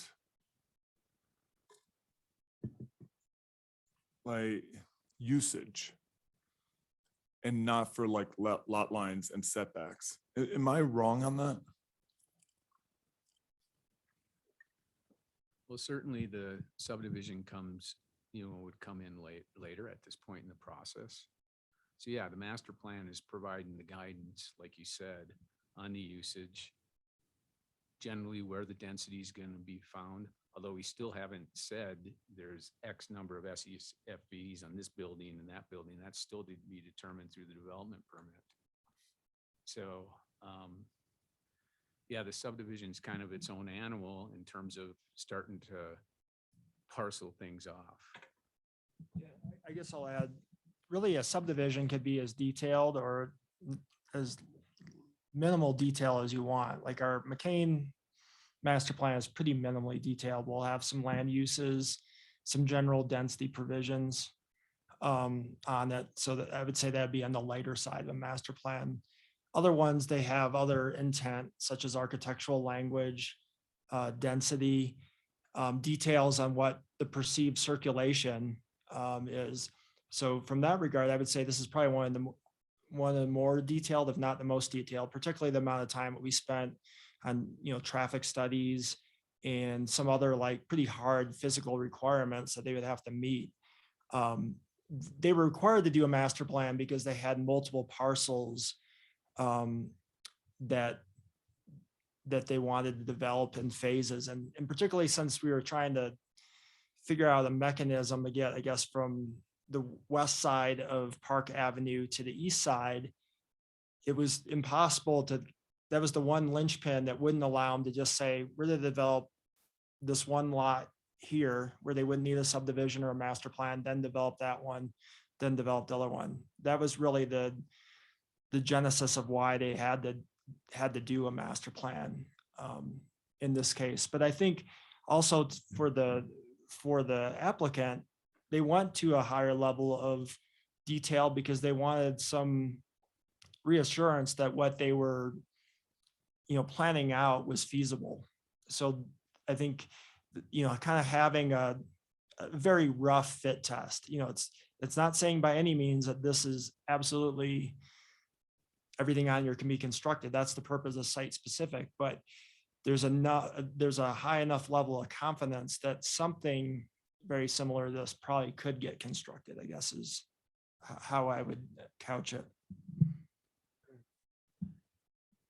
Looking at the precedents you cited, do you mind going to the most recent, the McCain? And we don't even have to go there, but you cited the P as being the not the major abstract shape there that doesn't fit the current code that you referenced. Is the fact that it's a bus route, does that provide a satisfactory reason for it to not adhere to the code of a better use, in your opinion? Is that why that was satisfied? I don't know that I think you might be able to justify it through that, but I don't know that that was the rationale. I think, working through all the, list of departments that kind of had things that they needed to have happen. And when, transit since we were providing transit to the site, I think it was just basically stated that we need to have something that was kind of returning. So I think there was a certain size parcel we needed to get the number of units for Altaberti 2. So that was probably the main driver. Then it was probably the bus route. And then we kind of have a remnant parcel that we would devote to having as a nonprofit, campus. So I don't know if I really answered your question, but I think it's up to the commission or the council that they could make a justification. I think, this is just obviously one of many where it really hasn't followed a true 90 degree. So again, I know we had some discussion on just how we use precedent, but when we're working with applicants and they're coming in and asking like, what can I do? And we're working through the code and they raise questions about, well, here's these other ones and how are they? And we go back through and look through it. precedent does come into play in those situations. On the Miller's Raddick example application, the pocket parks that you cite as being abstract, was that something that the applicant brought to you, or that planning or town wanted to see for that subdivision? I think a lot of the park space, honestly, some of the shape probably was, came about because of staff input. I think originally when this applicant came in, they probably had a little larger development parcels. And I think we really requested having a larger open space. So kind of through that give and take, I think we came to an agreement where, because there's this one being a little more complicated, there's a certain employee housing obligation where they had to get, or we're trying to get a certain number of units. That's yet to be determined because it needs to go through a site specific, but Chapin and Mark and Julia were probably, or Julia, I guess, wasn't involved. Chapin and Mark were discussing. I think there was some discussion about the give and take, but I think that was, the preference of staff to have a little larger, substantial park space right at the gateway to the neighborhood. And that's probably what resulted in the shape. Thank you very much. I so appreciate all the time that you've spent on this, especially for us. I really, I come from an area of like washing dishes and bussing tables. And so all the information that you're providing is very helpful. So I appreciate it. I appreciate that, Jay.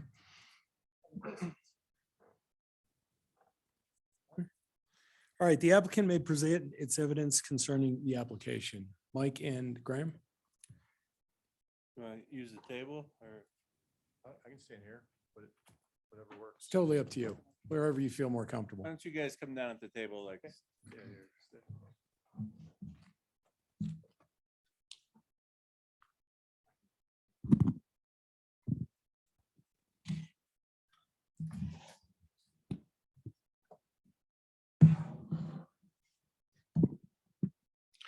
Good evening. I'm Mike Dudick, co-owner of Breckenridge Grand Vacations and applicant for this matter. I'll be brief. We followed staff direction. We followed the code.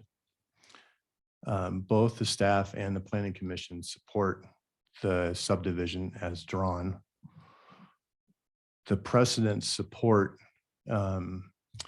this application, most recently at Alta Verde, which was approved 6 weeks ago. It has abstract shapes to it and that were probably done for community benefit, much like the abstract shapes you see in ours, which are done for the community benefit of the protection of the wetlands. They're drawn that way on purpose and at request of the town. Another precedent that's near and dear to us is the bus stop at the base of Peak 8. Those lines are not right angles and they were drawn in accommodation for bus stops for the town. We have historically drawn these subdivision lines to benefit the community and not to benefit ourselves. And there's nothing about this that benefits ourselves or makes our buildings bigger. The contemplation of the size and spacing of the buildings was approved in the master plan in December. We drew lines that preserve and protect 4 acres of open space and wetlands to the benefit of the community. In spite of the fact that we have an encroachment on that, that's the radial lines that come from the setbacks for the town's roundabout. And so where we thought that we could originally, when we purchased this, use that land as part of the offset of the 4 acres, we acknowledged the radial line of the curvature of the roundabout and then still made it equal 4 acres. We're not trying to claim stuff that we can't have access to vis-a-vis the setback for the town roundabout. We drew lines that conform with the town's ground lease for the bus station and to make sure that the town is protected and preserved with respect to the lease that you have, that our community has with Vail Resorts. It's important that that parcel be identifiable so that the town is protected in the future should there be any kind of claims against that ground lease. You know that that's yours. There's a subdivision that's carved out and it's easy to identify in a go forward fashion. It's even better than what you have today because it specifically identifies that particular parcel with, it's carved out that way for the town's benefit with respect to protecting it for the ground lease. We drew lines that mimic the lines that are drawn in our master plan. That was, as Mark noted, was thoroughly vetted. Well, it was vetted 4 times when you were chair of the planning commission, and gone through in detail there, but then also called up in December and approved by, well, at least 5 people sitting here today, that approved the master plan as contemplated with those property lines. What we're drawing here today, what we're doing here today is drawing lines that preserve and protect elements that were specified and identified in the master plan. So I'm kind of confused as to why this is going on, to be perfectly honest.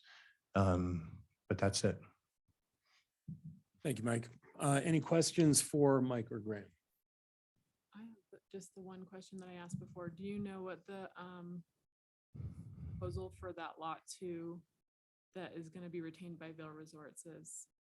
There's no proposal. There's no density on it. And I think that they have, I believe they have economic reasons that are not pursuant to, it's pursuant to holding the property on the balance sheet and not about any development plans. They can't they could not ever develop it unless the town council approved adding density on that parcel. It's impossible.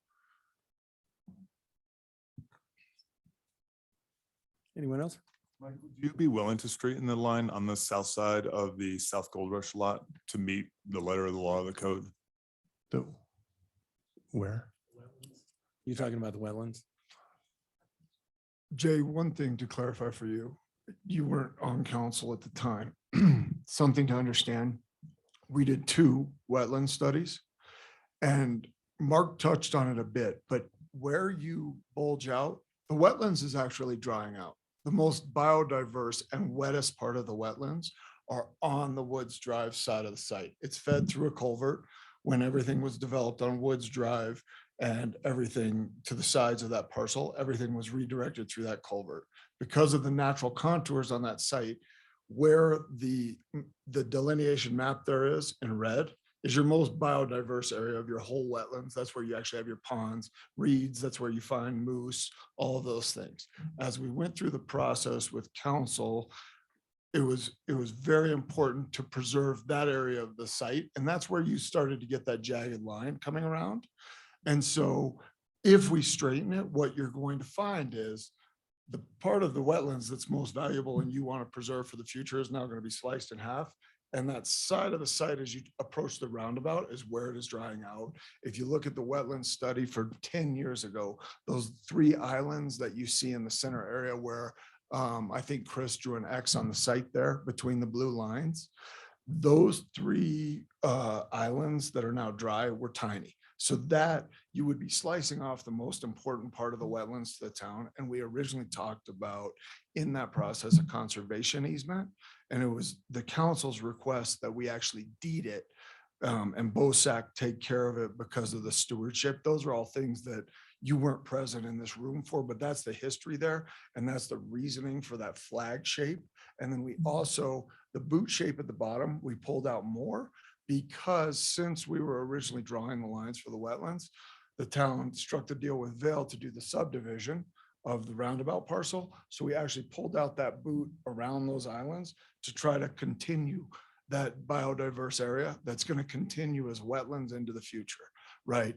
Versus slice it and give dry areas that aren't as, I don't think, valuable to all of us as a community. So that was the thinking. I appreciate that, Graham. I guess my question is, if this council deemed that that wasn't a better use as said in the code, would you be willing to do a straight line on that south side of the South Gold Rush lot? We would need to go back to Vail Resorts, and I do not believe that that would be received very well because it was perceived by both us and Vail Resorts that this was the exact request of the town. Understood. Thank you. Other questions? All right. Is there any member of the public who wants to speak either in favor of or in opposition to the application? You have to come up and use the microphone. There's no microphone. Oh, sorry. Can you grab him a microphone?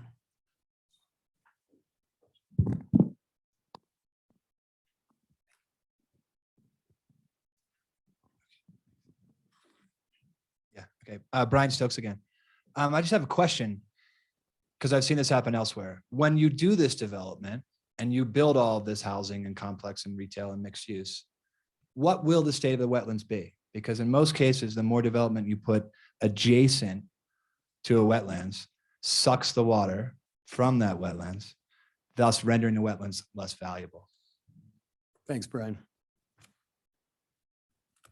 Graham, you want to answer that? So Brian, great questions. We actually, as we did the wetland study for this and we did work heavily with town engineering on it, what has actually happened, who has the mouse? At some point in time, right in this area, there is a ditch, a man-made ditch that was dug that is diverting water around this area. We're not sure what it was. Was it for historic mining? Any of those things? What this development does actually cuts off that historic ditch. So none of that water is at a high rate bypassing that wetlands. What you're trying to drive is all of this to continue down through that fan as slow as possible. We engaged the recommended engineer that also the town uses. His name is Andy Herb, very well revered engineer. And we actually already brought in the Army Corps of Engineers to review our study, and both agreed that actually cutting off that ditch that's coming through here, and it's actually considered wetlands right now because it has a constant flow. So we will remediate that amount of wetlands in a different area. And then it should then direct all of that water into that current fan that's coming down. So theoretically, the environmentalist that we used, who is the state's environmentalist, believes that this will actually push more water back into the wetlands. And he believes that that's one of the reasons that this area is drying up is because of that ditch bypassing. So great question, and one that we asked and worked through with Shannon Smith, the town's engineer. You bet. Thanks, Graham. All right, is there any other further evidence to be offered in this matter?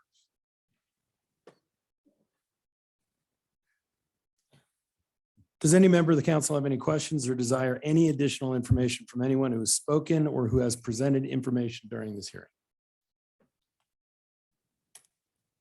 Nope, the call up hearing in this matter is now closed. It's time for town council discussion. The public discussion should focus on what the evidence has shown and how the facts apply to the development code. Discussion? Who wants to start? I'll start. I'm going to support this. Whatever. I'm going to support this development in the capacity it is right now. Certainly, this is a first salvo. But I will say, there's been more community concern and curiosity about this project than almost anything in recent memory.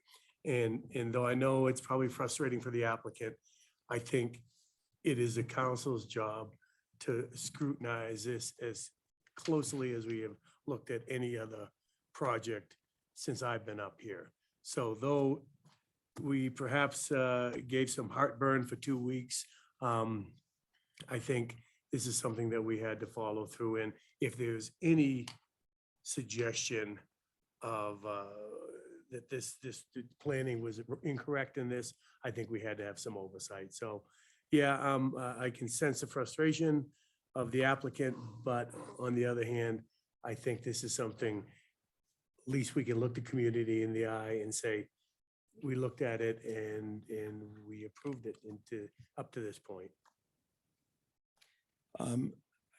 I wanted to, Chris tried to sort of lay out this master plan subdivision development code sequencing. And there's one part on that that stuck in my brain from years ago that I just pulled up. And that is, a master plan shall be considered to be a site-specific plan for the development of property. However, following approval of a master plan, the developer must still obtain further site-specific approval by obtaining separate plan level development permit for the development of the property. Really what that's saying is, once those lines and those properties are set out in a master plan, the subdivision is almost rote. This is site-specific development. I think that the place where things get, I think, out of whack in the way we do business is that site specific is really intended for building scale mass, texture, color, those kind of things, not necessarily lot line, subdivision line. So I think it just gets really confusing, and I'd be fine with trying to clear this up as time goes on between master plan and subdivision. I know we've had this discussion multiple times before, not here, but just in general, this difference between master plan and subdivision. So that's all I wanted to add to this. Kelly, want to go? Sure. I just, I agree with, whatever that guy over there's name is, Jeffrey, what Jeffrey said. It's super rare that I agree with him, so it's hard for me to remember his name. That this was an important step. And I mean, I think there were a few clear reasons that it's an important step. Is one, that it didn't appear to meet the code because the language said that it didn't meet the code, and it is an absolute code. I think that the part of the master plan language that stuck with me, or I guess it's the subdivision code, was that we make sure that the parcels aren't being divided so that they are over programming the site. And I guess not knowing what's going to happen on each portion of this site, and knowing that it is going to be a very heavily programmed site, it put me in a situation where I felt like it was our duty to talk about, what was going on in each of these lots and why specifically the lines were drawn as they are. Knowing, hopefully with a reasonable level of assurance, that nothing can occur on the Vail Resorts parcel, and that the town of Breck would control the wetlands parcel. I feel less strongly that having that line straight is, critical, although I don't really understand why we have a code that it appears we usually never follow. But since the language says generally, then I don't feel comfortable holding the applicant to a higher standard than the language in the code. So that's what I'm gonna land there. Dick? Yeah, I mean, this is hard. Jeffrey, I mean, you said it well. We're doing our job to try to protect town the best way we can. And I understand you guys are trying to do your job of trying to have what you view to be the best development possible. So it's not a personal thing by any means. I am still struggling with lot 2. There's an awful lot of wetlands in lot 2. And I just not really hearing any real justification for the shape of it, other than going around the wetlands. I guess I don't understand why it couldn't be to the south of lot 3. And we could have captured, or could have been split, I mean, we just have no explanation as to the purpose of lot 2, other than some potential financial or accounting benefit to Vail Resorts.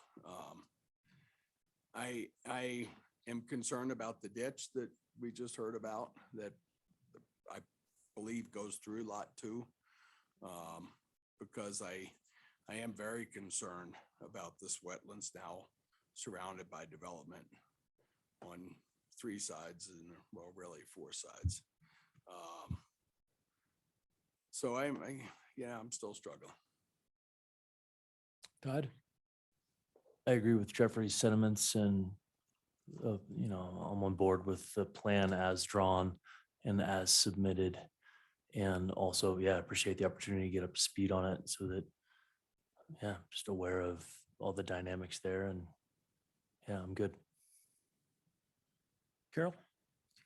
Yeah, I appreciate the deeper dive from staff and the applicant, make sure that we are adhering to the code.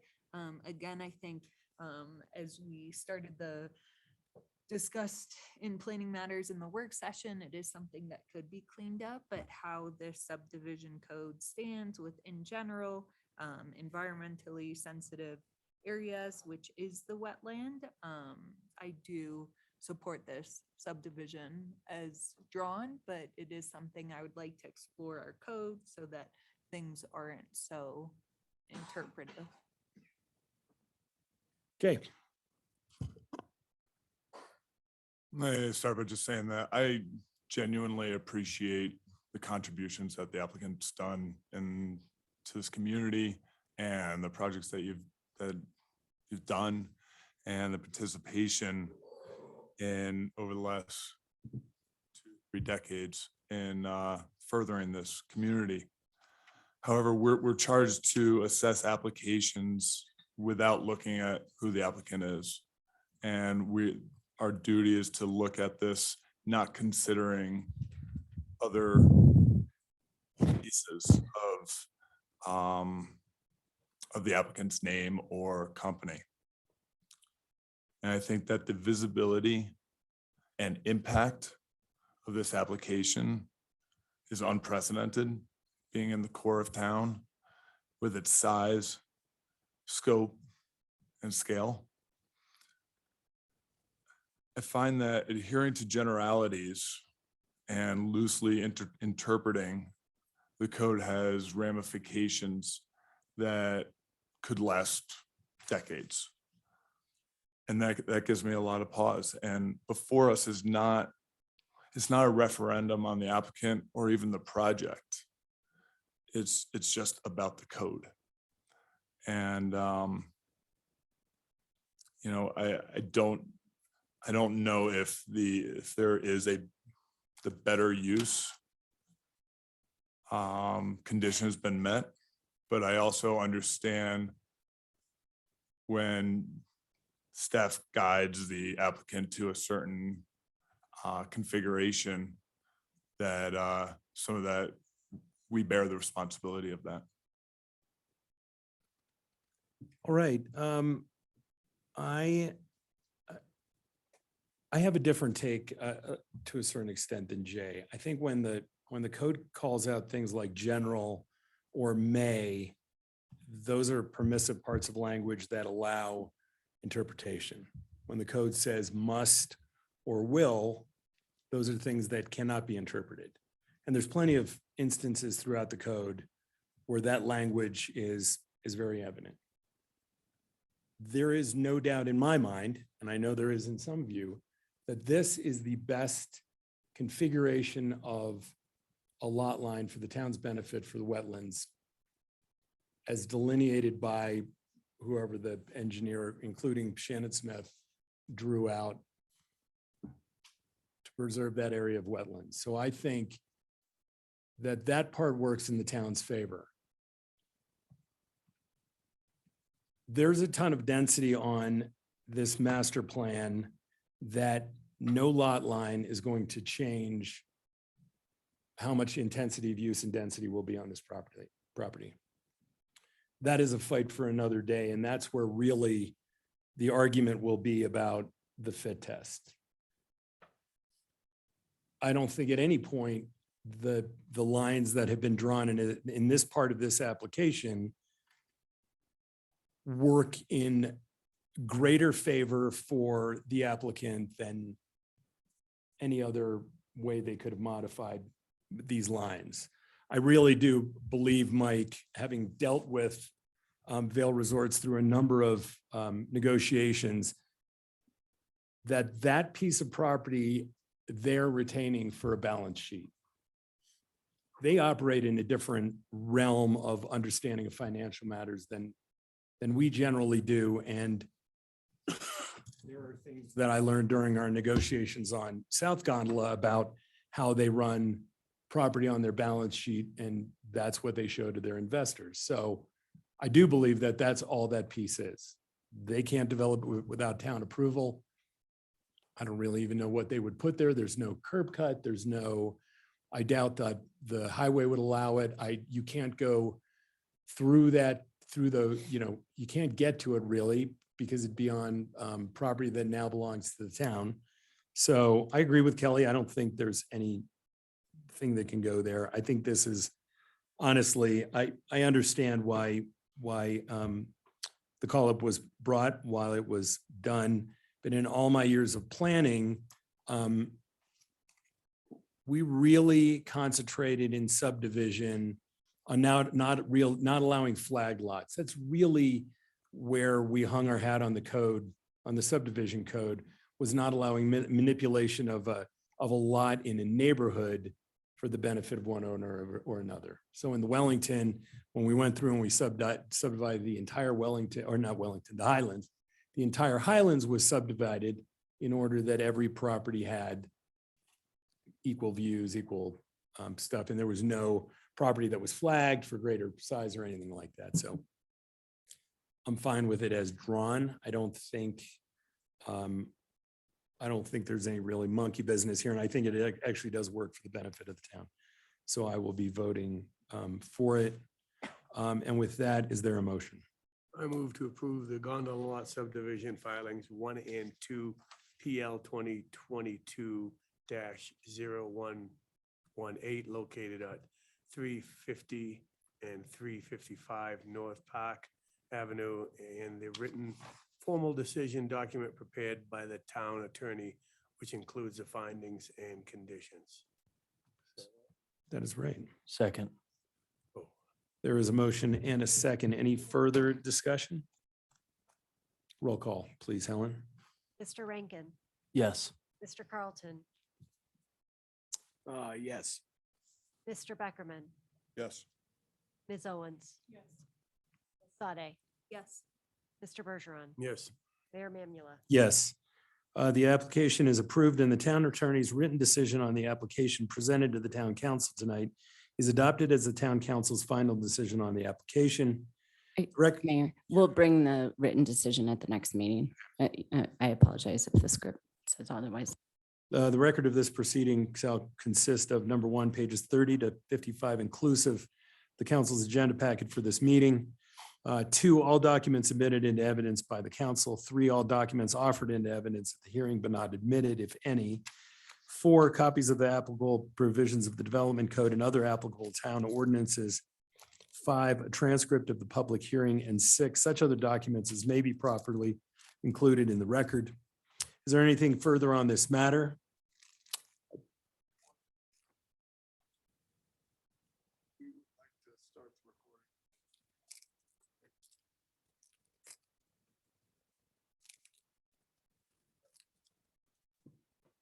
I'm not going to give you legal advice, but given that it's unlikely you're going to appeal this order, I mean, the significance of the written order is for appeal. So consult with your own lawyer. He was. Really? That concludes the hearing. Thank you. All right, thank you, guys and staff. Thank you. We move to report of the town manager and staff. A couple of quick comments for the council. I'll remind you that town party is this Thursday. I believe it starts at 4 p.m. Riverwalk Lawn. Also, we have happy hour. with the mayor tomorrow. Tomorrow, 4:30 on the deck at the golf course. Coming? Some of you may or may not be there. Todd's smiling. Not sure where he'll be. You can't go to an Avalanche game while I have to do town business, dude. That's not, we're a team. So we're gonna have that going. The BOCC has made a request. They want to do a joint meeting with individually with town councils, different ones, and so they're looking to set something up with you all. Their preference is that we do it on some Tuesday. Trying to fit something in between 9 and noon when they're generally doing their work session. Although if that doesn't work for you all, they may be able to attend like the start of one of our work sessions, or maybe we would start an hour early. I don't know when, our agendas are hit and miss, but they're so busy. So is there a preference for you all? Would you prefer to try to As opposed to doing between 9 and noon at their place. I mean, that'd be easier. Made them get us burritos or Sure. Whatever you want. something. I don't care. And that's on a council day or that's on Yeah, off on a Tuesday? council day, We right? could do it. Yeah, they meet every Tuesday, but we could do it on a council day. No, I'd rather do it. I'd rather on do a council day. On a non-housing council day. Right, so that's the second. Yeah. We would look at, yeah, I'm not sure. So we'll see if we can do something between 9 and noon and Try to on put a it on my council calendar. day. They're looking for a fight or why do they want to meet with us? What's? Ask their staff to try to set it up. With all of the. All of it. yeah. Yeah, all- Oh, I thought he said. Oh, it yeah. was Looking for a fight with everybody. Maybe so. The last thing You said that, That's just- BOCC, right? Or OSAC? no, BOCC. Fight, do they know we have Beckerman now? No, I don't think they know that. I don't think Elizabeth knows. So what, the last thing that I want to bring up to the council is that I would like, well, you know, I have that authority as your town manager to go in and make decisions relative to our employee pay and that. It also involves amendments to our current budget, but I feel that I need, you know, based on what we're looking at, we're doing a thorough pay study right now, but I think that we kind of preemptively at this time need to get in and make some adjustments across the board on some of our full-time positions. That leads up to what we would be recommending overall in the fall. So I think that now is a time that we need to make some adjustments to our full-time positions. And, you know, we'll let you know as I mean, if you're open to that, what those budget amendments are when we've got all that finalized. You know, this is a very fluid, as you know, a very fluid employment market, and it's a very competitive market. And I feel it's important for us to stay on top of this. We have the best employees. Yeah, I've been recruited for other councils. Dylan's Dylan looking wants- at. Dylan Jeffrey. wants me. I'm already on the Silverthorne. Well, it's me. Do you support me making those adjustments? Yep. Absolutely. Nope. Yes. Report of mayor and council members. That's going to be next week when we have CML. We had MMC, didn't we? Yes, we did. What did we talk about? Mm, It was in Frisco. I remember that part. Yeah, It was long. There were some new members. mostly about trying to figure out if they're gonna hire a town manager. Or not. But this morning, Lori and Rick and Melanie and myself met with Winter Park Town Council. Talked about short-term rentals and housing, but sort of talked about a bunch. In their retreat, they're in Breckenridge doing their council retreat.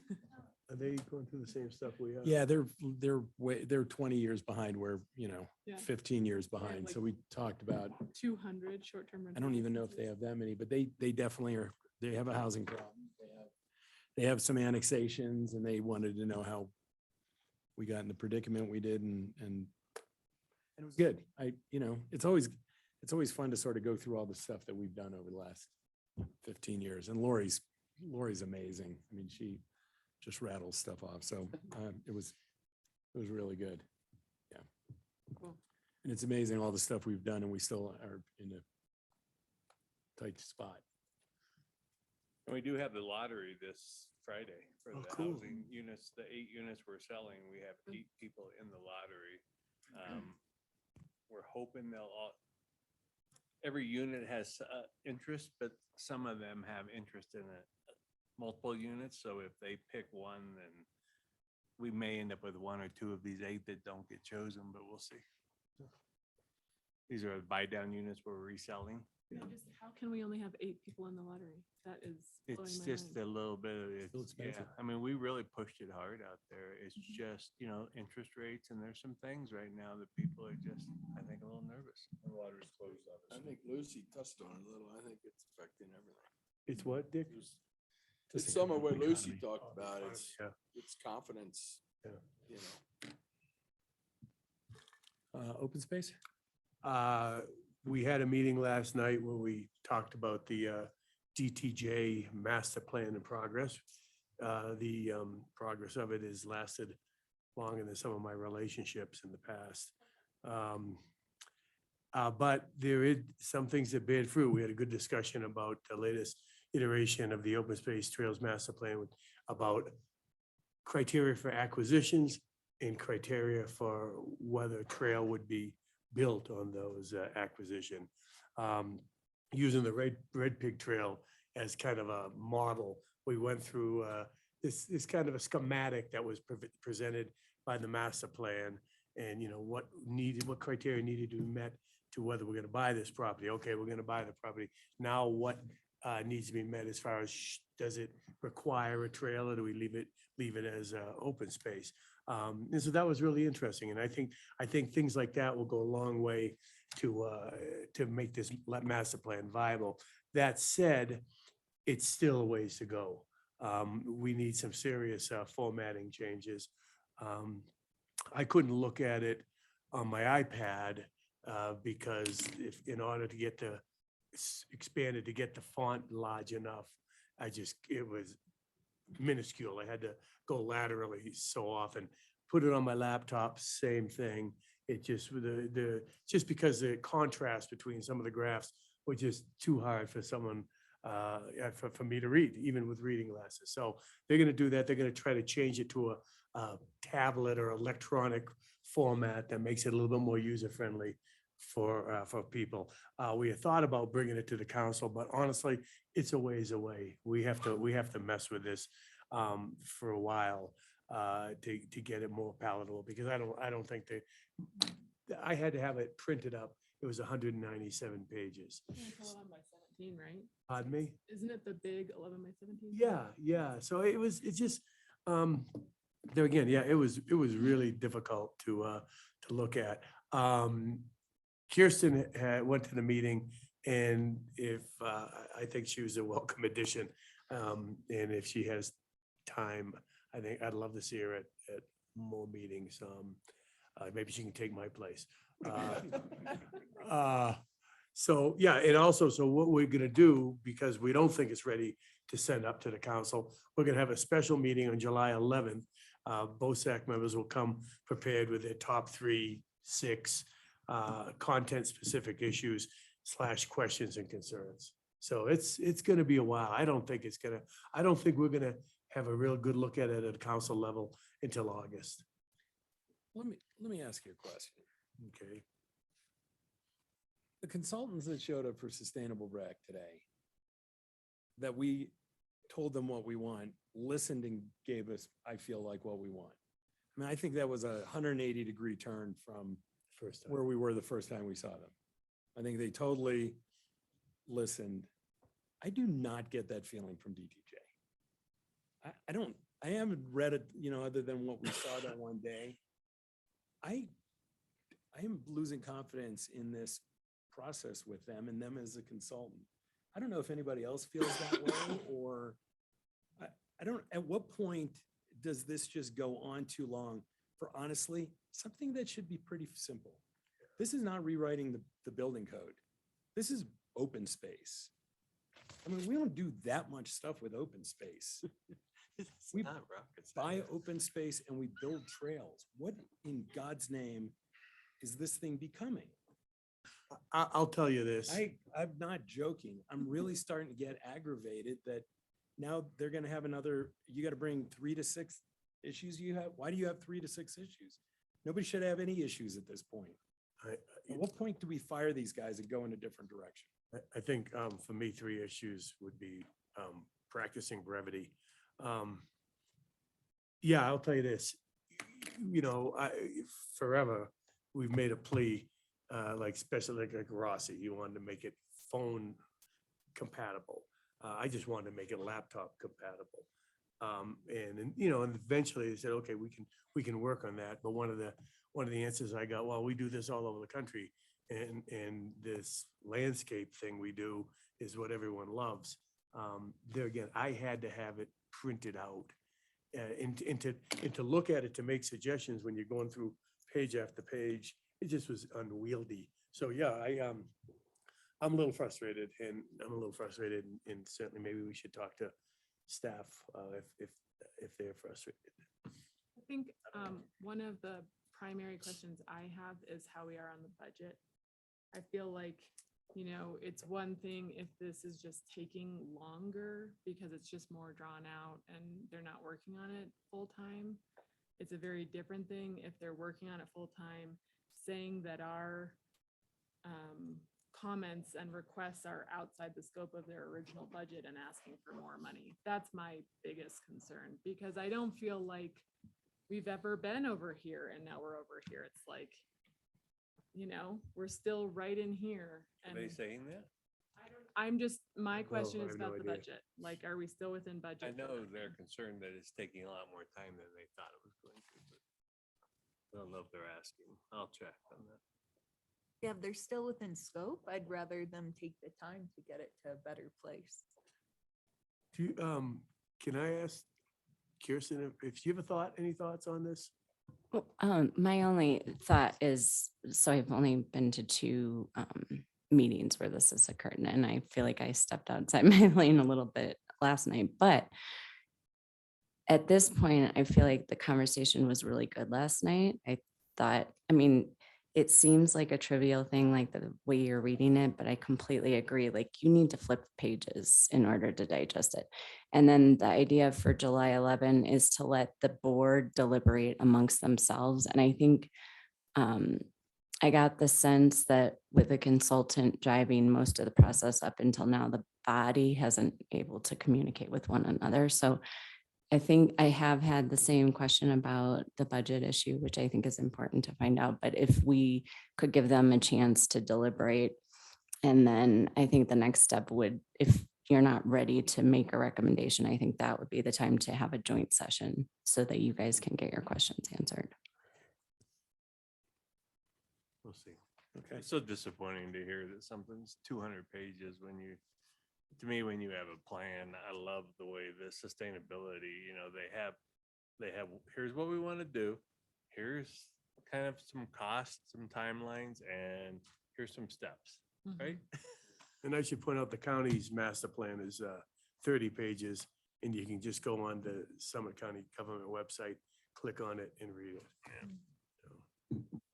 Disappointing.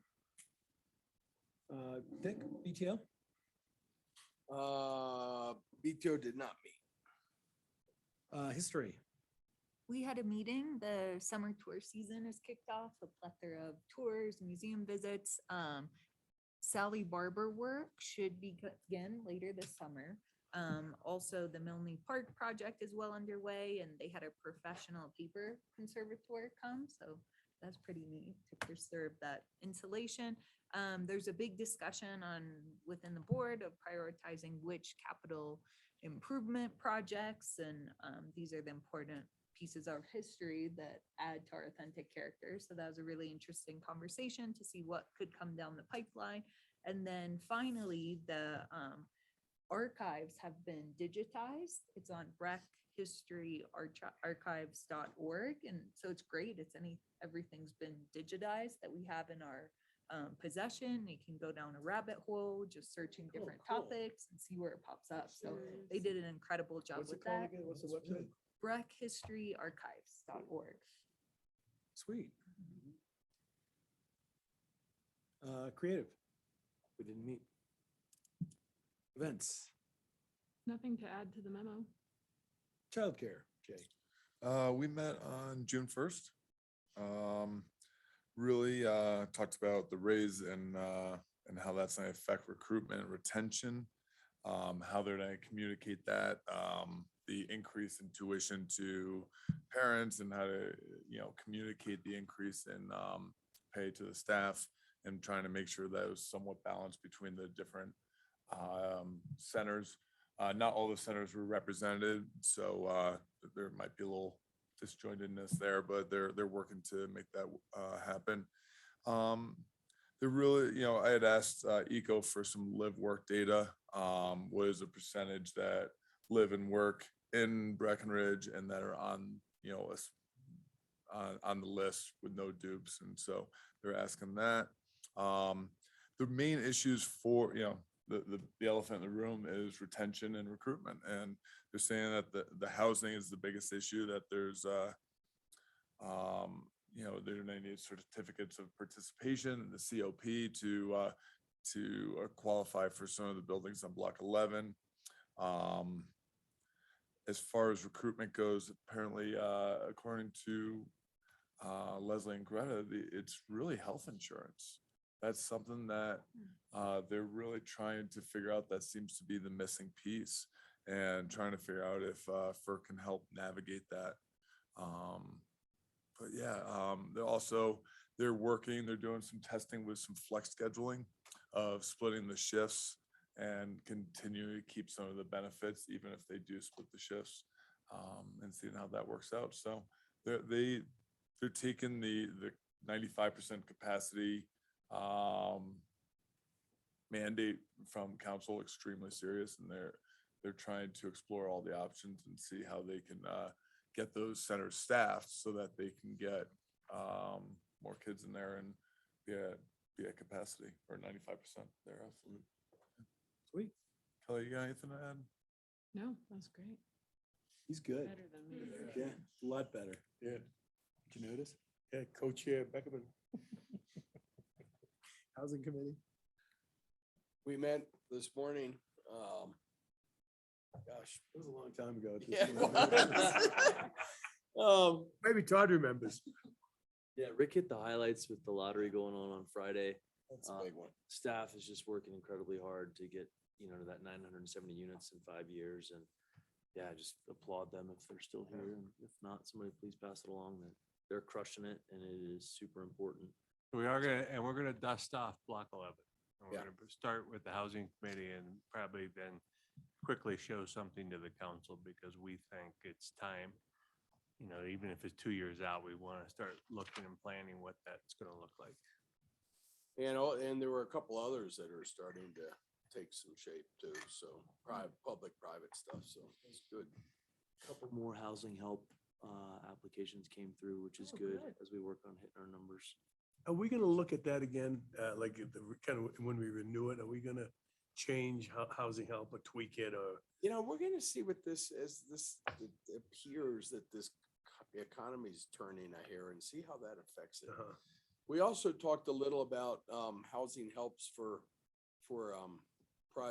projects that are new, and in terms of ADUs, and I think we're going to take a look at it and have a further discussion, which it probably could end up coming back to council. If we're giving them a lot of support in PIFs and we're giving them housing help money, whether it's to build an ADU or to do a new unit, do they still get positive points for it?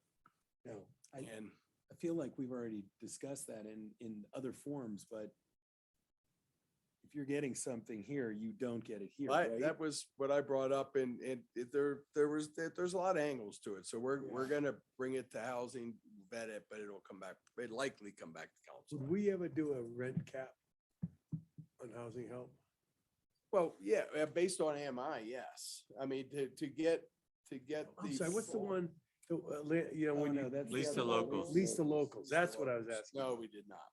Not to my knowledge. I don't. Are we gonna renew that, and? Well, we already have for 22, and we have different, there's different levels of compensation in round 2 than there was in round 1. But there's no rent cap. No, there's not, and I think I'd want to make sure that, we have certain limitations on what we can do legally when it comes to rent control and things like that. So Okay. it's a little disappointing that some of those are high rents that we're compensating on top of it, but right now we're getting units. And Yeah, so, no. We're on a year-to-year basis. Okay. Social equity. We have a meeting on Monday at 9. All right. Other matters. Eric, I have one thing before anybody else. Staff is proposing that we're going to close the rec center on July 4th. Typically, the only day we close the rec center, other than when we do our big cleaning week, is Christmas Day. July 4th is a relatively slow day, and we close earlier in the afternoon anyways. but we really want to utilize staff to help more with the programs now that we're running the race and some different things out there. And so they're proposing to close it. So I think I'm supportive of that, giving it a shot, see how much people, there will be 1 or 2 people that'll be upset, I'm sure. There'll be more than 1 or 2, but yeah. Everybody good with it? Can I go next? Because mine is related to the rec Yeah. center. You hate it? You want to close it no. permanently? The rec center is an absolute savior for parents this summer in particular. I mean, it has been, for 5 years, they've been improving the programming and broadening the number of kids that they reach. But this summer is just incredible out there. If you guys get a chance to go and just see all the programming, kids are getting dropped off at 8 o'clock and they're getting picked up and dropped off again at noon or ushered around. And it is like, The 260 kids a week or something like that were a day. it's more than that. I think it's 600 kids a week. I mean, it's a lot. I mean, this is a great example of us going out there, and when I say us, I mean you all identifying that we need, these are part-time seasonal positions, and we've been very successful. Rec's been very successful in getting those because, I think we're paying a good salary and we have some great programs, and John Doerr is not alone, but he's really taking a lead in doing that, and they're excellent right now. And no other town, the county, nobody has anything like this. I think Frisco Frisco won't gets touch like it. 17 kids a day. I mean, it's tiny. Like there's nothing even close to this. So I just can't give that staff enough props, and to close Right on on, July Kevin. 4th and get outside and help with some of that other stuff is. I like if they keep the kids outside a lot, on the skate park, and it's nice. That's awesome. Yeah. I agree. Yeah. And it's really well run. I mean, you feel confident as a parent dropping off, and it's organized, and We've only lots of nice lost people. You get that, Zig? Spread that, Thank you. spread that around. Other matter? Yeah, BTO, I forgot. We did have the nominating committee did meet, and we've appointed Matt Bowder to the board. Oh, I heard that. That's great. Matt from Rootstock. Oh, yeah, cool. Oh, Matt from Radicado. Yeah. I would also like this has just come from general conversation throughout the community and in terms of, the larger developments and such. And, I think it's time maybe we have a work session discussion around the incentive code to, where we give the bonus 25% for hallways and amenities and front desks and all of that. That was, I think, designed years ago to help incent some of these bigger projects. And, I think the community is telling us loud and clear that we no longer need to be incenting that stuff. And I'd like to explore, if others are in agreement to maybe, at some point get that on our work session agenda. How's everybody feel about that? Yeah. Yep. Do you want to send it to planning commission first, or do you want to look at it first? Jay, what do you think? I would love to hear what the planning commissioners feel like from there. There's a couple that have been there for a while that may have strong opinions, and then there's maybe some that have that are new that would have a fresh set of eyes on it. Okay. Can you do that? Yeah, so the question should be, planning commission, do we still think it's appropriate to be providing this mass bonus for spaces or not? Correct. Or should they just pay for it with real density? Yeah. Just eliminate it altogether. Well, they're gonna have to pay for the hallways some way, right? So, yeah. You still need hallways. Yeah, no, I mean, just do we really need this incentive? in place? 'Cause Agree, Dick. I totally agree. Part of the density is part of the Yeah. mass. We're just giving them an incentive for the development. Got that, Mark? Good? All right. Anything else, Dick? Nope. That's a good segue. We can take that incentive money and I would love to see us look at applying that to converting lawns to xeriscaping like the state's doing and try and lead from that front, get rid of grass. Yeah, would love to look at that down the road. Would also love to see us look at talking to the county on Lake Hill, see if there's a win in there as we look at trying to figure out housing outside of our base. So Drop we, that one there for you. we offered, a while ago, we offered to put some money into Lake Hill. Hasn't gone anywhere, so, but we have made offers to them, knowing that we're all in this together. Anybody that they can house, that means we don't have to house them, so. And right after that is when things went off the rails with their sand department in Frisco. And now the county is threatening to build 1,000 units without Frisco at all, and that has become a morass. And I've tried to, Rick and I have talked with both sides on this. It's in an impasse right now. I can mediate. That might do it. Yeah, with too. I have something. Yep. When are we gonna get the bike sharrows stenciled on the roads?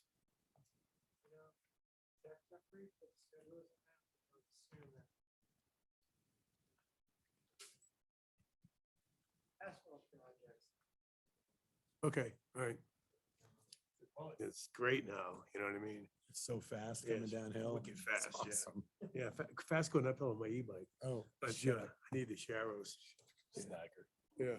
Carol? I just want to mention tomorrow is the 10th anniversary of the DACA program. It's a program that's benefited so many of our community members. And just at the 10-year mark, you see what tremendous success it's had in letting people come out of the shadows, get better jobs, not be in fear of deportations, but also the limitations of the program where people have to live in 2-year increments as they renew their permit. And also the program is being threatened in the Fifth Circuit Court. So just for awareness there, and I know our Congressman Nagoose has been such a leader on this issue and is continuing to. do Sure so. does it all.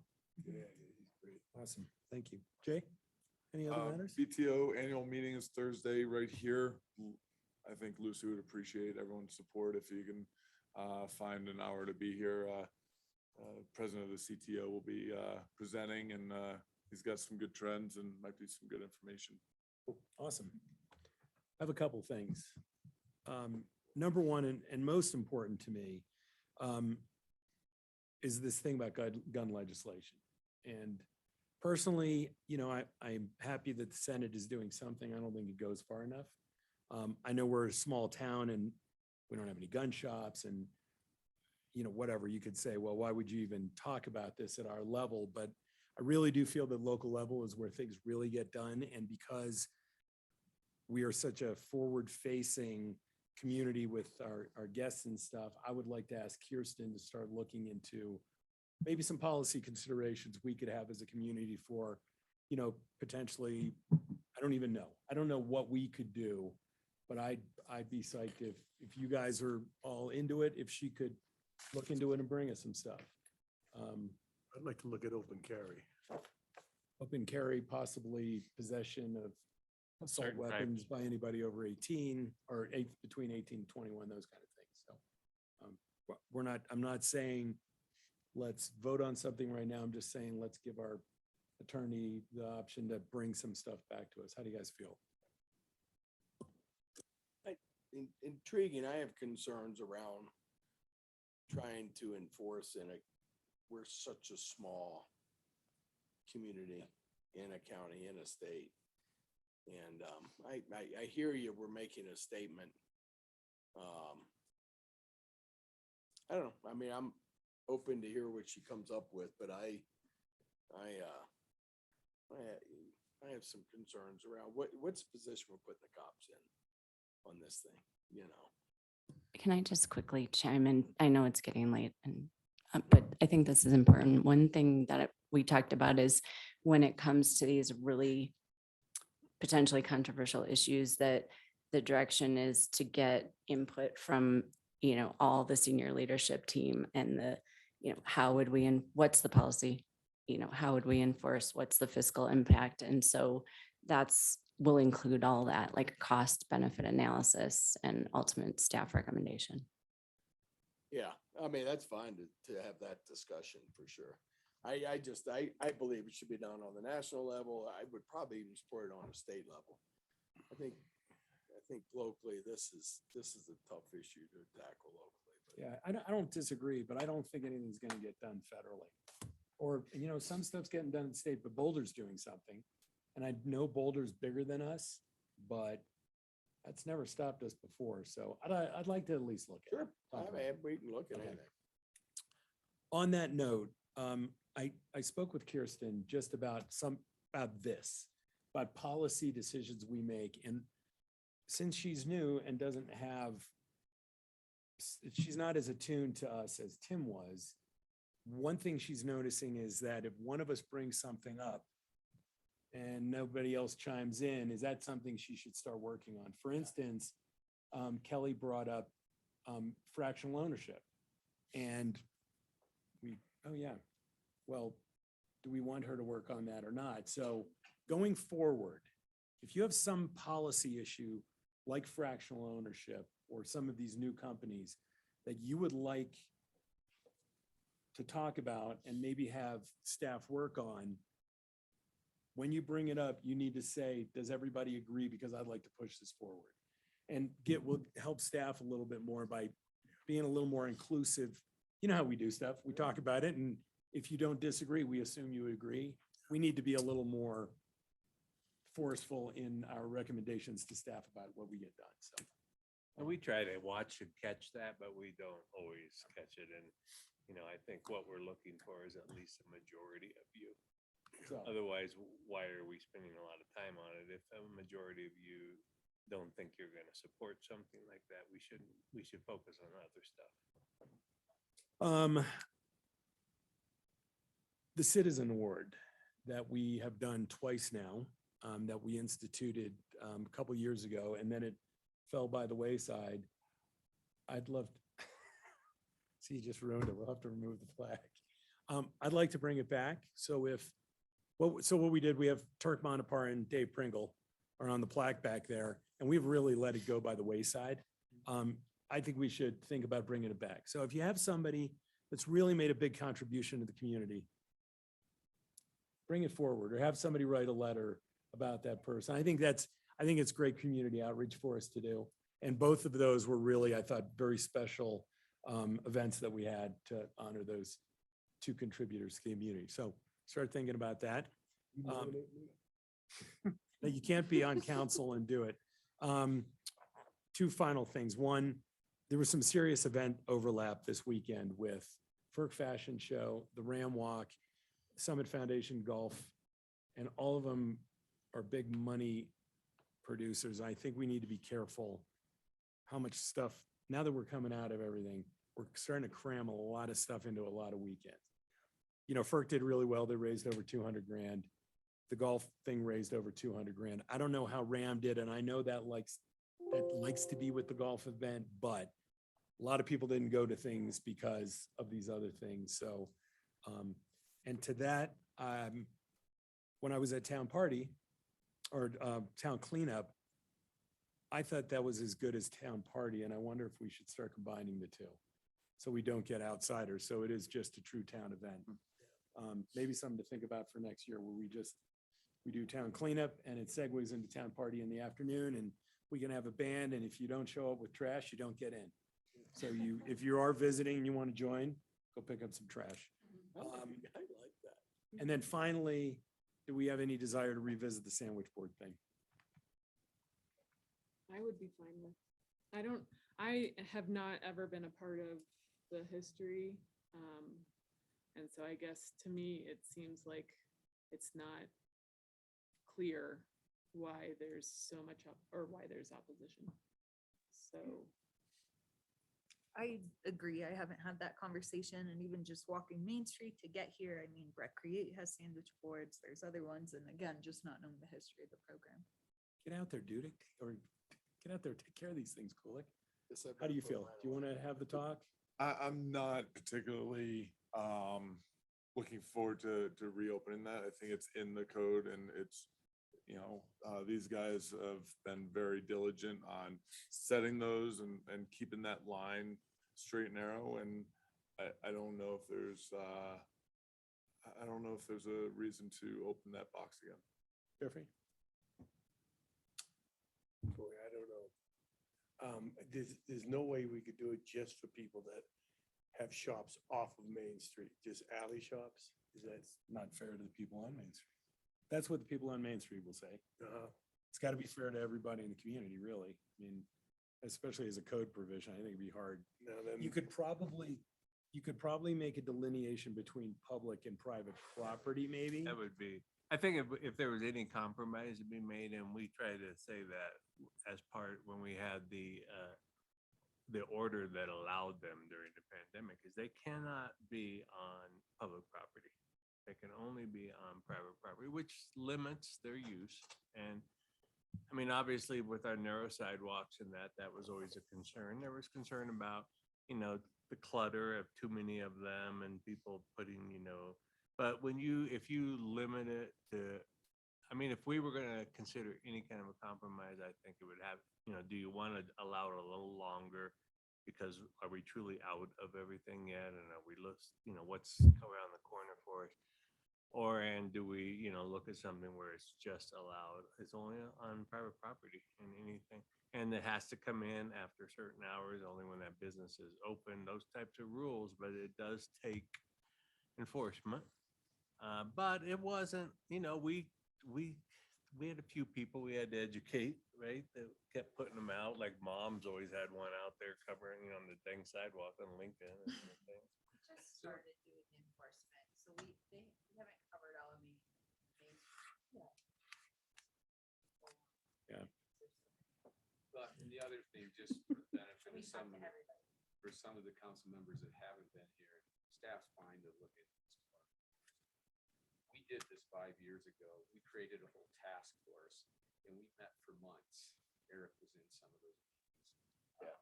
Came back down to, we don't want to allow them to add clutter. There's the issues of blocking sidewalks, et cetera, that have already been talked about. So we have gone down this road before, but that's how the council wants us to proceed. Where are you, Jeffrey? So no, yes. No. Yes. No, I'm with Jay. I'd rather spend time on housing and river and high dollar stuff. So no, we stick with the code. You know, let anybody that complains, let them know that we just did this 5 years ago, so. And then maybe for some of us newer council members, could you share that old staff memo, please? Thank you. All right. And that's no on public and private property? That's just no, I mean, that's where we came down originally, just, They're not allowed. they're just not allowed. Can we backpedal a little bit? What's Sure. that award called again? That's the, what did we call that citizen? So if it is, I would consider changing the name. If it is citizen, we're leaving out a large chunk of our community members. Maybe we change the name to community. It might say community. What's it say, Zig? If there's an angry award, I'd give it to him. Community, we'll change it to community. All right with that. All right, make a new plaque. That's why make a new plaque. Take it out of Carol's pay. Anything else for the good of the order? All right, boy, long government. That's a real periodic table. Why? I don't know. I like shit.